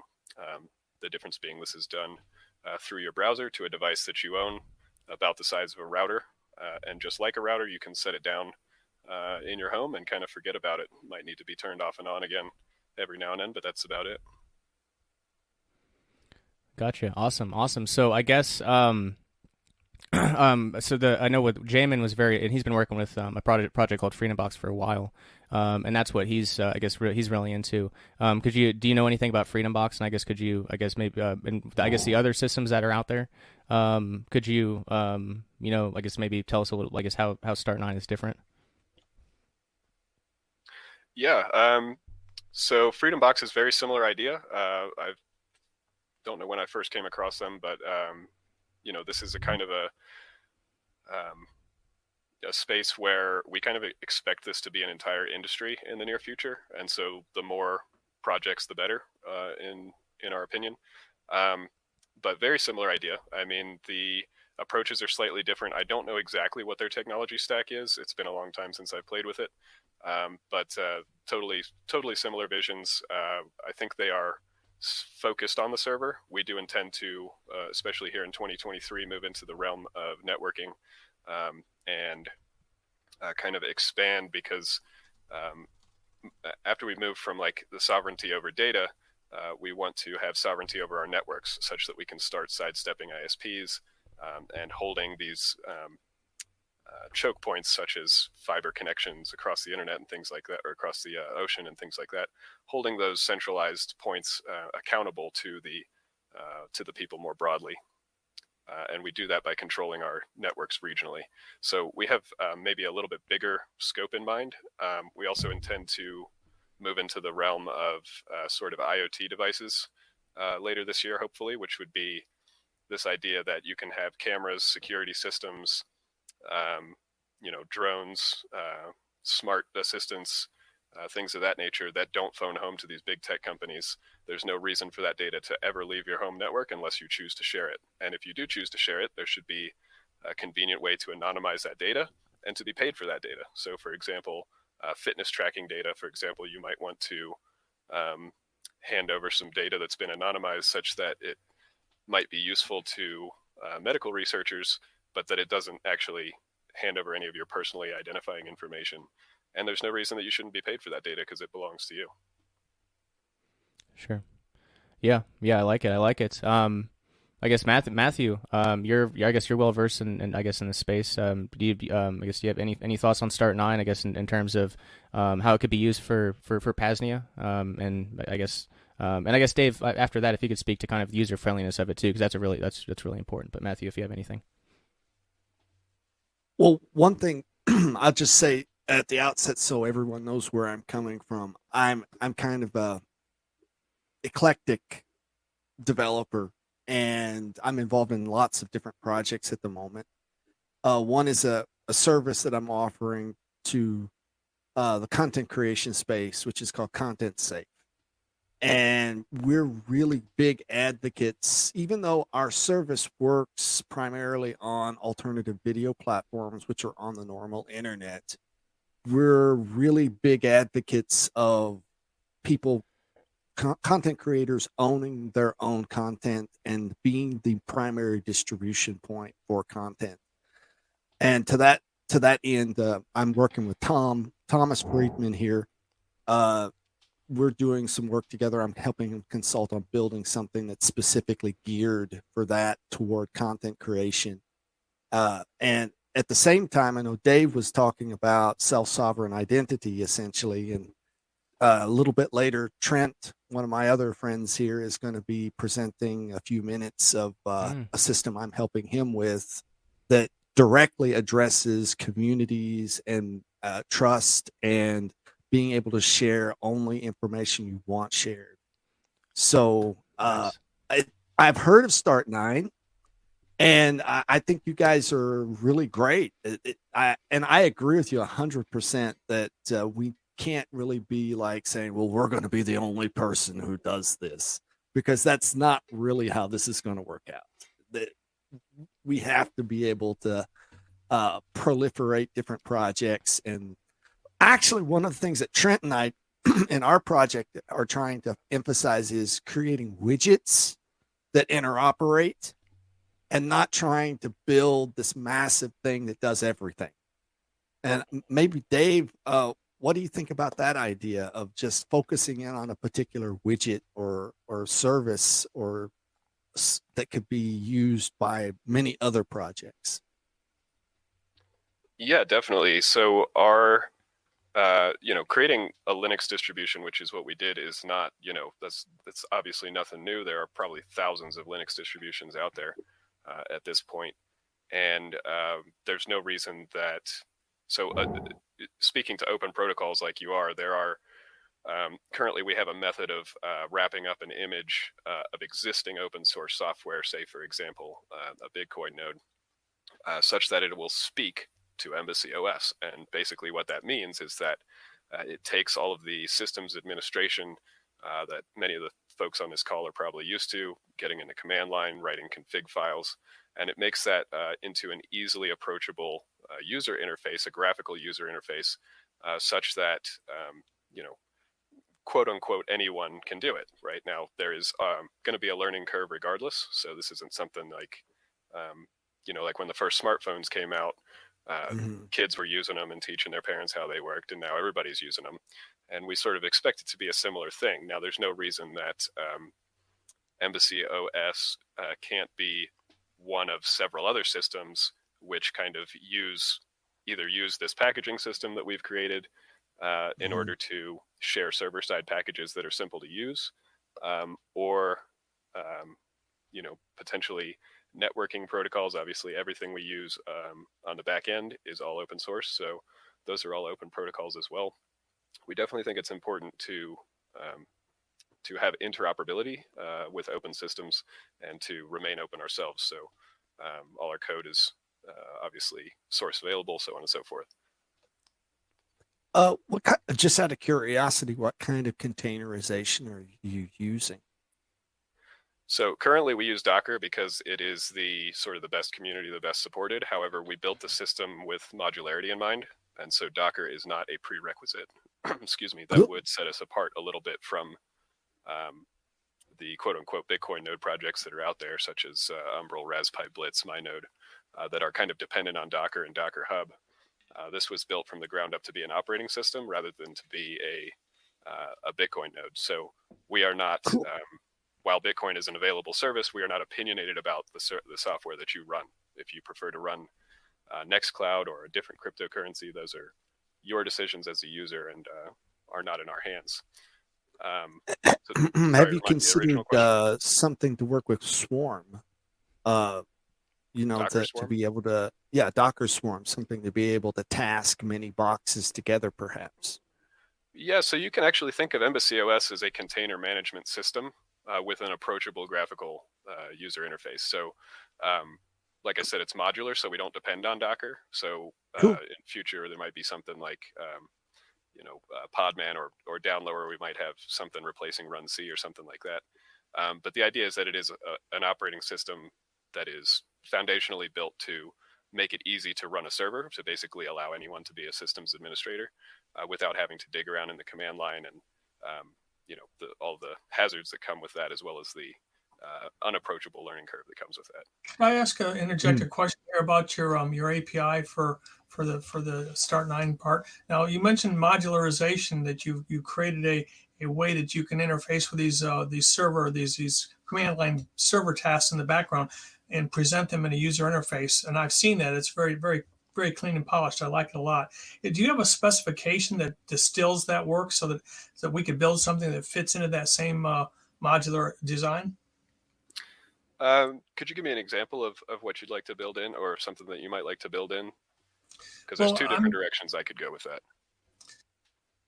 Well, I would say that just about any server application. I mean, I'm thinking of the general applications of IPFS would be one thing, which I know you guys are working on, but that's just one example. Any server-based application is going to have some type of configuration, and are you going to normalize that and present it, or how do you create a GUI that interacts with the background tasks? Is basically what I'm asking. Yeah, I see where you're coming from. That's a great question. So the way that we handle individual, we kind of have this idea that we call the things on our the software that runs on our system, we refer to those as services, and the reason that we do that to differentiate from applications, and time will tell whether or not this terminology sticks, but the idea is that a service would be a server-side component and an application would be a client-side component. So for example, we did recently package and release IPFS. Now IPFS has kind of two components. So it has it actually runs on Embassy OS as a daemon, and so the interface that you have with it is limited to your basic user configuration, and it lists out your interfaces and properties if there are any. I don't know if there are any for IPFS. It's a pretty simple service. But then what we do is we have instructions to link that to the IPFS companion browser extension, such that you can click on that browser extension, click My Node, and you have the entire user interface that you're used to. Some other services, such as, let's say, Vault Warden, for example, which is a Bitwarden fork for written in Rust, specifically for self-hosting, that has its own web UI. So in our interface, you could click on the web UI and it would launch open just like it would in any other way. And you can also link that to your browser extensions, your desktop applications, your mobile apps, so on and so forth. So in regards to the API, there's this notion of packaging a service. We call them wrappers. And this is what I was talking about, the ability to speak to the operating system, or in other words, to take all these interfaces and properties that would be configured by the package developer or the upstream developer, and convert that. And it's kind of a creative process, because you, the developer, can decide what the end user is going to see in their UI, and what configuration options are available, and so on and so forth. And obviously you want to make it as customizable as possible, but the more customizable, then the more defaults you need to set, which makes it a little bit opinionated, and also adds some complexity. But basically we'll have this. That's kind of what I was looking for, David, was the documentation for that what you're using, that wrapper layer that you're using to encapsulate the back end and interface to the front end to the operating system. Do you have a specification or anything that would be a guide or some examples of how that would work? We do, yeah. So all our documentation is at docs.start9, START, the number 9.com. And there is the kind of quick and dirty route is the tab there called service packaging, and that'll give you yep, that's correct, docs.start9.com. The service packaging is kind of a quote unquote one pager. It's actually several pages, but you can scroll through that, and that gives you the basic understanding of how a package is put together, how a wrapper is put together. And then we also have a specification on there. That's a little bit dated. It will give you all of the information that you need, but that is in the process of an update as well. So the specification is a bit dated. We're moving pretty quickly. We're still, sort of in beta, I guess you could say. It works very well. We have a lot of users, but we're not at a 1.0 stage yet. So things are still kind of moving pretty quickly. And so the documentation can sometimes fall a bit behind, and the specification is the furthest behind of the docs at the moment, but the one-page service packaging guide is up to date.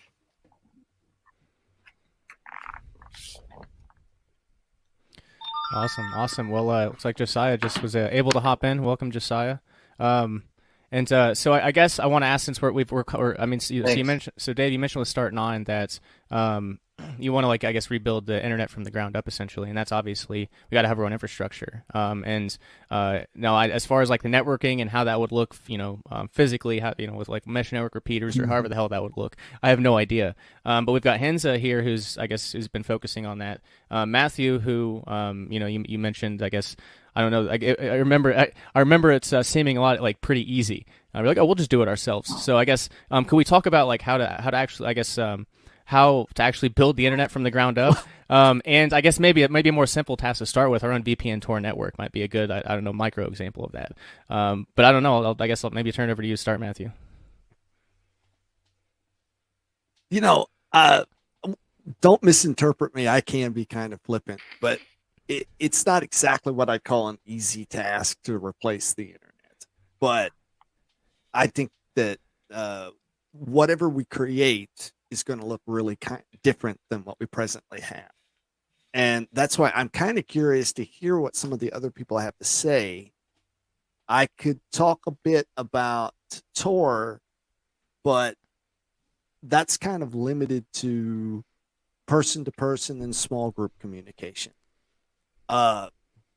I think that it should be fairly standard for small groups to use some sort of encrypted technology. But that's all I can really say right now. Okay. Let someone else speak. Sure. I did have a question real quick for you, Dave. So with the embassy.os services and systems, can you use your own server with that, or does it have to be the ones that are that they purchased from you? Because I was just concerned about, like, if somebody just tries to connect to that network with their own server that's not hardened, some Cisco router that's trash, or a Cisco server that has all kinds of backdoors in it, it would degrade the overall security for the rest of the individuals connected to that network. I mean, how accurate is that, or is that possible? Do you have to use your servers to get on that network? Yeah, so I'll start by saying it's not a network. So it's an operating system similar to the way that Ubuntu or Mac OS are an operating system. So this is the interface between you and the services that are running behind that. So, but the best part about Embassy OS, to address the first part of your question, is that it is open source, and it is not something that, you don't have to purchase anything from us. We do sell plug and play devices in order to pay the bills and so on and so forth. But you are more than welcome. We recently, just a few months ago, expanded to x86 support. So if you have an old desktop or an old laptop or a mini PC or something like that, you can download our software and put it on that device. Now, there are some limitations, and I can post a list of known good hardware and known possible issues with some hardware. But if you get something like an old thin client for a couple $100, you can run this software and have your own server at home. And that server, to speak to the network side just briefly, is if you have it at your home or office, that's going to be firewalled behind your router. And so the requests in and out are generally over Tor. There are exceptions to that. And we are working on some new remote connection options, because Tor, especially this year, unfortunately, has been under heavy DDoS attacks and has become unreliable and slow, especially for some of the types of use cases that we want to make a little bit more comfortable. So the solutions that we're going to implement to that will begin with the MVP of basically interoperating with the regular quote-unquote clear net, meaning using IP addresses the same way that most of the internet does. And then we will quickly shift that to where you can run your own VPN. You can use a VPS and tunnel all your connections through that. And there's also a lot of interesting developments right now around this idea of doing hole punching, that is to say, NAT router hole punching through discovery servers and other sort of rendezvous points. Some of the technologies that do this already are hole punch, SyncThing, IPFS. Noster is getting very popular right now because it's a very simple protocol. And you can do this with just about anything. You can do this with Tor, in fact. So we've also experimented with creating a connection via Tor or I2P, and then using that, or creating a discovery rendezvous via Tor or I2P or something similar, and then creating a direct VPN connection that's encrypted between your client and your server in that way. So a lot of that will be coming here in the next few months. So I might have been confused then when you were first mentioning it, because what was the device that you had mentioned about having? It was a small router that was that you guys had available. Yeah. So the first thing that we built is a server. So it's a small box that you would plug directly into your router, and you would use that at home. And this is where you're storing your data and hosting server-side software, whether that's a chat server or a cryptocurrency node or cloud storage, what have you. You can think of this as there's an adage that the cloud is just somebody else's computer. In this case, the cloud is still your computer. You don't have to reach out to Google, Apple, Amazon, Facebook in order to get permission to use your own data, your own digital property. Now, we do intend to expand into the networking realm later this year. And the way that we're going to do that is a little bit experimental still, so I don't want to kind of comment and shoot myself in the foot on the way that we're going to do that. But there will be ways to, most likely to repurpose existing routers in the same way that you could repurpose an old desktop into a server. It'll probably look something like that, where you can use some existing open source systems on your router, and then potentially they would, or ideally we're going to link them so that it's a smooth experience with Embassy OS. Okay. And ideally the operating system would be fluid across many devices, so your server, your router, so on and so forth. How much storage do you guys have available on those devices? Currently, we're selling 1 and 2 terabyte devices, and I think we're getting ready to move to 4 terabyte just because the storage prices are coming down. However, if you choose to build your own, the sky's the limit. We do have some people starting to experiment now with hardware RAID such that they can really have a high amount of data storage available. And we want to also add some storage options this year, such as explicit NAS and RAID support. Yeah, in my perspective, what we're seeing is the need for like multi-terabyte, like 16, 32 terabyte systems.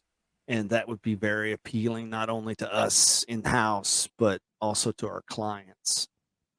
I know one of my content creators that's in my alpha program, his shows are 20 gig each. And then you got to include downsized versions for different devices on top of that. So his corpus is like 300 shows. He's probably got 16 to 20 terabytes of data, and it would be nice to have a micro device to pitch to someone like that they could put into their house and be the distribution point for an IPFS network. Yeah, definitely. And we'd also like to move, so content creators are definitely really high on our sort of, I hate marketing, but quote unquote target audience. The idea being that we know this problem exists where content creators are having to bounce all over the place with this cat and mouse game, getting censored left and right because it's no longer acceptable to say certain things or think certain thoughts. And so that is the main reason that we are targeting this ClearNet approach instead of Tor, because obviously Tor is completely untenable for content creators. So we're going to be releasing software updates to the OS. All software updates are free, of course, with the software that allow content creators. You mentioned NAS support. Will you be integrating a NAS GUI, or will you be integrating with specific NAS supporters so that so it's more of a seamless integration with any particular NAV devices to provide for these large volume publishers?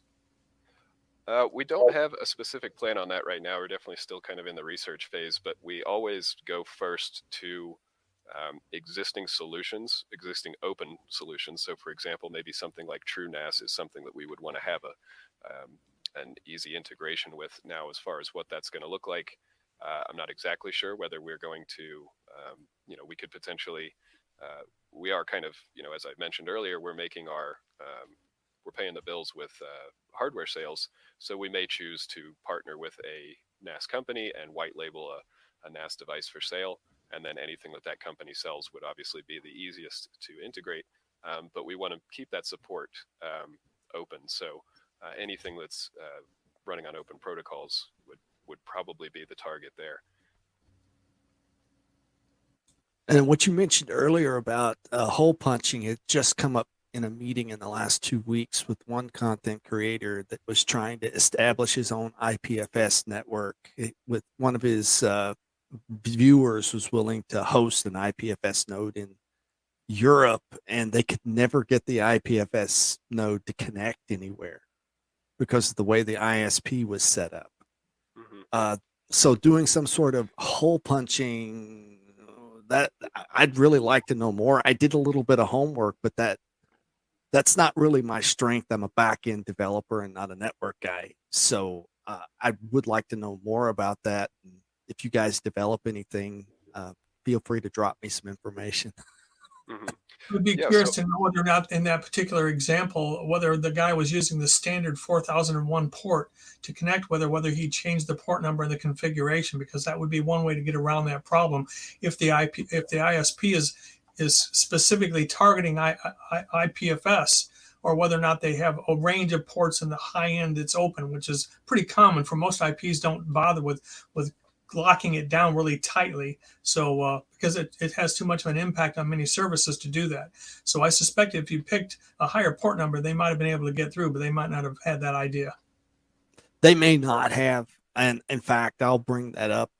I'll have an opportunity to talk with them again in a week or so. And it seemed to me that it did seem a little strange because they said they had a dual router set up, that the ISP had well, of course, that kind of makes sense anyway, doesn't it?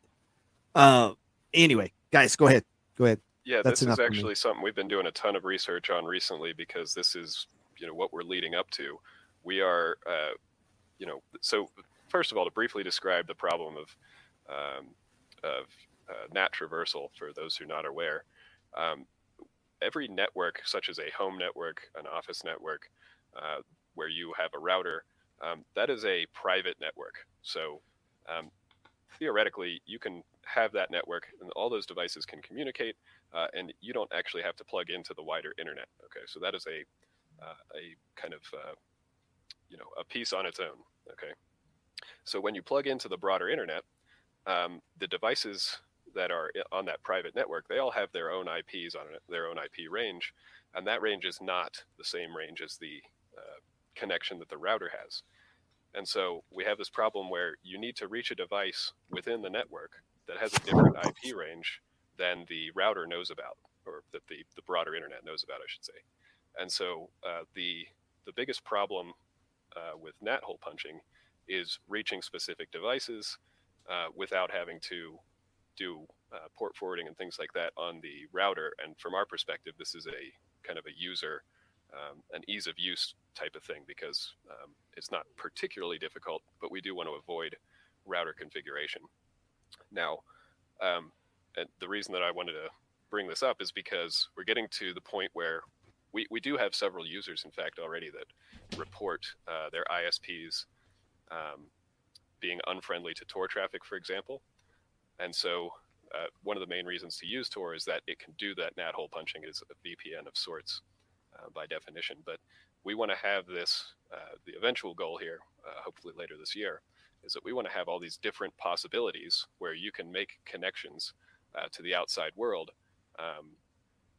by a sort of list of priorities that is probably defined by the user. So you may choose first, I want to try and connect via, and I think hopefully we'll eventually move the IPFS protocols to the OS layer, as well as having the service, because I think that'll be useful. But you may choose, I want to do my hole punching via Tor, I want to use a VPN, I want to use I2P. We'll have all these different options, and basically the user will be able to go from top to bottom and try each one until they get a successful connection, because we're operating on this idea where we still need to use the pipes that exist while we're building this new owner-operated model of the internet.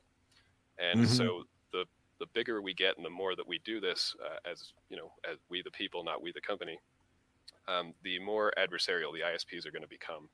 And so we're going to slowly have to start building out our own networks, and that's sort of the next phase and a whole nother story. And hole punching is that's the first step, is to be able to connect to each other directly and not have to worry about router configuration is the biggest hurdle. And whatever we end up creating, as I said earlier, it's going to look really different than what we currently have. And we need to count our blessings, so to speak, because I've often commented to people whenever they talk about, like, they're going to shut the internet down, which they're not going to do. That let's suppose that we did lose communication outside of our local community. The technology we have on hand right now, with the right knowledge, would allow us to behave in a way very different than someone would have behaved 100 years ago. So we need to count our blessings. Even though that internet might not look like what we have now, it will still be more powerful than anything our ancestors had. And I think it will come up with different use cases. Anyway, just me pontificating. Awesome. Well, that was very, very informative. I appreciate those explanations, Dave, and obviously Matthew and everyone else. That was good. I guess any other comments on building the open internet, or Dave, any other comments regarding Start9, or any other questions regarding Start9? I guess I'll open it up there.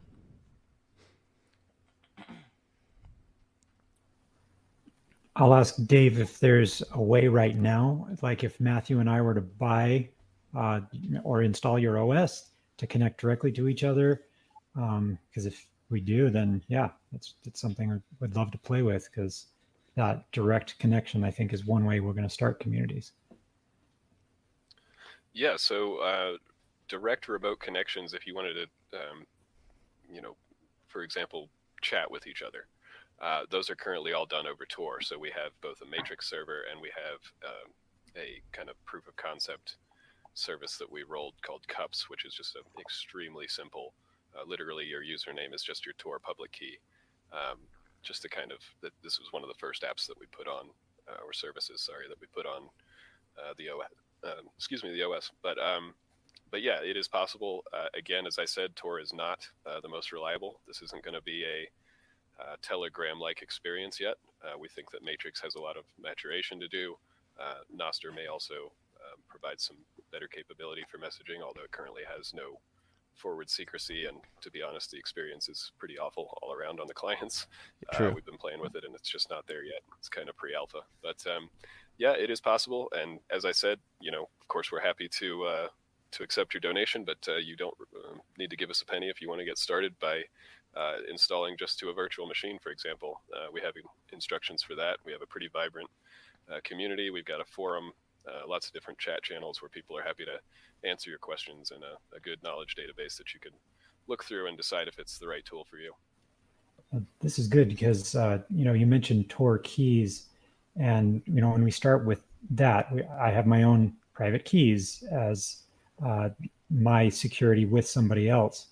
And we can build that out, because in the self-sovereign identity space that Matthew mentioned, we're starting to come up with real standards for decentralized IDs and communications, and even data containers, what they're calling ACDCs, directly in between individuals. And so maybe we could start growing one of those.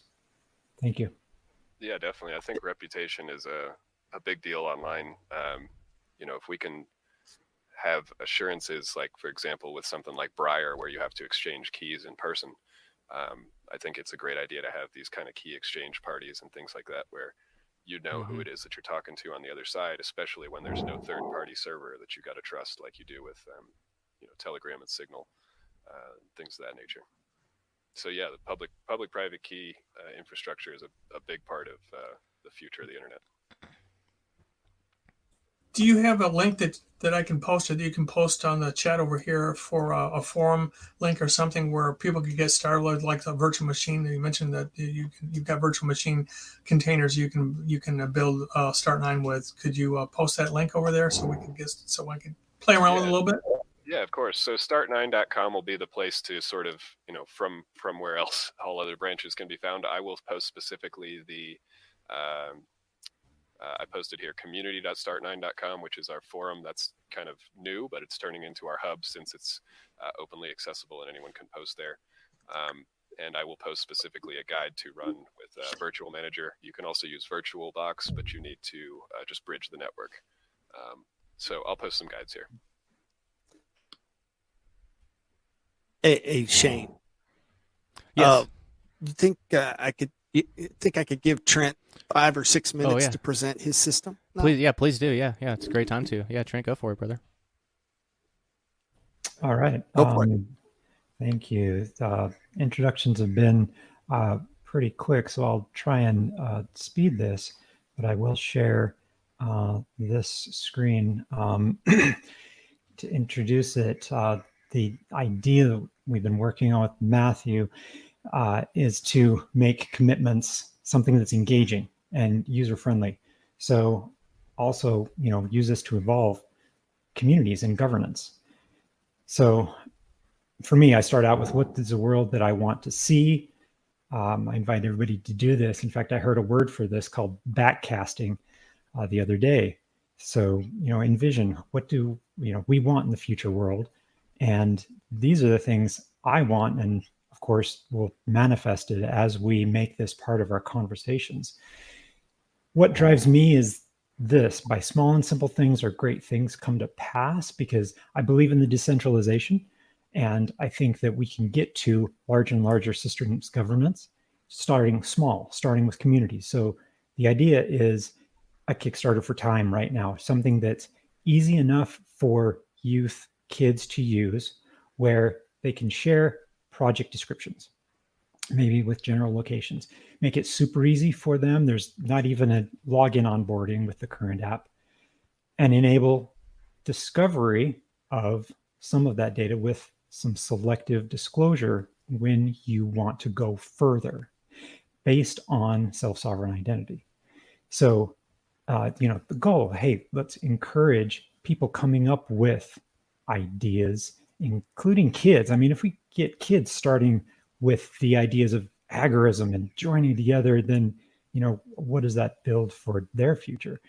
I hope that this becomes into something that can really evolve governance, because when you have somebody that says, hey, I want to start a garden, and you've got people around who might be interested, but you know what? I'm not going to jump in unless I know that there's 5 other people who are going to go that day. So let's make that the trigger point. Hey, okay, we've got 5 people with interest, makes it happen. This past summer, we had a bunch of people travel an hour to go help out a fellow voluntarist because we had a whole group that committed at the same time. So this also shines a light on our most precious resource, which is time.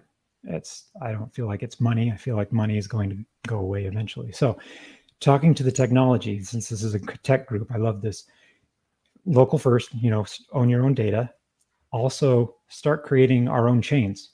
We have trusted data in between us where we can make transactions. Let's start building those chains between people that we already know and trust. The self-sovereign identity standards are out there. They're actually taking hold in some real enterprises, and they're going to really support us in this kind of effort where we want to be very selective on who we create community with.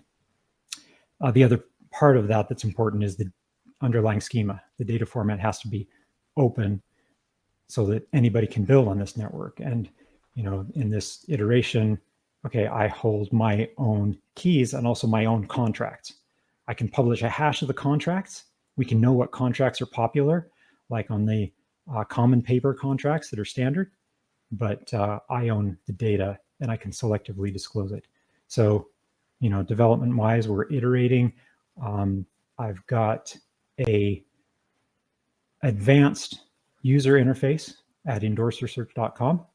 It's a mobile app that talks to a server, but you own as much data as you want, and you can selectively disclose more.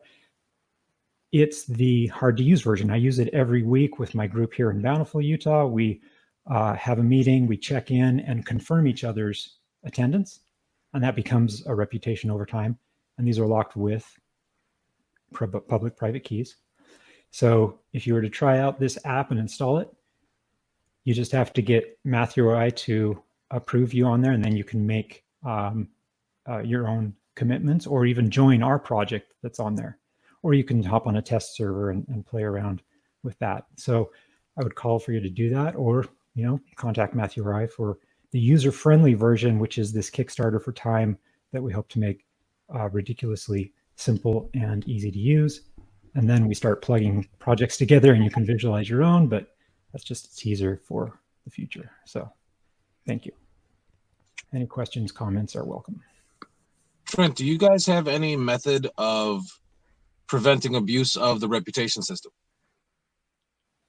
So there's no inherent reputation built into it. It's right now directly between individuals. If you want to, you know anybody that's connected with you by one hop, if you see some information by somebody 2 hops away, you have to go through an intermediary. You say, hey, will you introduce me?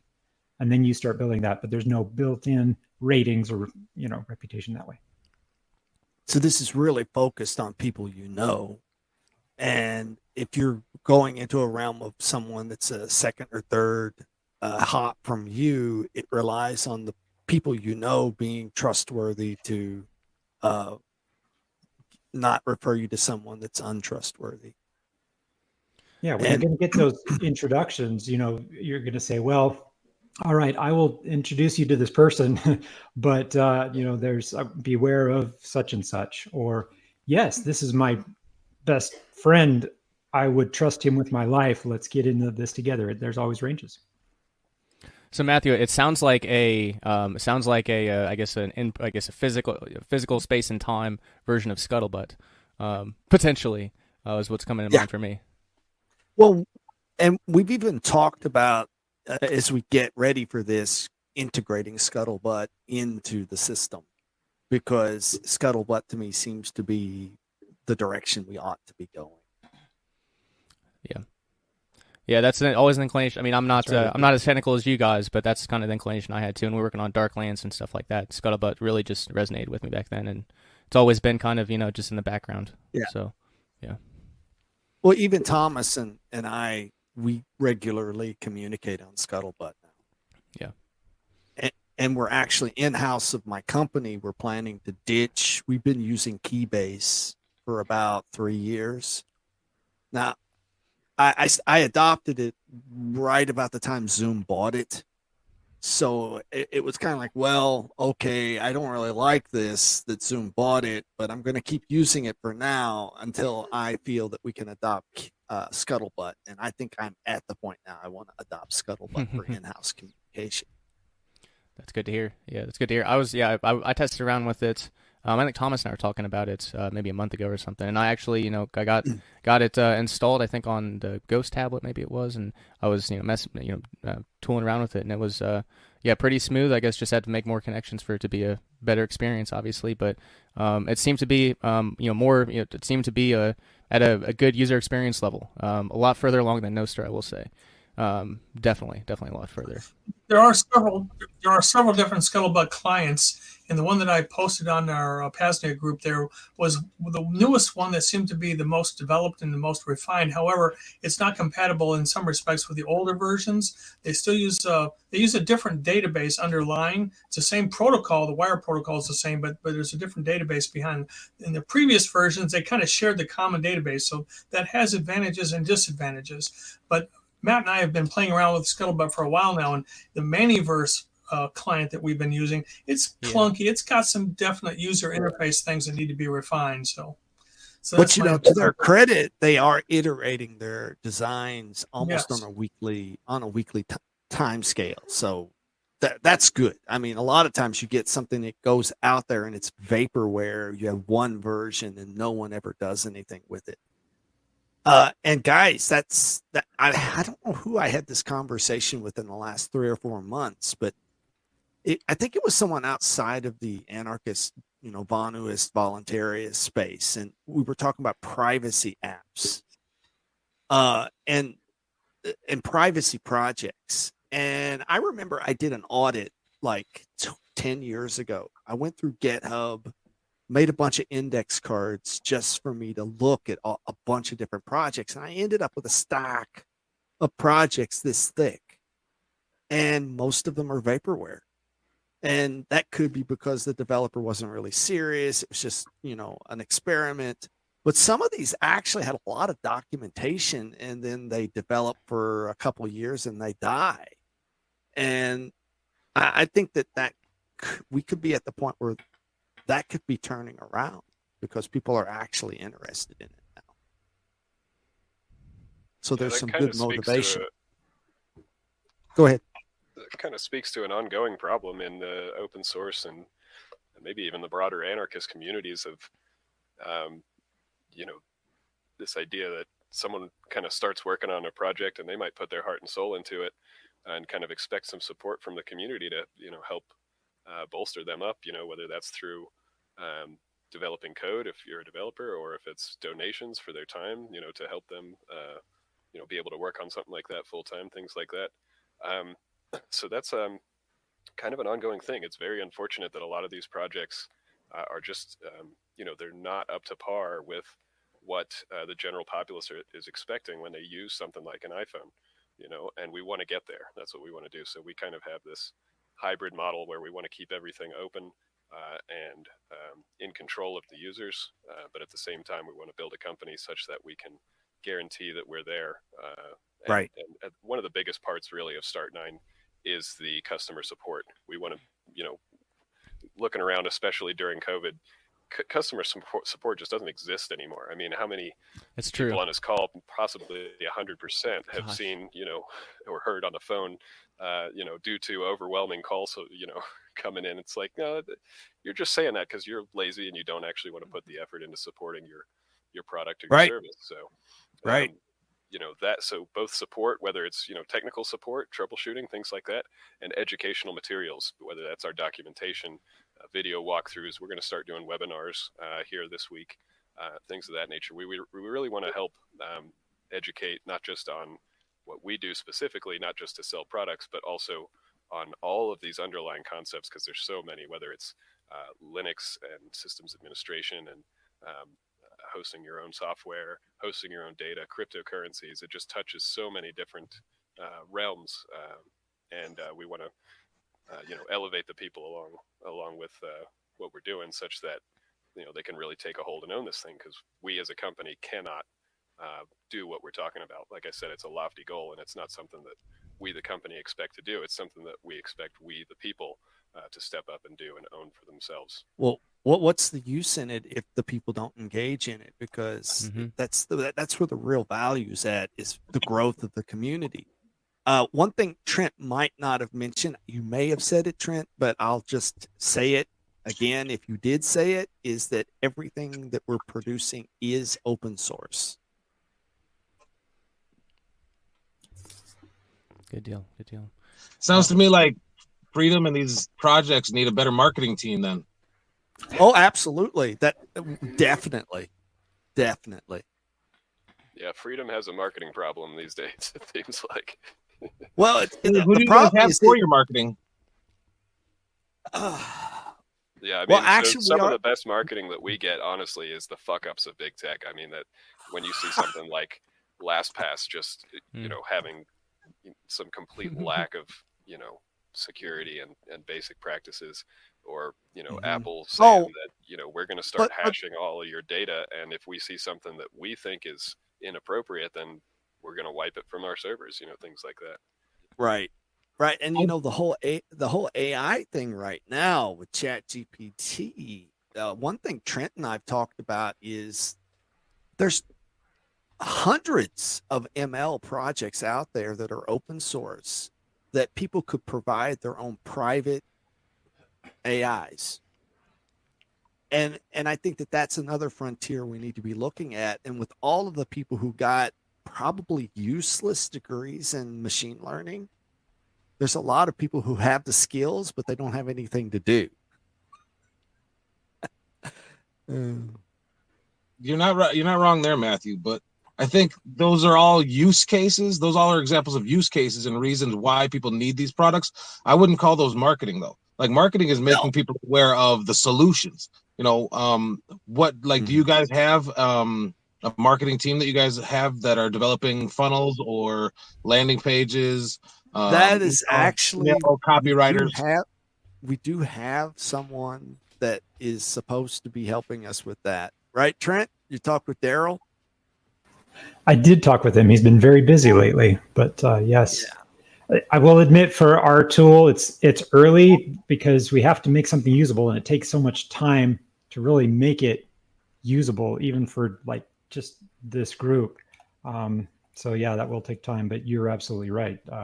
Selling it the right way and determining what is the essence of your product, that's not going to change because you can go in 20 different directions and kill your product.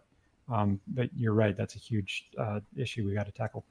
You just expressed the exact same problem that the Pirate Box version 2 is having. I mean, it's early stages of development. Matt and I have been having a lot of discussions about what tech stack inclusions we should make.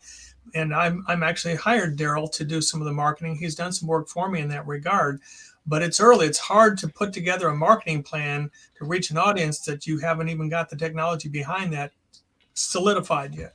So it's difficult, but you don't want to wait till the last minute and have everything done before you start the marketing. So there's some interviews and things that could be done to actually create some anticipation and some excitement in the market before you actually have the product ready.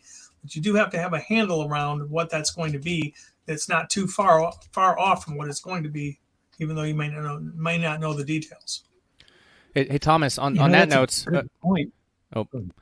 Thomas, on that note, would you mind taking a few minutes and talking about Pirate Box? Yeah, go for it if you'd like. Yeah, I want to hear what Trent had to say real quick to answer that question. I think that's a good point about the marketing. In my world, I've been focused more on iterations, and so I've got an app, like I showed, that you can use today, but I wouldn't release it to the world. I just use it with friends. And the hope is to grow that and take out small pieces that will become usable and grow that way rather than aiming for the right release, if that makes sense. And I hope that's not the wrong approach, but that's my current approach. Okay. Well, I think a targeted release would be ideal within, like the Cybersubi. He teaches a method called the Halo method. They have of doing research on your target audience, and I know there's several groups of individuals that have a plethora of email lists and contacts and all this stuff. Tom Woods' contact list is going to be enormous. So if there's some way to tap into these individuals to work with some type of affiliate to program with these larger individuals. But I suppose it's difficult when you're trying to sell a product that doesn't yet exist. But what is the product that collectively we're trying to create here? Is it the Start 9? Is it the Embassy OS?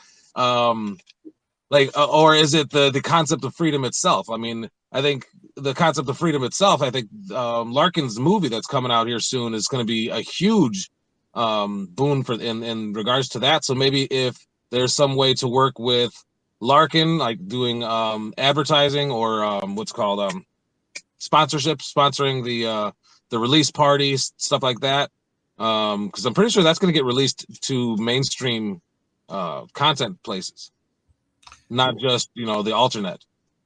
those are all good tools, but I think what Trent was saying, what I'm saying here is that if you've got to have at least some concept of what that product is going to be that you can present. You don't want to promise something you can't deliver.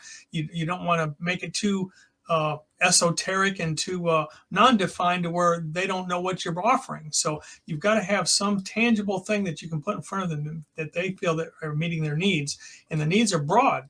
So what do we focus on? That's the key, is get our game plan of what use cases what problems are we trying to solve specifically. Then once we've got those problems identified specifically, then we can identify the audience. Once we have the audience, then we can go to the marketing to get in contact with those audience.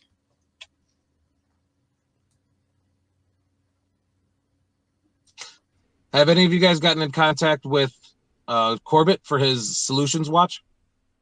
I'm going to be on Solutions Watch next Monday. Awesome. There we go. Boom. All right. Just on the marketing thing, what is the intent behind the marketing? Like, what are you trying to get out of the marketing? Are you selling units, or are you trying to find funding?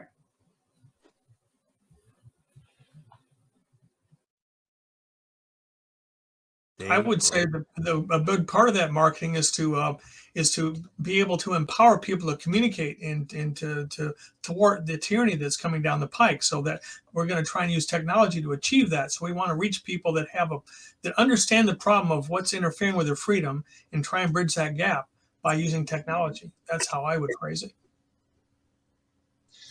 Who wants to be outright? Okay. That sounds like a pretty hard thing to market. Marketing the philosophy.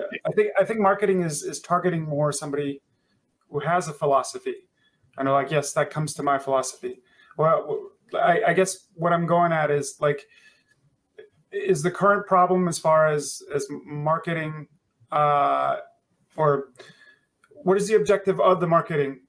Is it to buy the server, or is it to find funding to be able to fund the server? Like, where are you going with it? And the reason why I'm asking, I'm sorry, I think I'm using a leading question here. The reason why I'm asking is because is there an interest in creating pre-sales? Like, we don't know what the product looks like, but this is what we're promising, and this is what we're trying to attempt to get to, and we just need time to be able to do it. And here's a pre-sale of the product.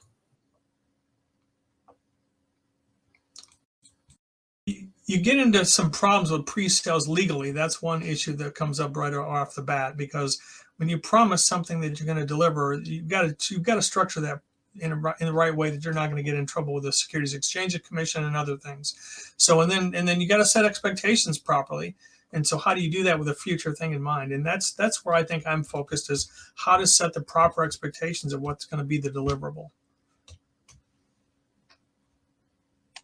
Okay. The story that comes to mind is just the way Tesla was done. I think the Tesla car was sold 3 times before the client actually received the car.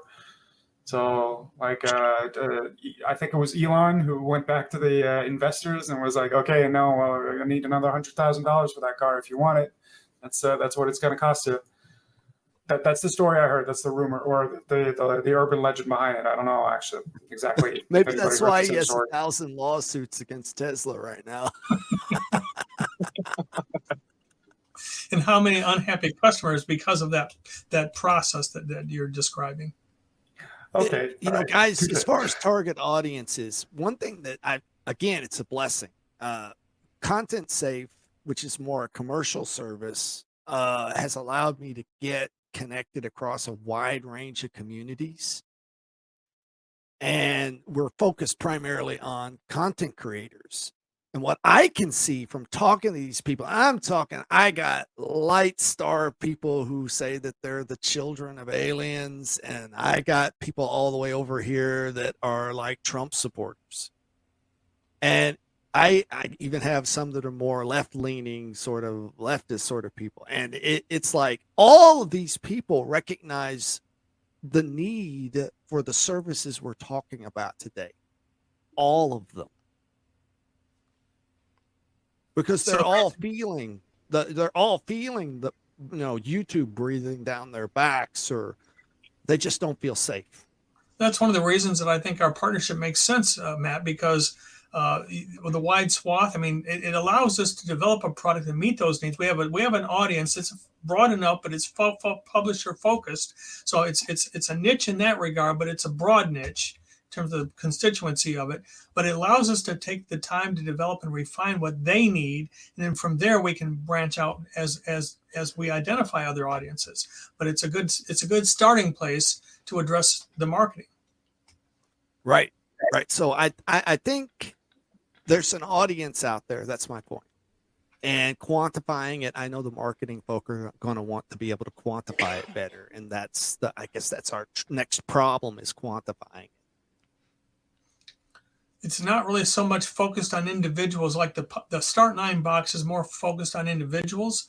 I think this is more focused on a broader community of people that are specifically publishers. But then the publishers are going to want to have their clients, their subscribers, have something that they're talking to. So I think that it will involve individuals down the road at some point.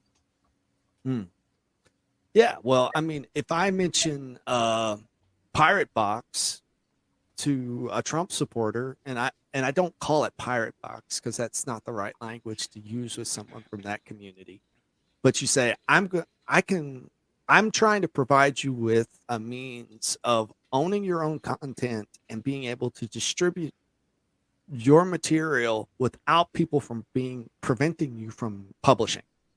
And their lights go on. They're like, tell me more. So the next, for us, Tom, it's more like usability. We can't hand them a product that they can't figure out. Anyway, that's enough. Okay, well, let me bridge over to what Rayo was asking me earlier about describing the Pirate Box, and that's exactly right, Matt. The Pirate Box is not really very usable. It was meant to be a prototype that people could build on, and for a community like this, I think it could work. I mean, we could learn from it, we could grow on it, but and I am going to use that as a starting place for where we're going with the next version. There's a lot of things I have learned from the producing of the Pirate Box. But there's a lot of aspects to it that are not user-friendly, that need to be refined a lot more. So in terms of what it is, it's basically just it started off being a Raspberry Pi with a IPFS and IPFS companion on it. That was the basic premise of it 2 years ago. And that evolved to be away from the Raspberry Pi hardware to a more general thing that I call the Pirate Stick, which is what I took a different operating system. Rather than it being the Raspberry Pi OS that run only on the Raspberry Pi, now runs on MX Linux operating system, which is an x86 based system that is run on an SSD drive. So the whole thing, a Pirate Stick, is nothing more than a portable SSD drive with all the software on it. You plug it in and boot from it, and now that is your operating system. So it's similar to Tails. Tails, when it first started, was an optical disk that you would plug into your computer and boot from that, and you now had a Tor environment that was all self-protected, and you could do communications over Tor with that. Well, this is very similar, only it's using IPFS as its central mode of communications. So in a nutshell, that's really what the Pirate Box is. How difficult is the implementation for the Pirate Box right now, for a layman? It's not, like I say, it's really not geared for the layman. I mean, it's geared for more the hobbyist or technologist that I mean, it just depends on who the layman is. I mean, some laymen are more experienced than others. It's not somebody that's it's not grandma's just butt. Well, somebody who's dedicated and wants to figure it out, be able to figure it out. I think so. If they don't have I've programmed like a couple of things like an RSAM or dial code tables to run a telephone system for the Marine Corps. That's about the extent of my programming. You know what I mean? I understand high root and login and all that stuff, but it doesn't really require any programming. There's no programming required, but because of the concepts involved, it does require some learning curve to even understand what you're trying to accomplish with the software. I mean, even IPFS requires to understand what the context is that IPFS is all about. And that sounds to me like that's an opportunity for another piece of marketing where it's a video series on a how-to. Absolutely. No doubt about it. And let me tell you what, you nailed it right on the head. That when specifically IPFS technology, every trade magazine article sucks. They're all terrible. They don't really explain what it is. And you're right. I think that is the next step. So then the next step in figuring that out is set up a time, an organizational meeting, schedule, we got to schedule another assembly to and figure out how to do it. Yeah. Let me ask this of Dave. To develop a development session for this video series. That sounds like an excellent next step.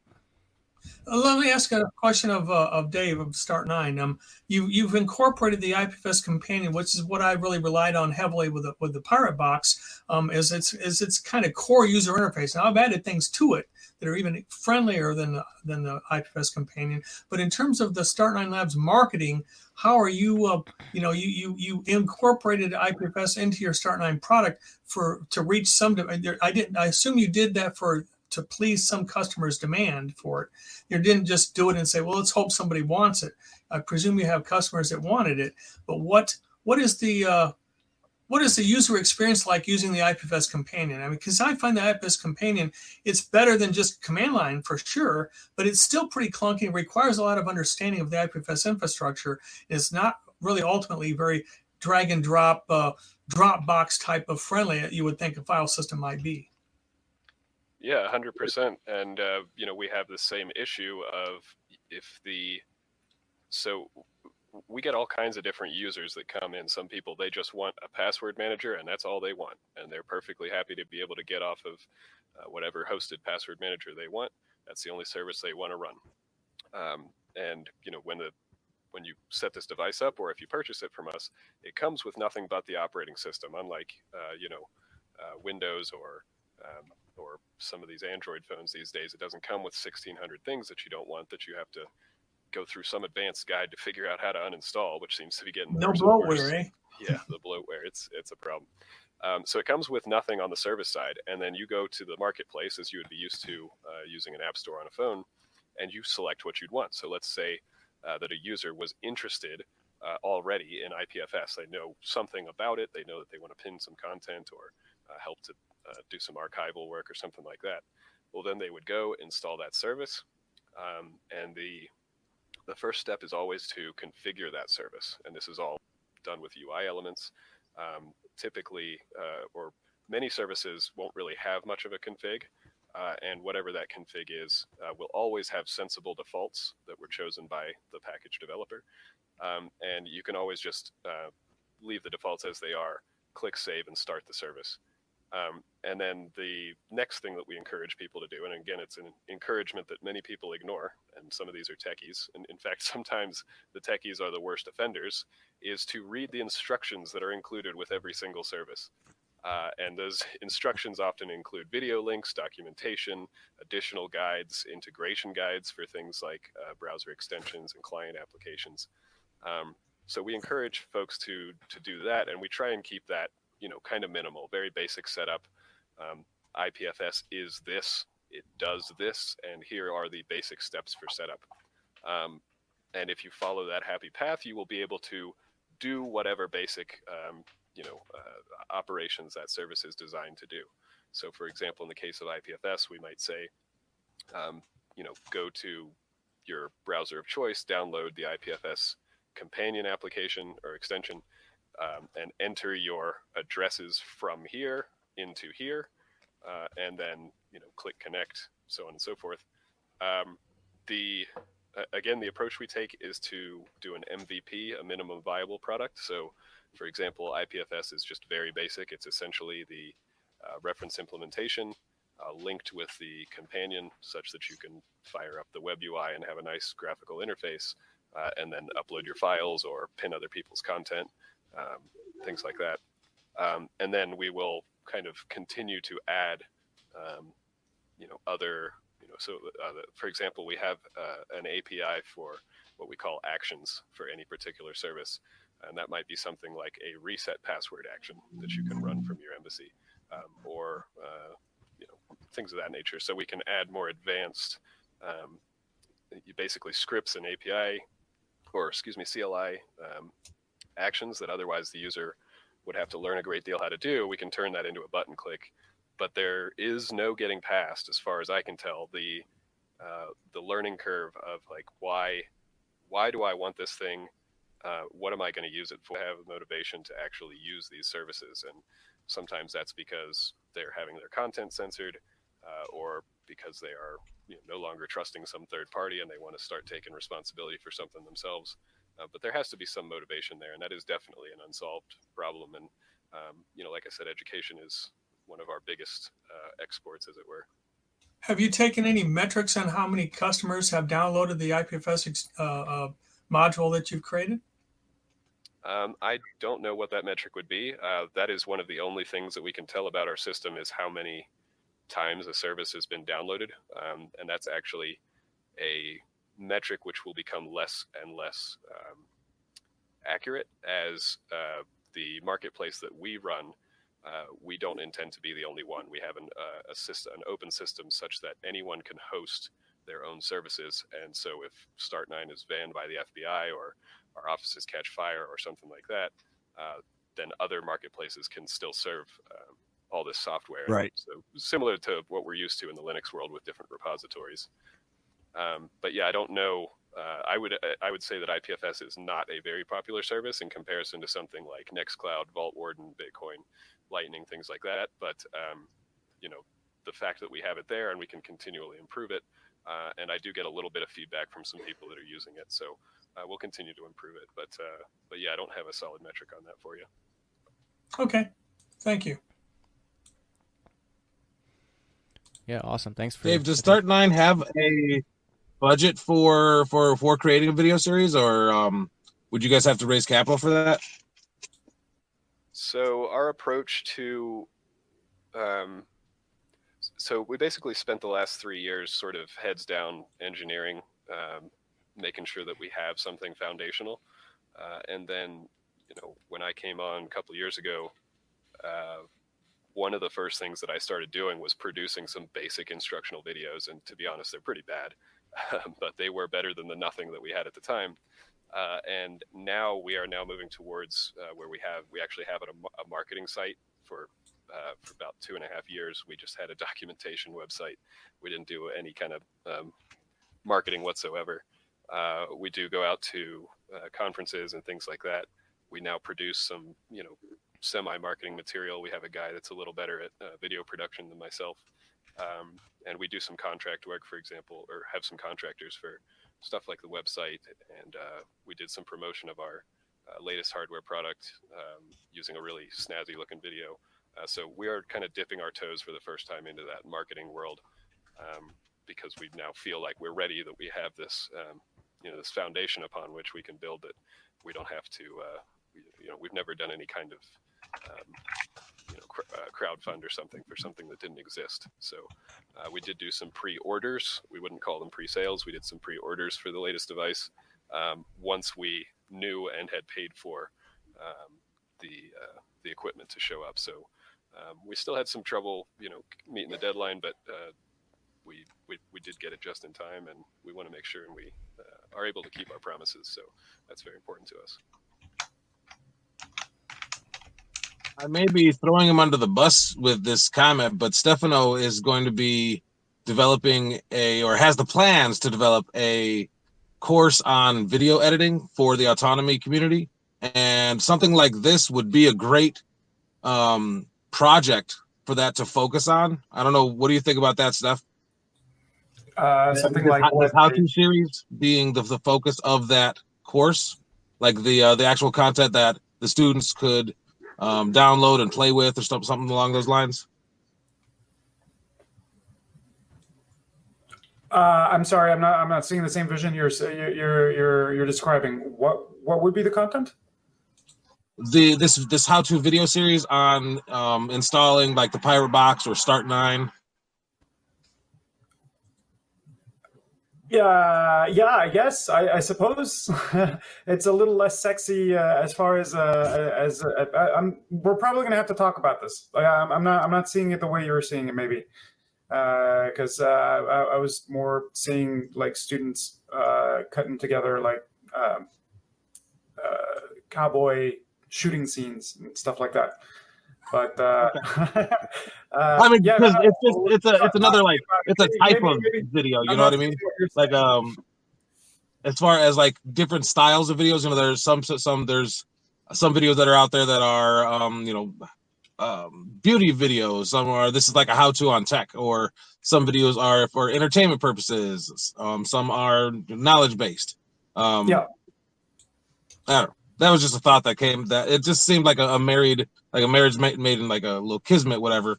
That you were starting that, and then hey, we need this video made. So I don't know. I'm just No, throwing stuff against the wall, seeing what sticks. I see it. I definitely see where you're going with that. We're gonna have to talk about it. I'm just not seeing your vision. So possibly that might happen. Awesome, guys. That was all very valuable stuff. Very valuable stuff. I suppose there is Josiah is here, and do have some, I guess, some Bitcoin stuff to get to. I guess Alex is here too, Tucson Bitcoin. I guess are there any other, I guess, anything else on Start 9, or I guess marketing, or I guess kind of actually getting this stuff out there. I guess any other thoughts on that before we change gears a little bit?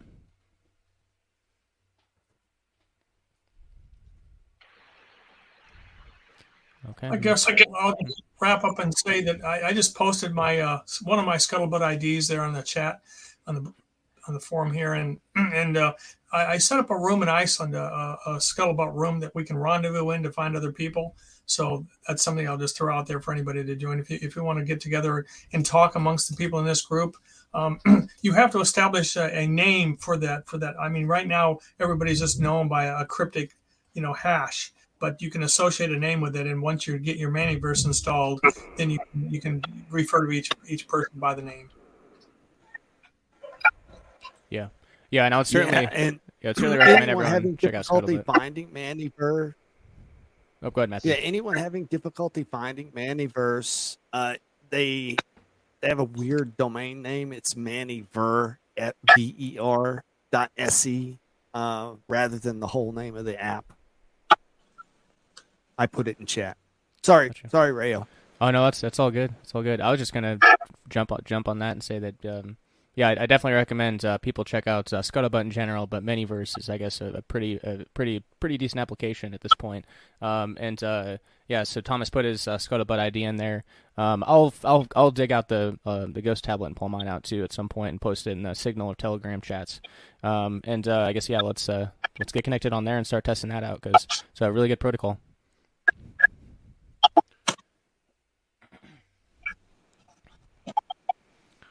So, all right, Josiah, are you with us, brother? I'm here. Awesome. Can you hear me okay? I switched to the phone, so I don't know if that's better or worse, but audio's coming through all right. Yeah, so okay, cool. Yeah, so I just wanted to give everyone an update on the PAZNIA General Bitcoin Fund. And for those of you that aren't familiar with it, it is like I saw your update on the website, Rayo, so that looks really good. Like it's got the QRs and everything on it.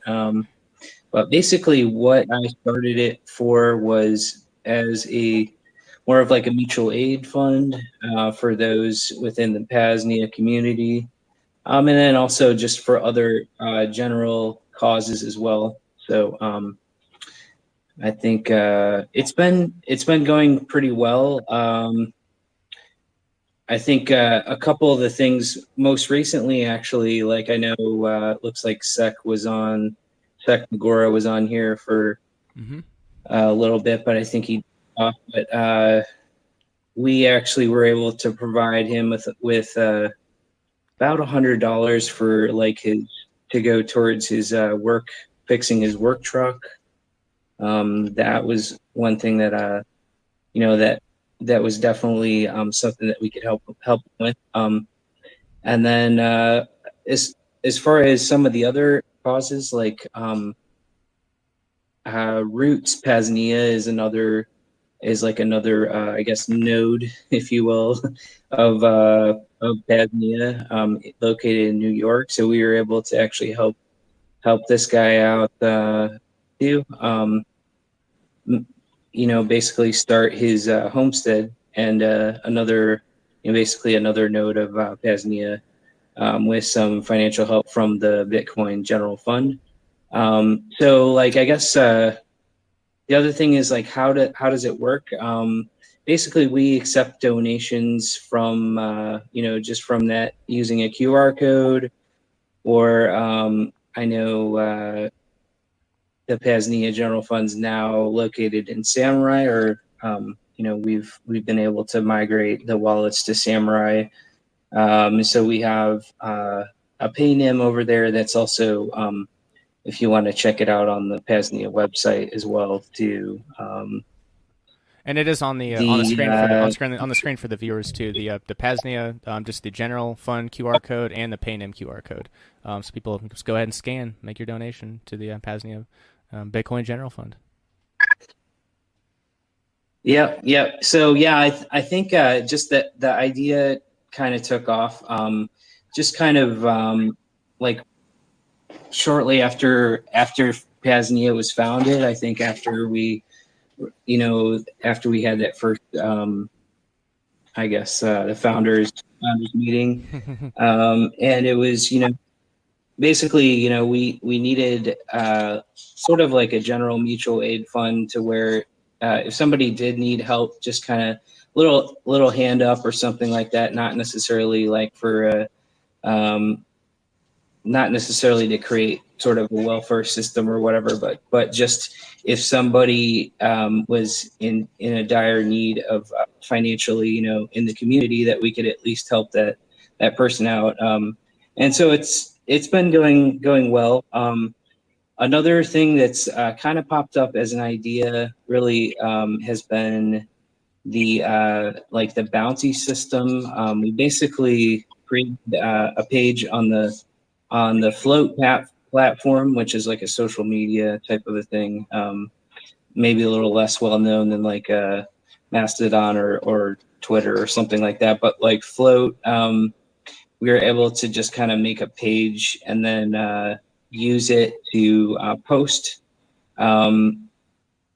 different projects, I think, to sort of incentivize activities that we want to see as like voluntarious. We want to see, people taking action. So in order to do that, we also, have incentivized that through the PAZNIA General Fund. I know most recently, like there's an aquaponics project up there, which I believe is already claimed by one of our members. And so basically the fund would pay you a certain amount of money, or pay you like a bounty to complete these types of projects. Another one is like, for example, like improving van improvements, or like van conversions, something like that. If somebody was thinking about taking a nomadic lifestyle, or basically hitting the road, we could obviously help them with that. Now, I guess the fund is still pretty small. So like the current balance is like 0.02 Bitcoin right now. So it's still basically in its infancy. So we still need donations from the community to kind of make this idea grow.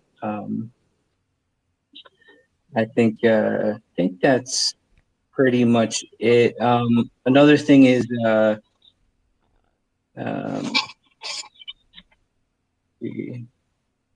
yeah, and then as far as like causes that have been I guess not related to the community, the Bitcoin General Fund, like when it first started, was able to donate a small amount to a whistleblower legal defense fund, which has helped Daniel Hale, although he still is he is now serving a prison sentence. But the Bitcoin General Fund was able to at least contribute a little bit to that, which is kind of an interesting cause. And you could find this information on the float page, and it's under actually under my username Josiah Warren. That's kind of just been reclaimed as basically the total PAZNIA General Fund. If you go to Josiah Warren on the float page, that'll just route you right to the general fund page. So awesome. Well, thank you for that update, Josiah, and obviously thank you for taking the initiative to set that up. It's helped a number of people so far, and it's going to help more in the future. So, what we got to do. It's definitely one part of the human experience is helping each other out. So, yeah, thanks again for your efforts on that one. Is there anything else you wanted to share or talk about while we're here and we got you? No, other than just like that migration to Samurai, it's been working out really well. Like when we receive donations, we'll obviously just like kick them over to the Whirlpool and remix it. So if there's any concern about, I guess like receiving a donation that is like KYC Bitcoin or something like that's been eliminated. And so it's coming right from a really clean, like not non-shitcoin Bitcoin type of thing. So, right. Yeah, that's Whirlpool's great. Yeah. Awesome. Well, thank you for that, Josiah. I guess we can keep rolling with the Bitcoin topics. Alex Dishinger, Tucson Bitcoin, is here. He contributed an article to the Vonu podcast that's available. I don't remember the short link, but I'll have it up here on screen and I'll put it in the show notes. But he put forth opened my eyes to some possibilities that I hadn't thought of before, and I guess just maybe some considerations you hadn't thought of in the realm of peer-to-peer Bitcoin infrastructure, home mining and things of that nature. So with that said, Alex, welcome to the assembly. How's it going? Oh, it's going. It's going good. Good to hear. It's pretty cool to be a fly on the wall for this conversation. Well, yeah, I'm sorry I didn't get to introduce you before now, but anyway, I guess it has been a number of months since you published this, but I guess before you wrote this, but I guess could you give us an idea of what what some of the things you covered there in terms of Agorist Bitcoin mining and how it can be of assistance to like an overall PAZNIA Bitcoin mining network per se. Yeah, I've had a interesting journey in Bitcoin. So I kind of stumbled into Bitcoin mining. Just for reference, I sell Bitcoin mining hardware, and that's my day job, and then I do some mining on the side myself. But I have been able to watch a lot of different customers implement mining differently in very creative ways, and it's been awesome to watch. But essentially, like I think Bitcoin mining is very interesting because you're essentially buying Bitcoin from the network, and the cost is electricity. And so you're, instead of going through all these typical services which are permissioned and don't treat your data very well, you just bypass that completely. With the cost of electricity being the biggest cost, and then also there's execution risk involved, but you get Bitcoin that way from the network, which I think is pretty cool and interesting. So I think there's a few interesting, or like, man, I'm tired today. There's a few ways to go about this that I think are pretty cool from an agorist perspective. One is, it's an easy way to generate income without it, being easily monitored, I guess is a good way to put it. You can do that by running the machines yourself, or running the machines for other people and having them pay you to do that. And I think that's pretty cool. And then, there's also the aspect of it's a way to potentially fund energy infrastructure. I think that's a big one that's important to talk about going forward in the future, because our energy infrastructure, globally is just atrocious right now. And I think looking for alternative ways to generate electricity to run your life is a very, very, interesting topic. And mining can accelerate that and make it make more sense, because you have immediate income attached to, deploying that infrastructure versus just generating power for yourself or selling it to somebody else. So yeah, that kind of encompasses, some of the topics that I talked about in that article I wrote for. Yeah, and I guess the privacy friendliness of mining over, getting your Bitcoin from mining versus buying from a KYC exchange. Gosh, don't do that. That's a huge advantage for sure. Or even just buying from miners directly if you don't want to mine. It's a good way to acquire Bitcoin. So I guess there was one, and you went, I guess, a little bigger on this, but I guess could you speak, and we talked about this when I had you on the Vonu podcast too, but could you go a little more into, I guess, the relevancy between energy and Bitcoin, and power generation, because like I said, we talked about it a little bit, but I don't think people can really go that far in their consideration. So if you could cover that, and maybe also how that could play into maybe bigger infrastructure, different ideas in that direction. Yeah. It's a big topic to dive into. One thing I really like about home mining and small scale mining in particular is that it allows people to have skin in the game, to begin to understand electricity, because the majority of people don't really have any incentives to go and become hobbyist electricians until they buy a miner that only runs on 240 volts, and you'll have to figure out how to make that work in your house, which is not typically an ideal situation, and it requires some adjustments of your electrical home infrastructure. So on a very small level, that's interesting. And then people begin to, look at their electric bill and at the utility differently, when it's attached to, a potential profit. And, when somebody, looks at their power bill and they're like, it doesn't really make sense for me to be mining. Like, this is garbage. Why is my utility charging me so much? And then, they learn about the politics of that, of how electricity prices are set, and just the way the grid works. Is pretty interesting. But from a security level, Bitcoin's energy usage is pretty incredible. I wrote an article somewhere, and I don't remember the amount, but you hear the headlines pretty frequently that Bitcoin uses more electricity than entire countries. And that is, a very, very beautiful thing, and something that, I think we want, because that shows, how difficult it would be to, attack the network, at least from a, mining perspective.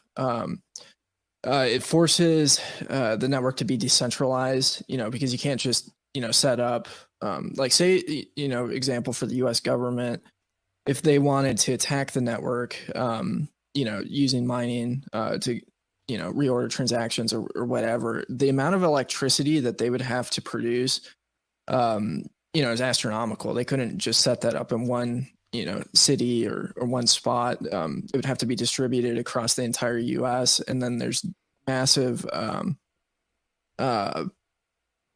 hardware restrictions, to go and, source the hardware, would be very, very difficult to do that. Not only from, the actual Bitcoin miner itself, but the electrical infrastructure, the transformers, the wiring, the cables, just stuff to set up that mine. And then, to find qualified individuals to actually, manage that for them, is almost impossible because there's almost nobody qualified. This entire industry is just people kind of making it up as we go and, trying to sort things together through, trial and error and inventing things for the most part. So that's one cool side of it. I'm not sure if I'm really answering your question. Well, that was good, and I was gonna jump in right there because that was there was one clip I posted like 4 or 5 years ago, and it was one from one of Andreas Antonopoulos' presentations. He was talking about like if that were to happen, like if a government did actually, even if it was possible, even if they did. The best they could do is one double spend, and then it would be found out, and we route around it, and all of that ASIC hardware would be basically worthless at that point. So it'd be like it's not feasible as far as I understand it. But anyway, it's very difficult. Yeah. Yep. Gotcha. So I guess more of a practical question here. So mining, obviously the I guess the no KYC benefits are good.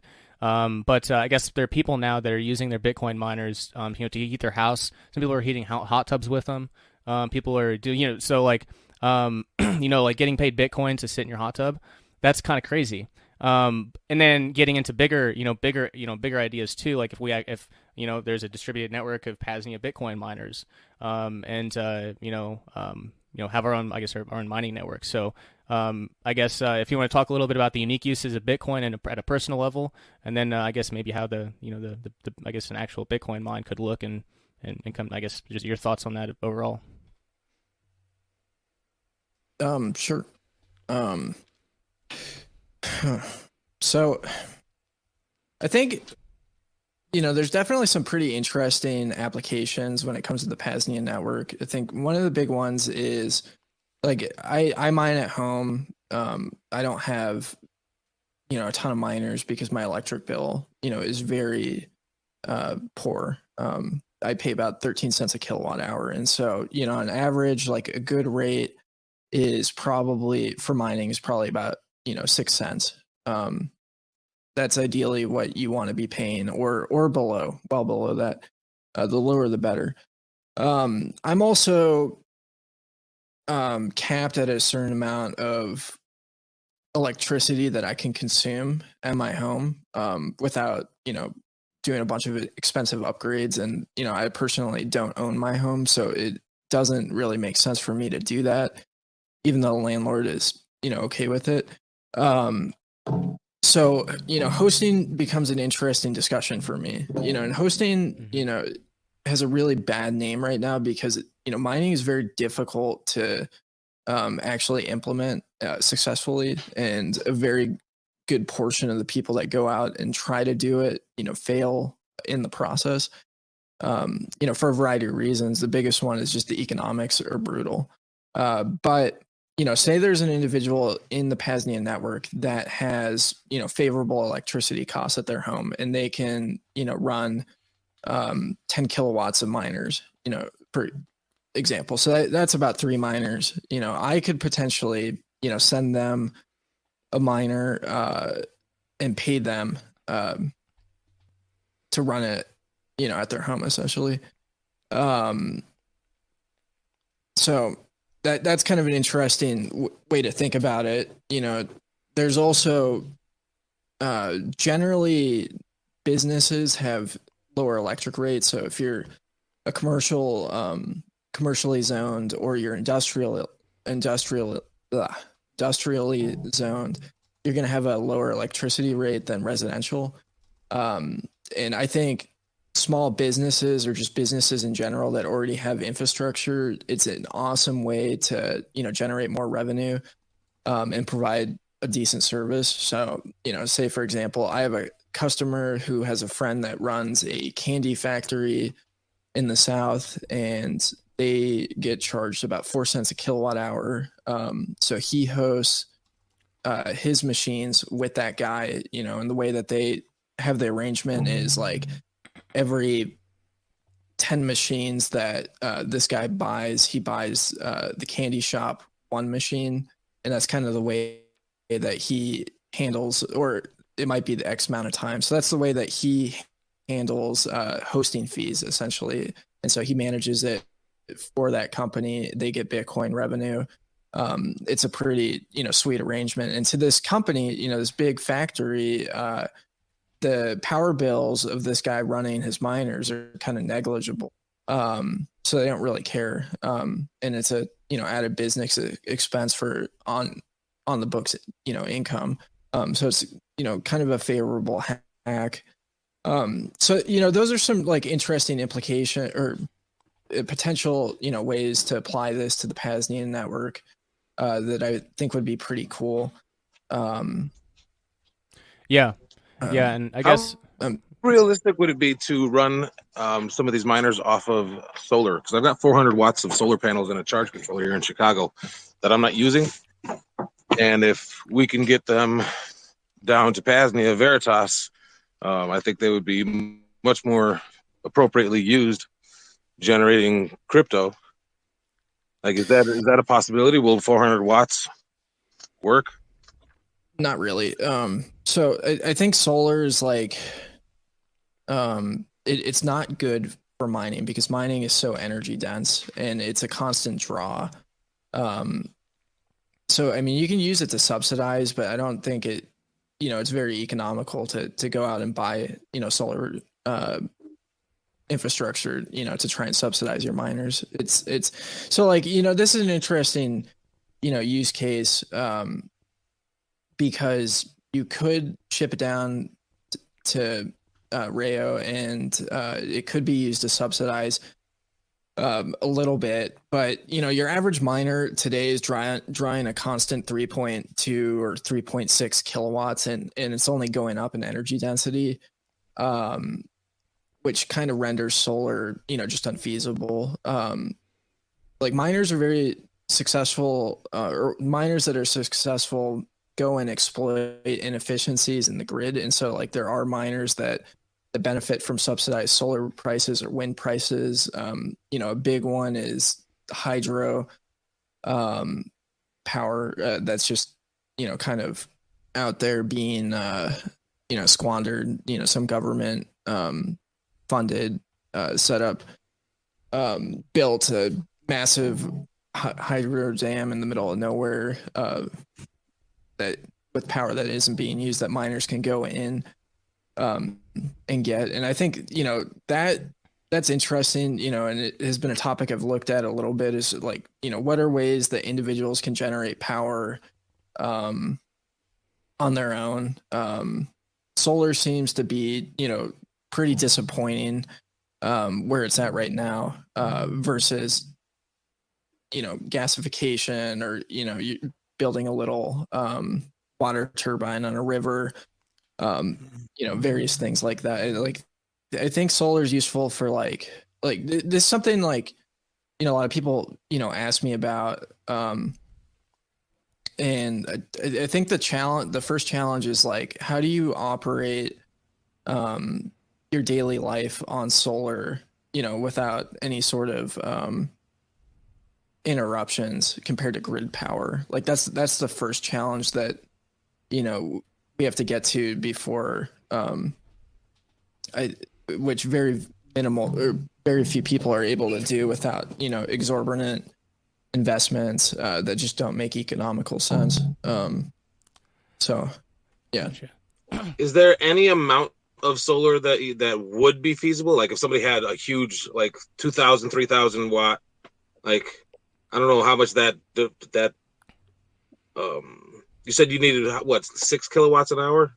About for one machine, probably about 3.2 kilowatts. That's a lot.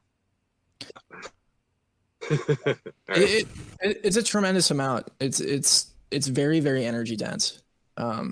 which is pretty cool. And the miners are becoming more energy dense, which I think is So also all we very need to cool. do is install 400 watts of solar, or 400 watt solar panels over at Veritas, and we're good.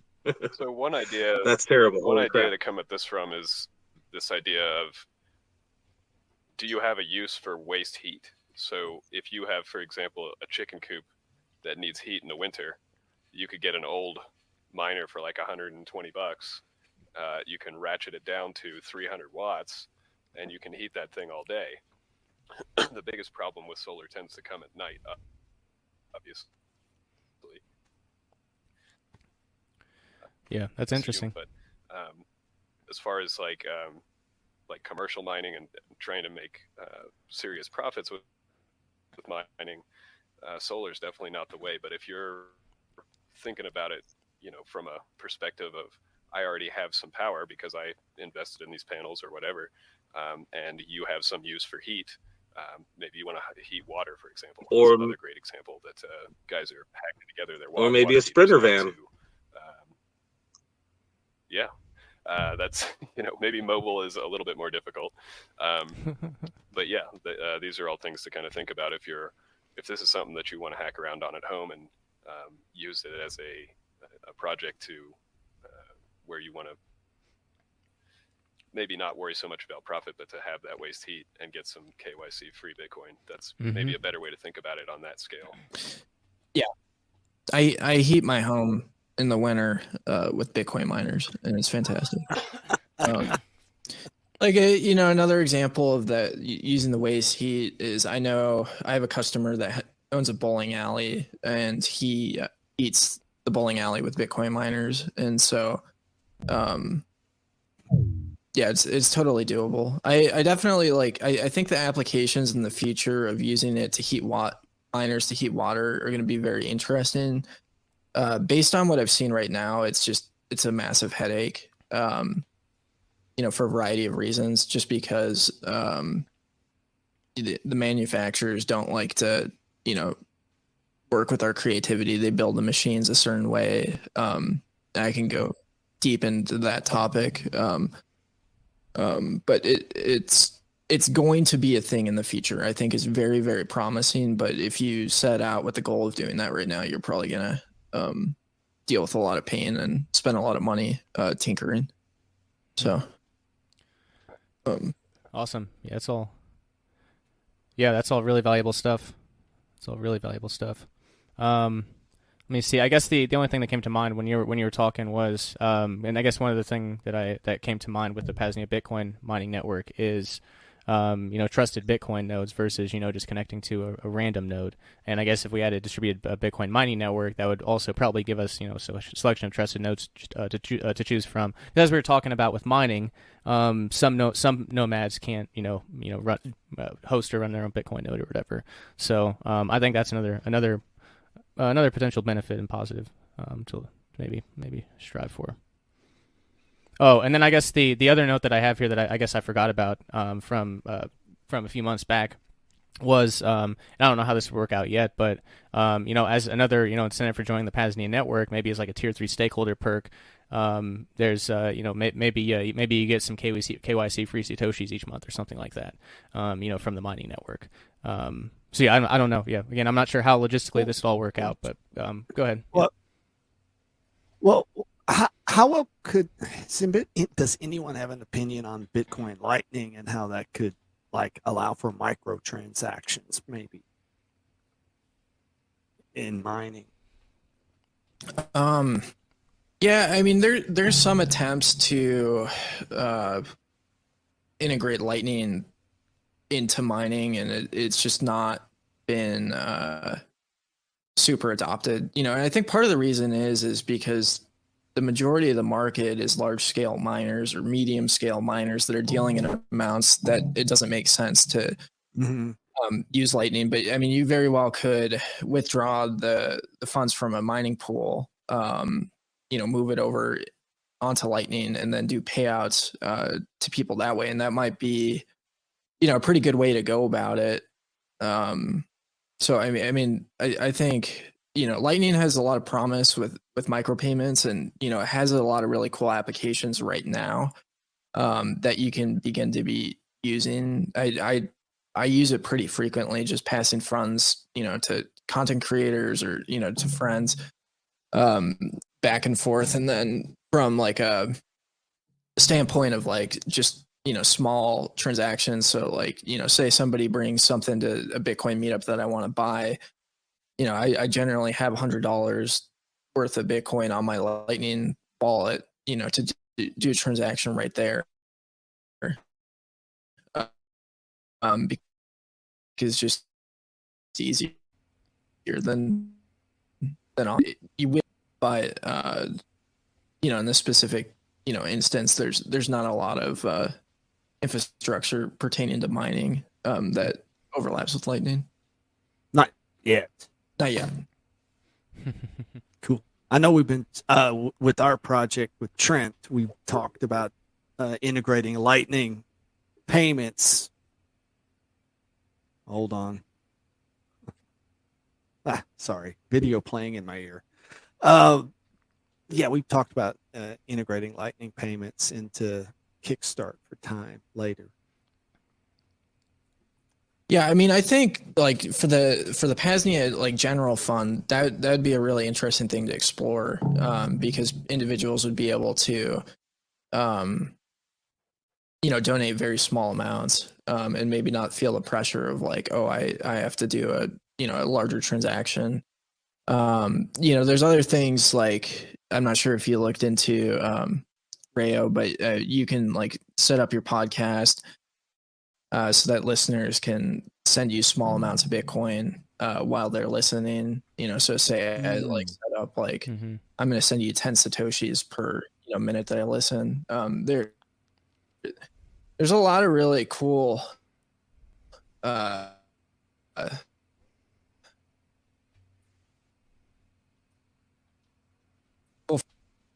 like agorist standpoint is that it's so infinitely superior and has so much less friction than the fiat monetary system and just any alternative. But the velocity that we can transact, it's going to really permeate all these different economies, especially like as we're looking at more friction being added to the fiat monetary system and targeting dissident groups and targeting individuals that are minorities and don't benefit from the fiat system. So yeah, I definitely would. I would definitely like to talk more with you about mining in another venue. This what you're doing really sounds cool.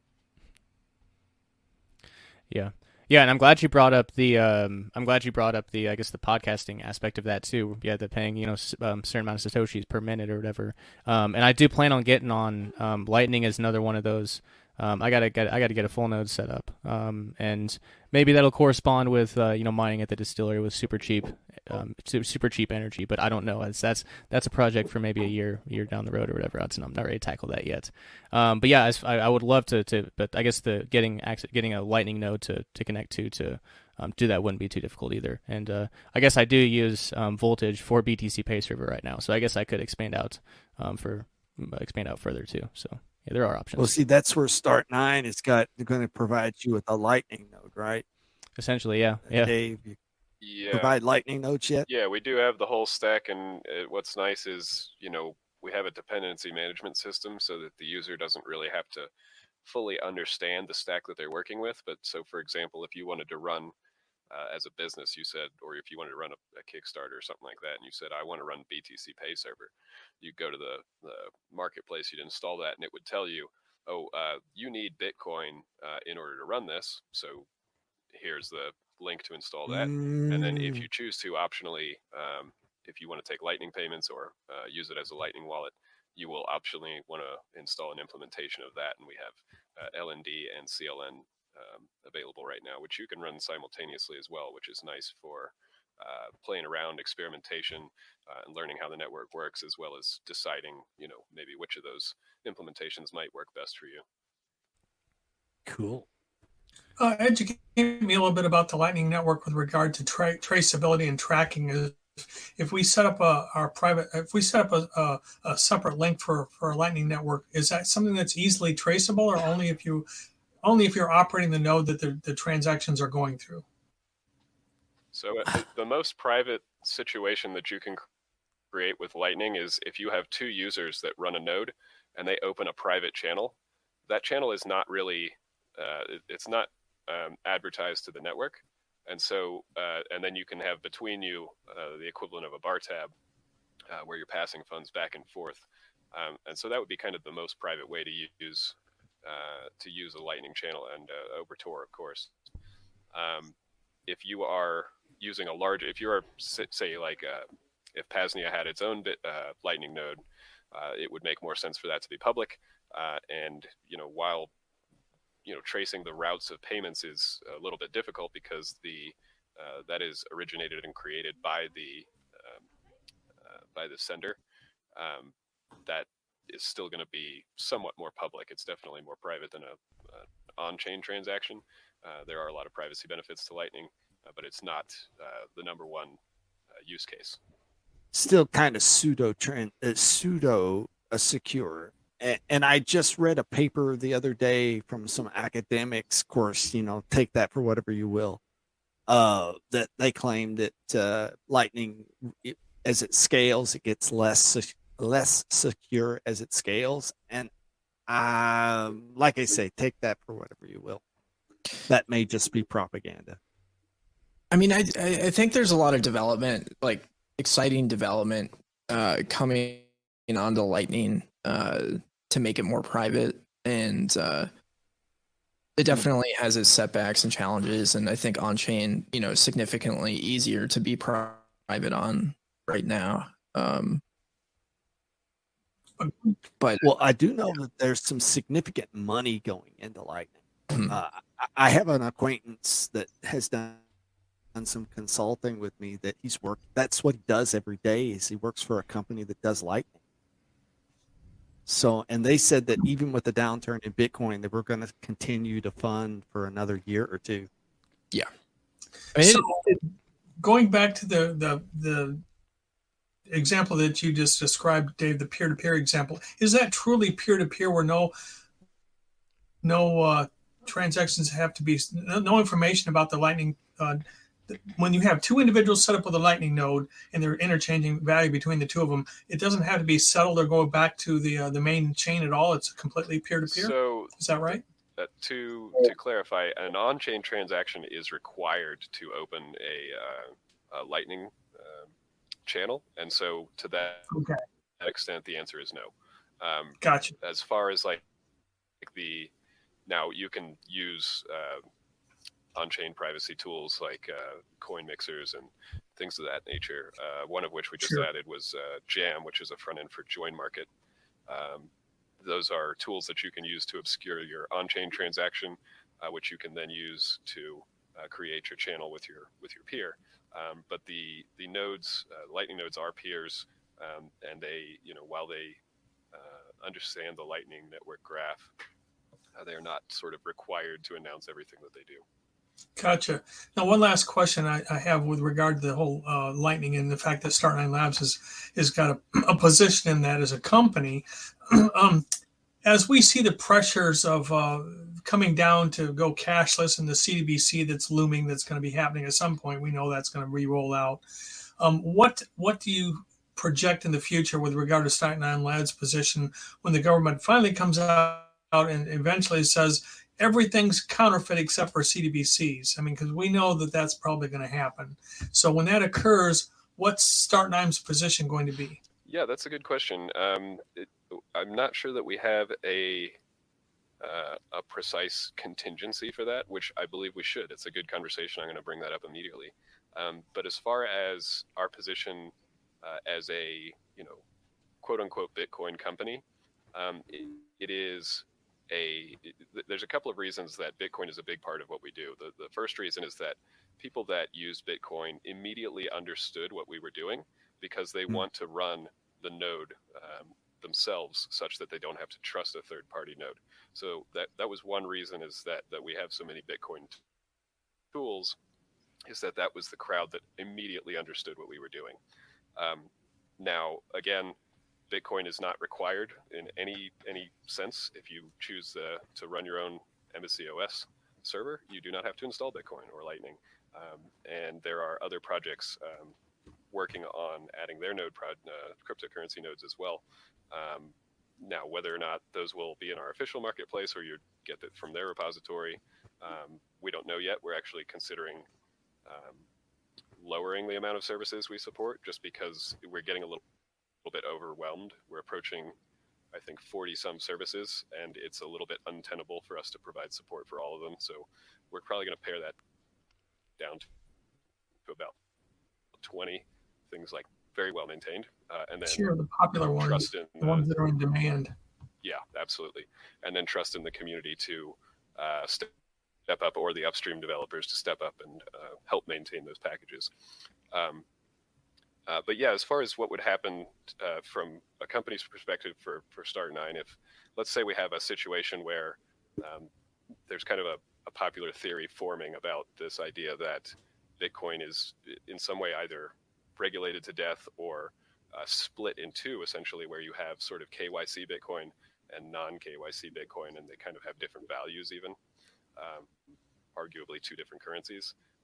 That would be a situation in which, you know, Start9 as a, you know, as a company would probably have to, you know, probably bow out of that situation gracefully, I would assume, or use it in the same way that we use dollars, which is to say, under regulation, unfortunately. But the idea of Start9, if we are entirely successful, we will make our core business irrelevant, and we will then ideally sprout up new businesses around things such as support and the other areas that would spring up in this industry. That's exactly our philosophy at Content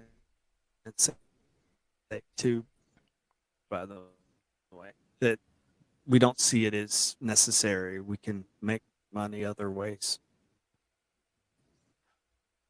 That we started out doing are probably not going to be the things that we do forever. And in fact, we will probably have to shift and adapt around government pressures and various things. Hopefully, you know, hopefully it doesn't come to that, and you know, the better currencies win out over the you know, centralized and government-controlled ones. But we are kind of somewhat prepared for that. Maybe we need to have a little bit stronger contingency for exactly what you're talking about, because that does seem like it's right around the corner.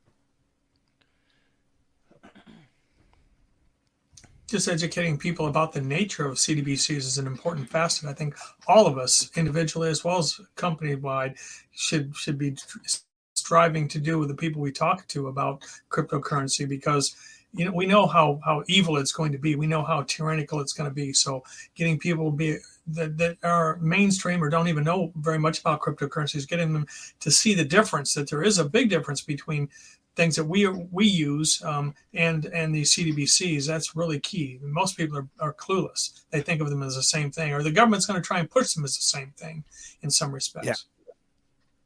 Yeah. And I think to the community's benefit, this is the absolute wrong time to be pushing a CBDC.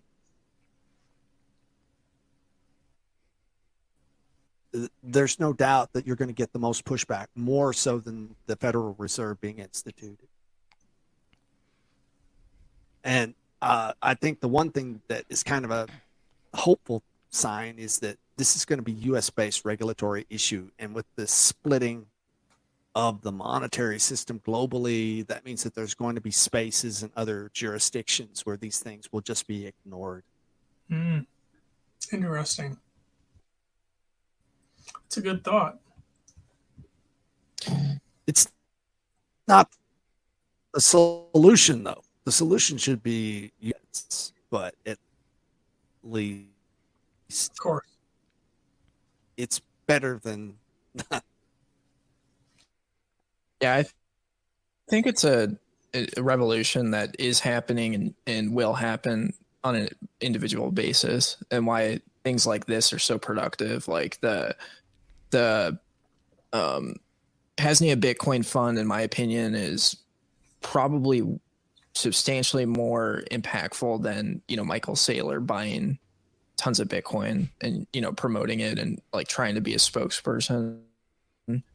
And the reason is because it's actually getting Bitcoin into people's hands, you know, encouraging them to use it, you know, and think about it.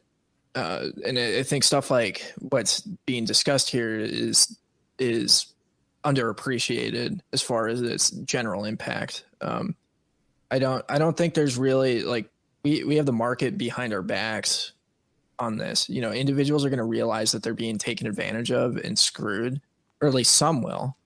And they're going to look for a way to opt out. Like, why would you, like, sane people are not going to choose suicide, you know, which is the result of this economic system that's being proposed and, you know, even is the economic system that we currently live in. You know, individuals like are really going to realize the importance of self-custody and actually owning your assets. You know, FTX, you know, made that clear, you know, but like globally, there's been an immense amount of bank runs happening. You know, and if you're relying on a pension right now, you're probably screwed.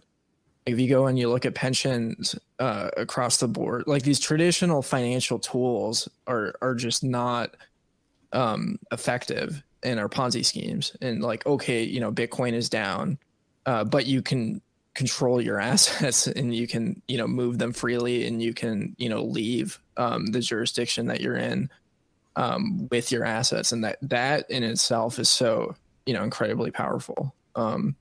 So I don't really see a future, you know, like there might be like somewhat of a future where, you know, Bitcoin splits into KYC Bitcoin and ethical, I like to call non-KYC ethical Bitcoin, or default Bitcoin, because KYC is just, you know, an added restriction, arbitrarily put there, you know, for individuals. But like nobody's going to stop me, you know, from accepting Bitcoin at any point.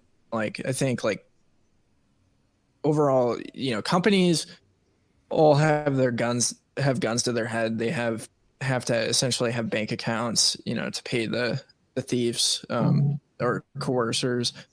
But, you know, individuals, you know, conducting commerce on the side is a very, very powerful,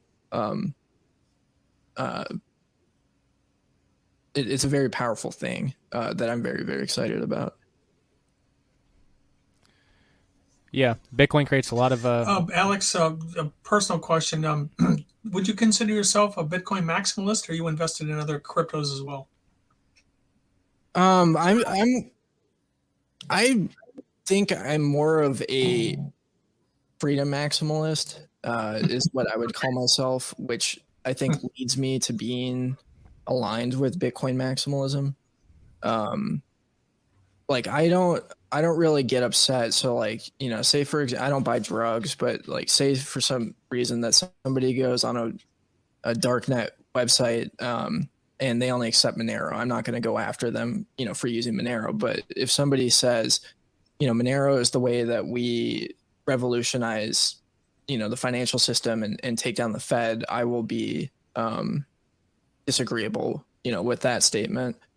So, you know, I think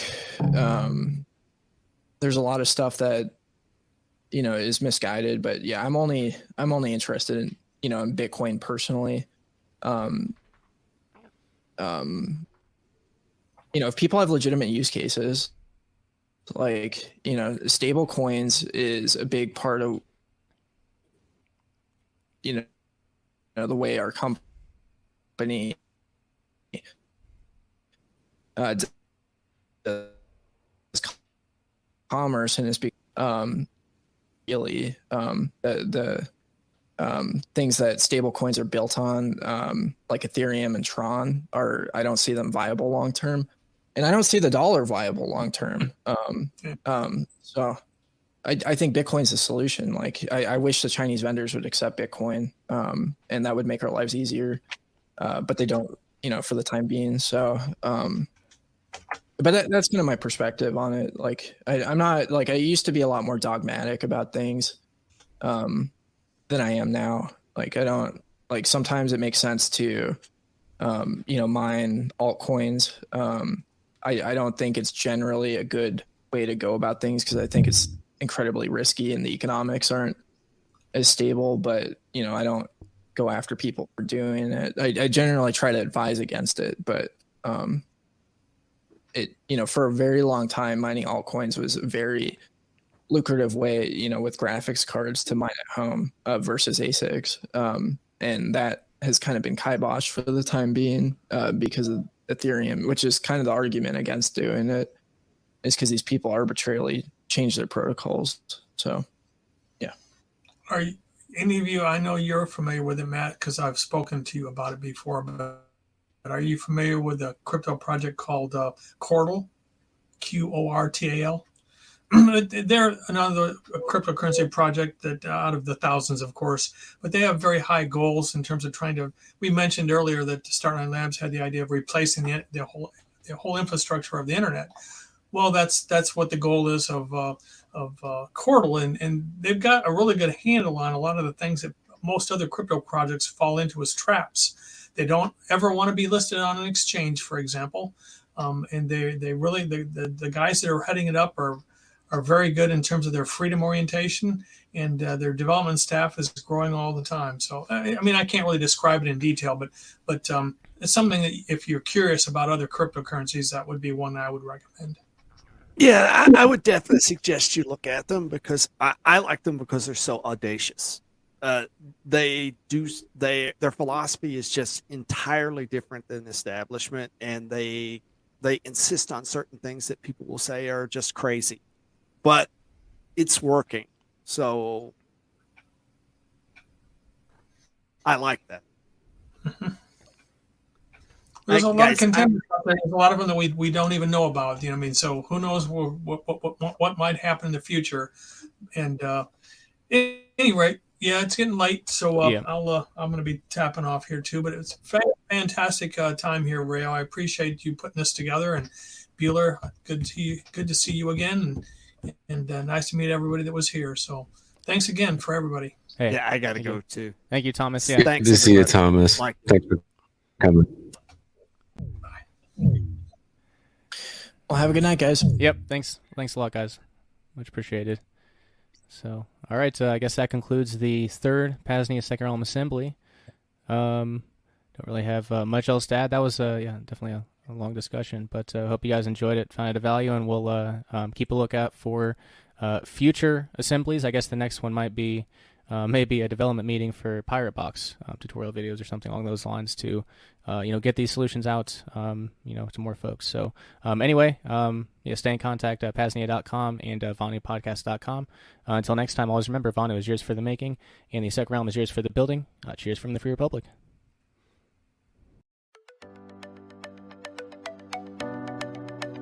The following is a PAZNIA Department of Health and Wellness announcement, but is not to be taken or construed as medical advice. Today, it seems as if a self-liberator merely focuses on avoiding the chronic poisons of the servile society. Chances are, they are on the right track to outliving the coercers. I mean, sadly, most aren't looking so good and are severely lacking vitality. I know you've seen it too.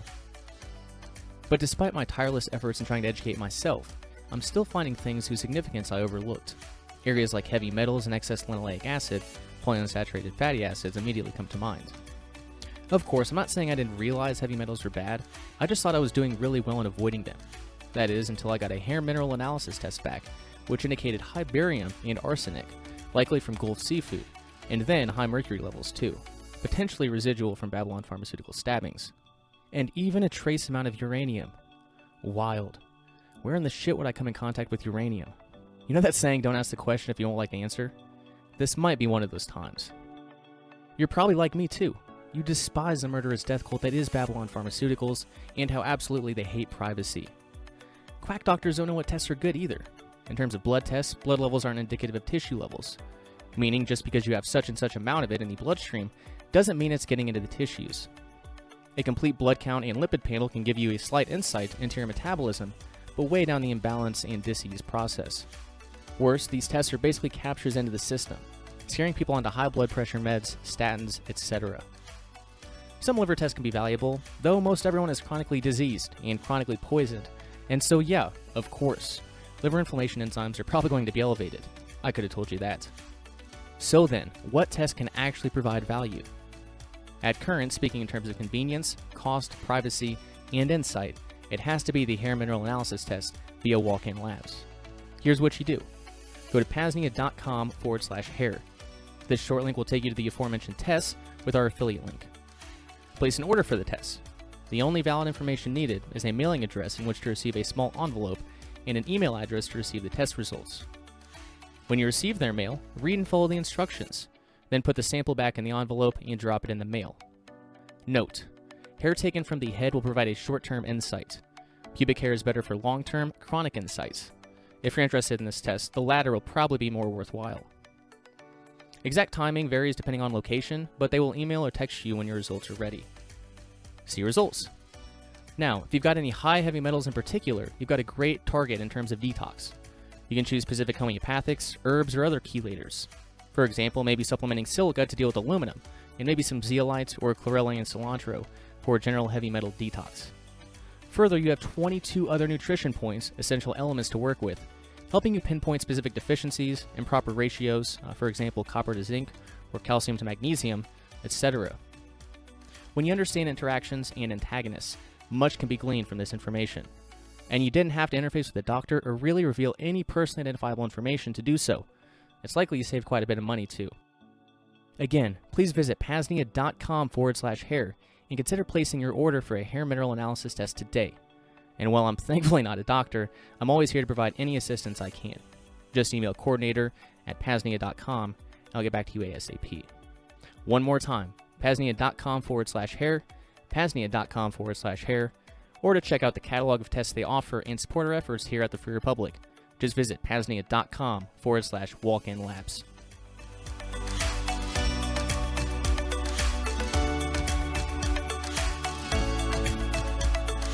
New year, new you.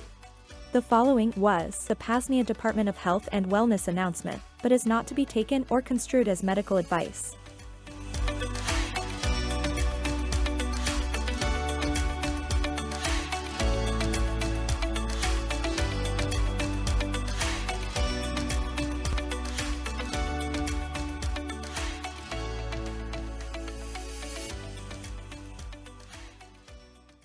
You're listening to the PAZNIA Radio Network.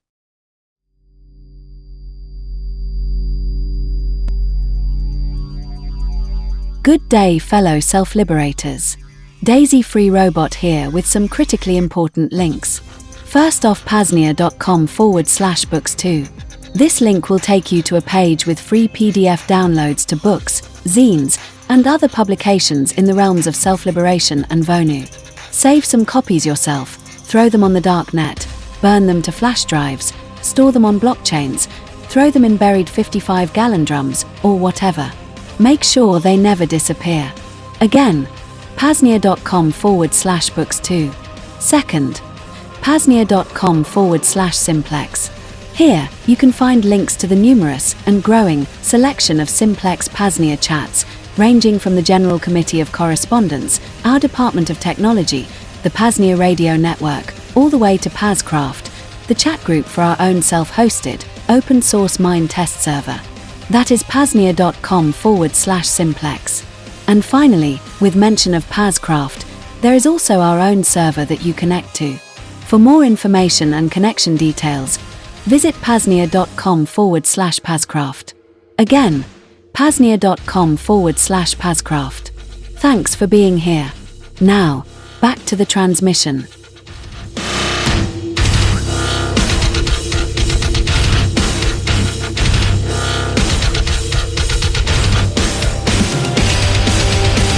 You've just heard a transmission of the PAZNIA Radio Network, the entertainment and propaganda arm of the Free Republic of PAZNIA, a public service of the PAZNIA Free Press. Long live the Second Realm.